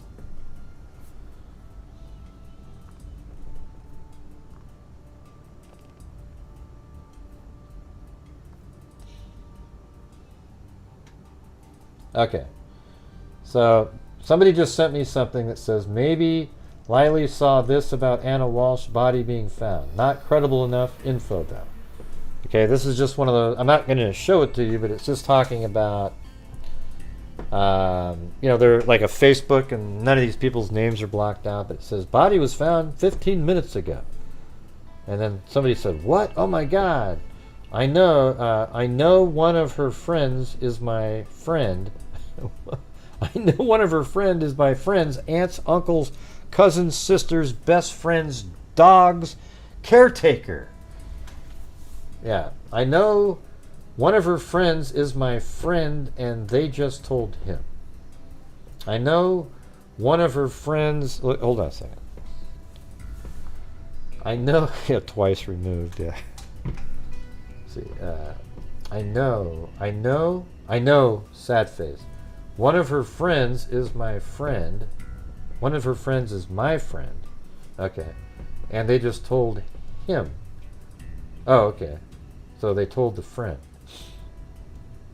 And I can't find it in the news anywhere. Hasn't been released to the public yet. So maybe that's what they're talking about. Sounds exactly the same. Oh goodness, do you know where she was found? A dumpster in Swampscott, so that would make sense. And then somebody said, "I can't stop thinking about her babies." Man, that sounds kind of weird. Same. That was my first thought. She loved her babies so much. Nicole, or somebody else said, "She looked like such a good mama." Yeah, what does a great mom look like? I think she probably was a great mom, but it's weird to say she looked like one. Some of the best moms in the world probably don't look like you might think look like.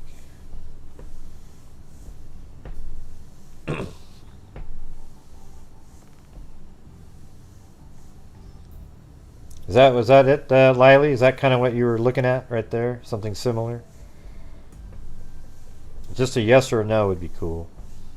Maybe you're on rewind mode. You gotta fast forward a little bit. And thank you for sending me that, Amy. And guess what? I got another link of the dumpster. Oh my God. This is getting out of hand. Not the dumpster, the garbage facility. I can't believe it. Another one. It's just the same video too that everybody keeps sending.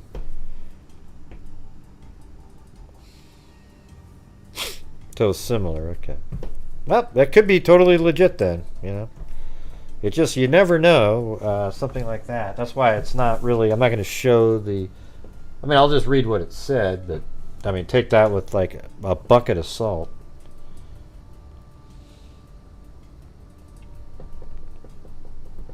Well, where does it say that he did that, Zozo? All it said, they didn't say that in the affidavit. He did buy $450 worth of cleaning supplies, including Tyvek suit.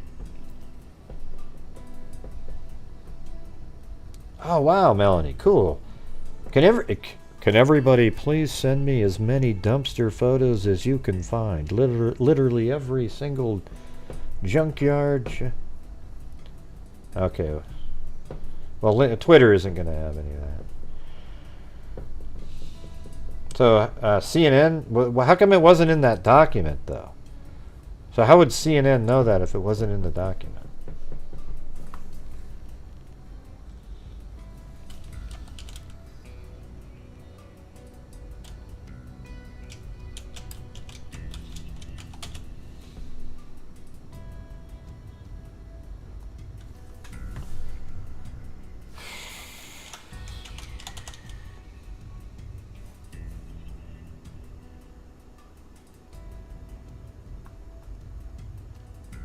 Oh, wait. In addition, investigators found search queries on Brian Walsh's internet records for how to dispose of a 115-pound woman's body. Wow, that's so specific. And how to dismember a body according to... Wow. So, man, when you look at that, and then you go back to that picture that was, man, that's pretty disturbing if that's really what that is. So that was CNN right there. I mean, I'm not a big CNN fan, but they're not going to just put out random shit either. You think that's going to be fake, CNN? I don't think. I mean, they do fake news on politics stuff because they have something to gain, you know. But on this kind of stuff, I don't know where they're getting that from because it's not in that document. It almost sounds like they're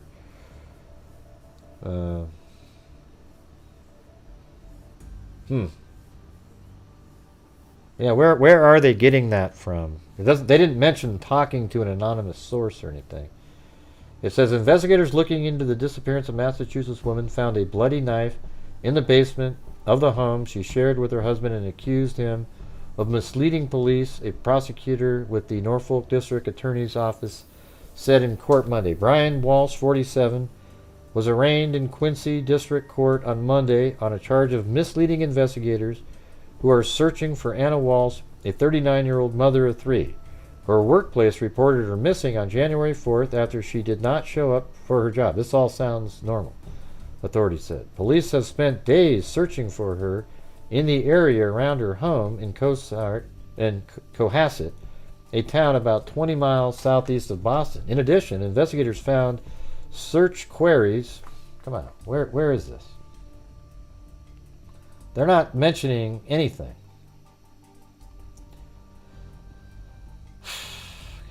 Do you guys ever get as frustrated as me on this stuff?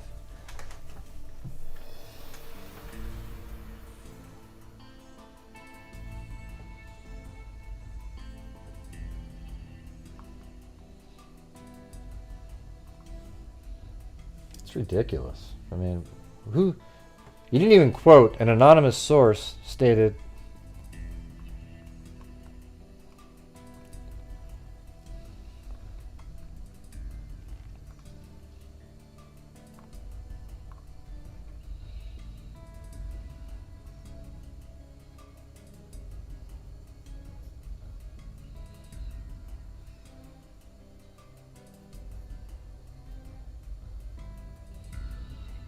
Okay, maybe I missed something in here. Let's see.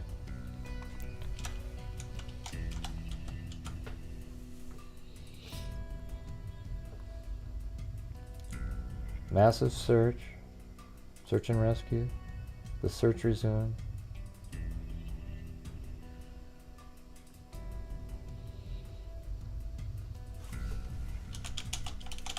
Yeah, the word internet's not even in there.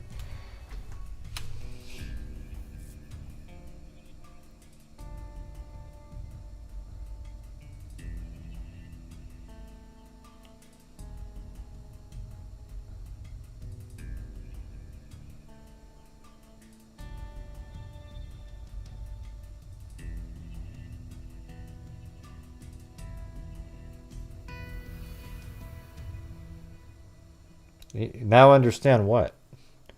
I'm not sure what you're talking about, Wiley. I just understand that there's a comment on Facebook. That's it. Doesn't mean anything.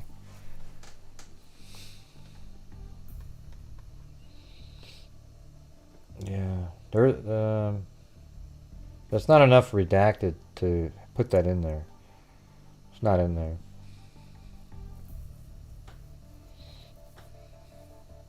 And what do you mean by that happens to me all the time? What happened to her that happens to you all the time, Zozo?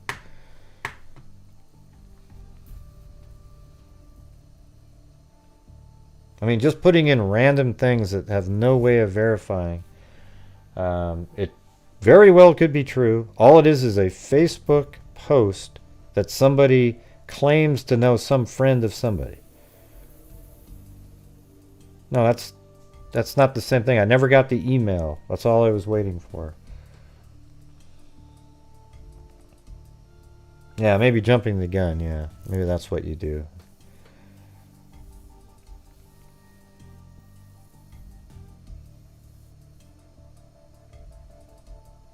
Hold on a second.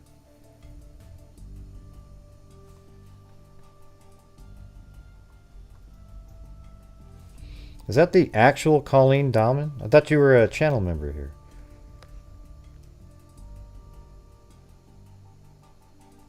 And where do you communicate with her when you say, what are you talking about, Colleen?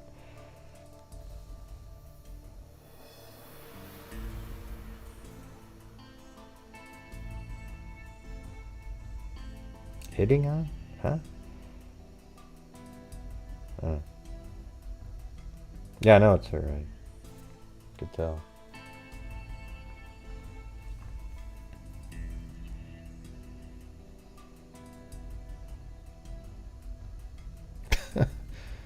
Well, I'm not mad. I'm just frustrated with how this whole thing went.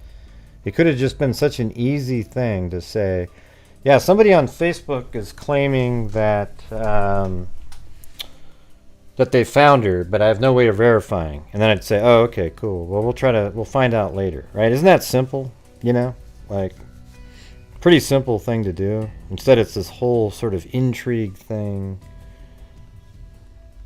And I thought Colleen Dahman was a member in here. So all of a sudden, she's not, and then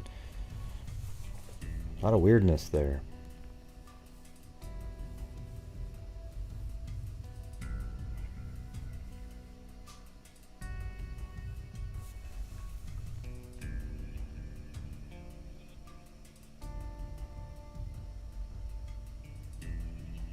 And why do you guys always use the word lovely in here? Like,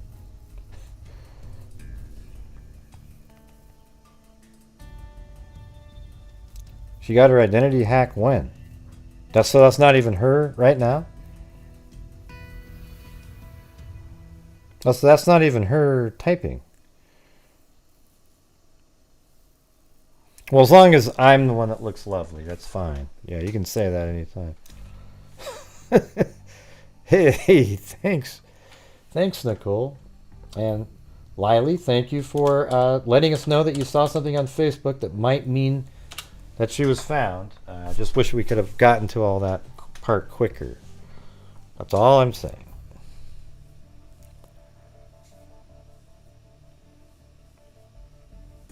Yeah.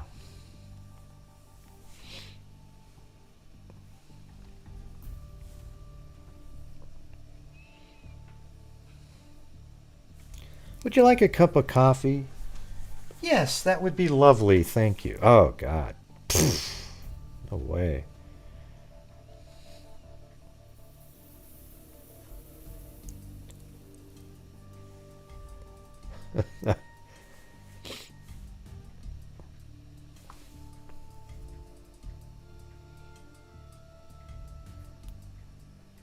Links for what, Rebecca? Yeah, don't send them to me. Tell you what, though, if I get one more dumpster link.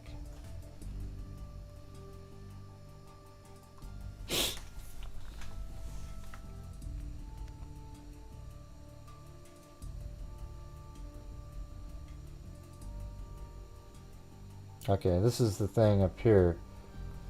Alright, let's look at this one. Anna Walshe's husband, Brian Walshe, searched how to dismember a body amid the Massachusetts mom disappearance. A detail his defense team may have a tough time explaining, an expert told Fox News Digital. Tishman Speyer, real estate executive Anna Walshe, vanished New Year's Day, and let's see, and her husband, with whom she shares 3 children, was arrested Sunday on a charge that he misled investigators on his whereabouts. 2 law enforcement sources told CNN... Yeah, I mean, the kids aren't going to have any parents now, though. That's the thing. 2 law enforcement sources told CNN that police found internet records. Okay, so now we hear something about sources. CNN didn't quote anybody. See, look at this. 2 law enforcement sources told CNN. Except CNN didn't say 2 law enforcement sources said. Unless there was another article that said that. That police found internet records showing that the convicted art swindler had searched how to dismember a body, and hence the Tyvek suits, and how to dispose of a 115-pound body.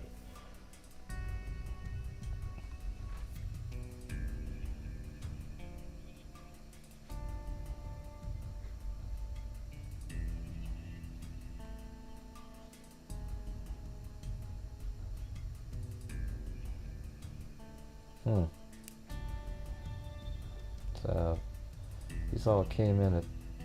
I'm looking for the one picture that somebody sent me a bit ago. No. See, so many of you sent these dumpster photos that I can't find the one that was... Thank you for all the dumpster photos.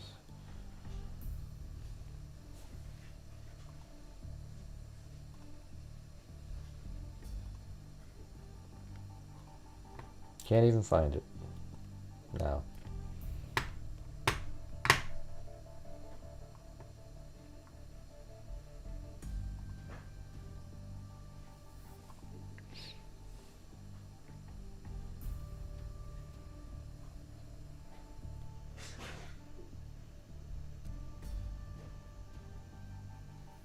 Now maybe it was this one.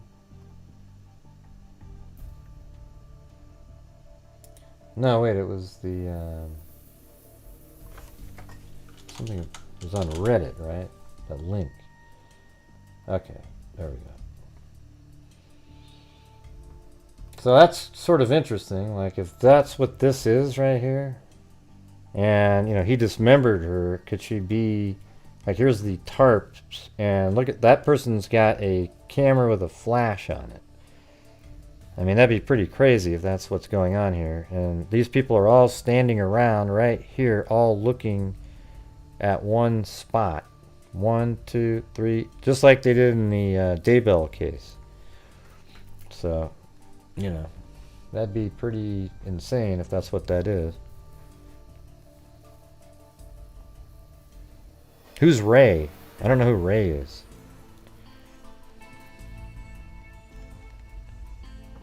Oh, the guy with the ghost? God, I sure hope not.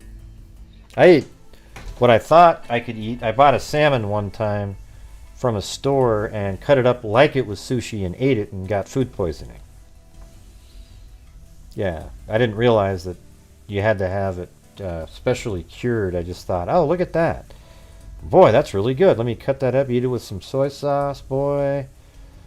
It was just absolutely god-awful. Yeah, and food poisoning is crazy, you know? Real food poisoning. A lot of people think they get food poisoning when they get gastroenteritis, but food poisoning is a whole different thing, man. Whole different. You can die from that shit. It is, and literally. It's basically your entire body starts trying to eliminate stuff in, I mean, just, it's insane. You know when you get a colonoscopy, the drink that you drink, it has the same sort of effect. The stuff called Go Lightly, which reminds me of a YouTuber out there with the same sort of, you know, thoughts behind it. It's weird. Yeah.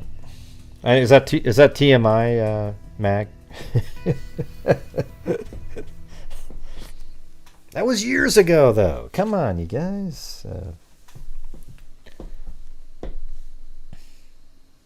Yep. Yeah. Oh. Yep, she said. Yep. Yep. There we go. I never saw Damen again. He just took off.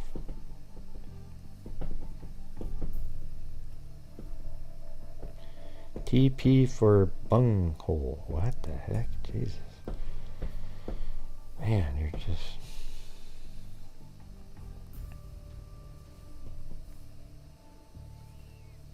I don't even... Who's DM?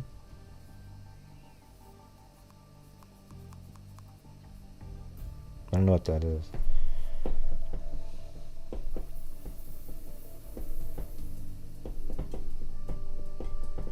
Well, that's about enough waiting for me, you guys. I'm going to get the hell out of here. So thank you very much, everybody. And another dumpster video. I-Team, evidence connected, Anna. Yes, we've already gone over that one. Wow, another one. Oh yeah, it's supposed to spin for the everything mug. All right, here we go. Is that the only reason you're here? Doop. Gilligan, little buddy.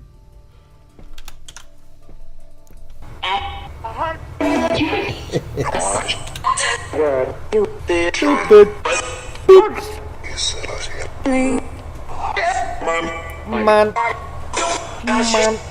Man.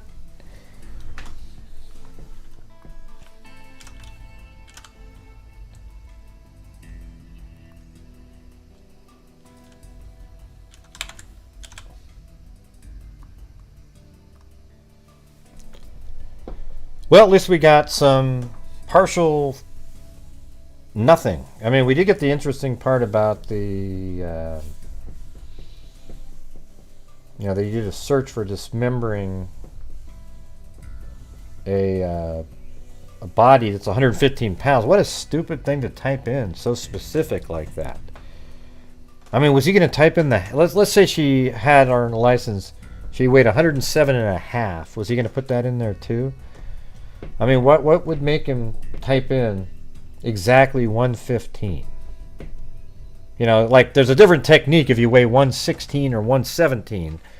But when and in 105, it's a little different too. You got to use the serrated. I mean, it's a little bit strange, right? Like, why would you type in that kind of detail? Like, hey everybody, I'm going to type in exactly how much my wife weighs and a woman too. So.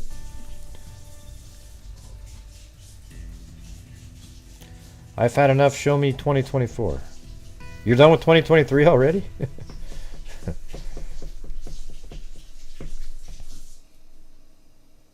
Yeah, I guess so. Yeah. All right, so here we go, everybody. We're going to spin. What the hell's on the screen? Huh.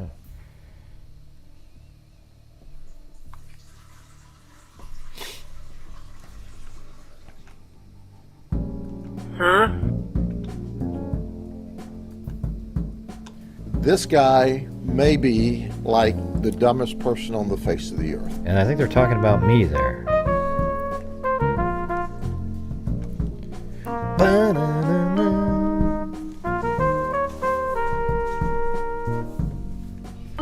Here we go, here we go. Shuffle, shuffle. This is just for one win tonight, the Everything Mug.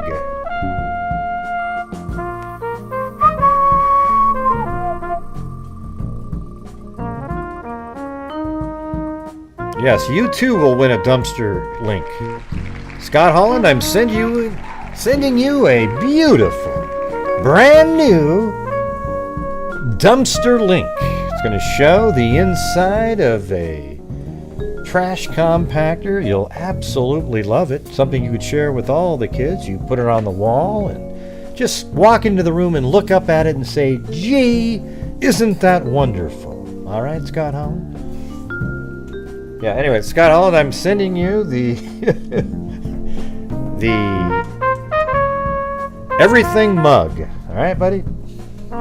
Couldn't go to a better guy. Couldn't go to a better guy.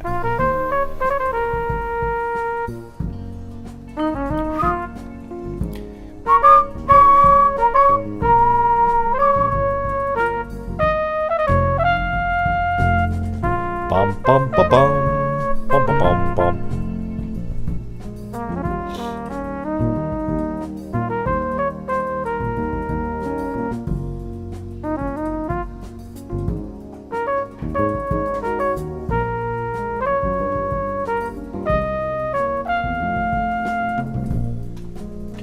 All right. Yeah. Well, sorry we weren't able to get to the bottom of that on the show, but I'm sure we'll wake up in the morning and that will be the truth, right? Don't you guys think?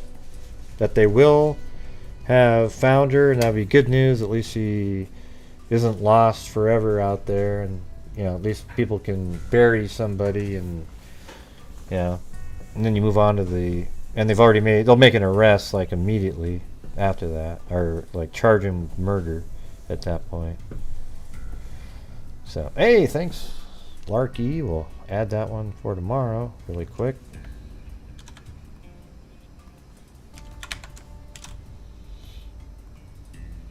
Okay, got the first name on there for tomorrow. But oh, and Lynette Joy. Wow, I could throw you on there too.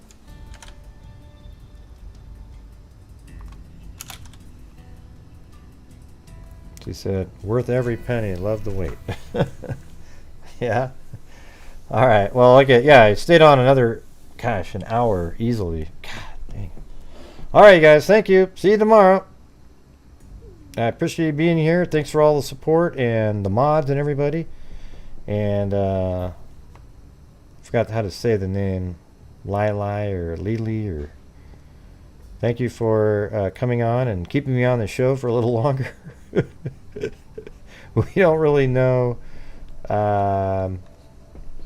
exactly what we found out, but maybe there'll be something.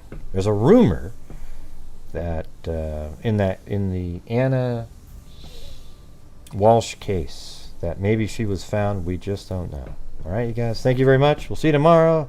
And as I always say, everybody, until next time, be safe out there. And a 1, and a 2, and a 3, and a 4, and a 5, and a 6, and a 7, and an 8, and a 9, and a 10. Oh, Lily, I've been doing Lily. this crime thing for quite a while now. It's and okay, during this Lily. whole time, I have Thanks not for trying seen to one help. person that is a I'm not betting money. crime dissector, plug rejector. I think I'm a it's certified very human possibly lie true, is what I detector. Gonna get ya on a stretcher. But I just wanted Try more and play me answers. like an old projector. Crime sector. I agree, Zozo. I agree. I want you to know that I agree with you, Zozo. Freak connector, and I'm always gonna be a pup protector. Fool deflector, interceptor, and I'll meet a little better with a vector on his pector. With all respect, y'all. Just remember, I've a fucking check y'all. I have no agenda. I'm a pretender, and I'll serve it to you straight without the blender. And in the end, I'm gonna send ya on a mission to reveal the true offender. Come on, man. What's wrong? Yeah, so I'll just get right back Did to you it. hear what I All right, said? everybody, talk to you. There's mosquitoes the size of bald eagles in that dadgum swamp. No, you didn't. Mick rambling on. 5 brain cells, 4 aren't working. Have you lost the last 3 brain cells, or do you just have cabbage for brains? You know, that's just one step above stupid. Huh? It's the house. Good night, everybody.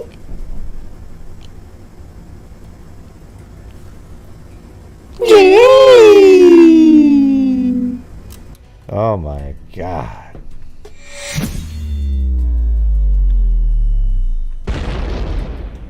Evil can never be dead enough.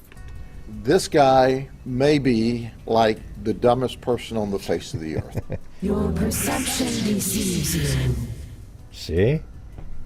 Bye-bye. Hey, Gray, one more thing. Would you just let me go? Sorry, Gray. What? Not again? Anyways, all right. See you later. Bye-bye.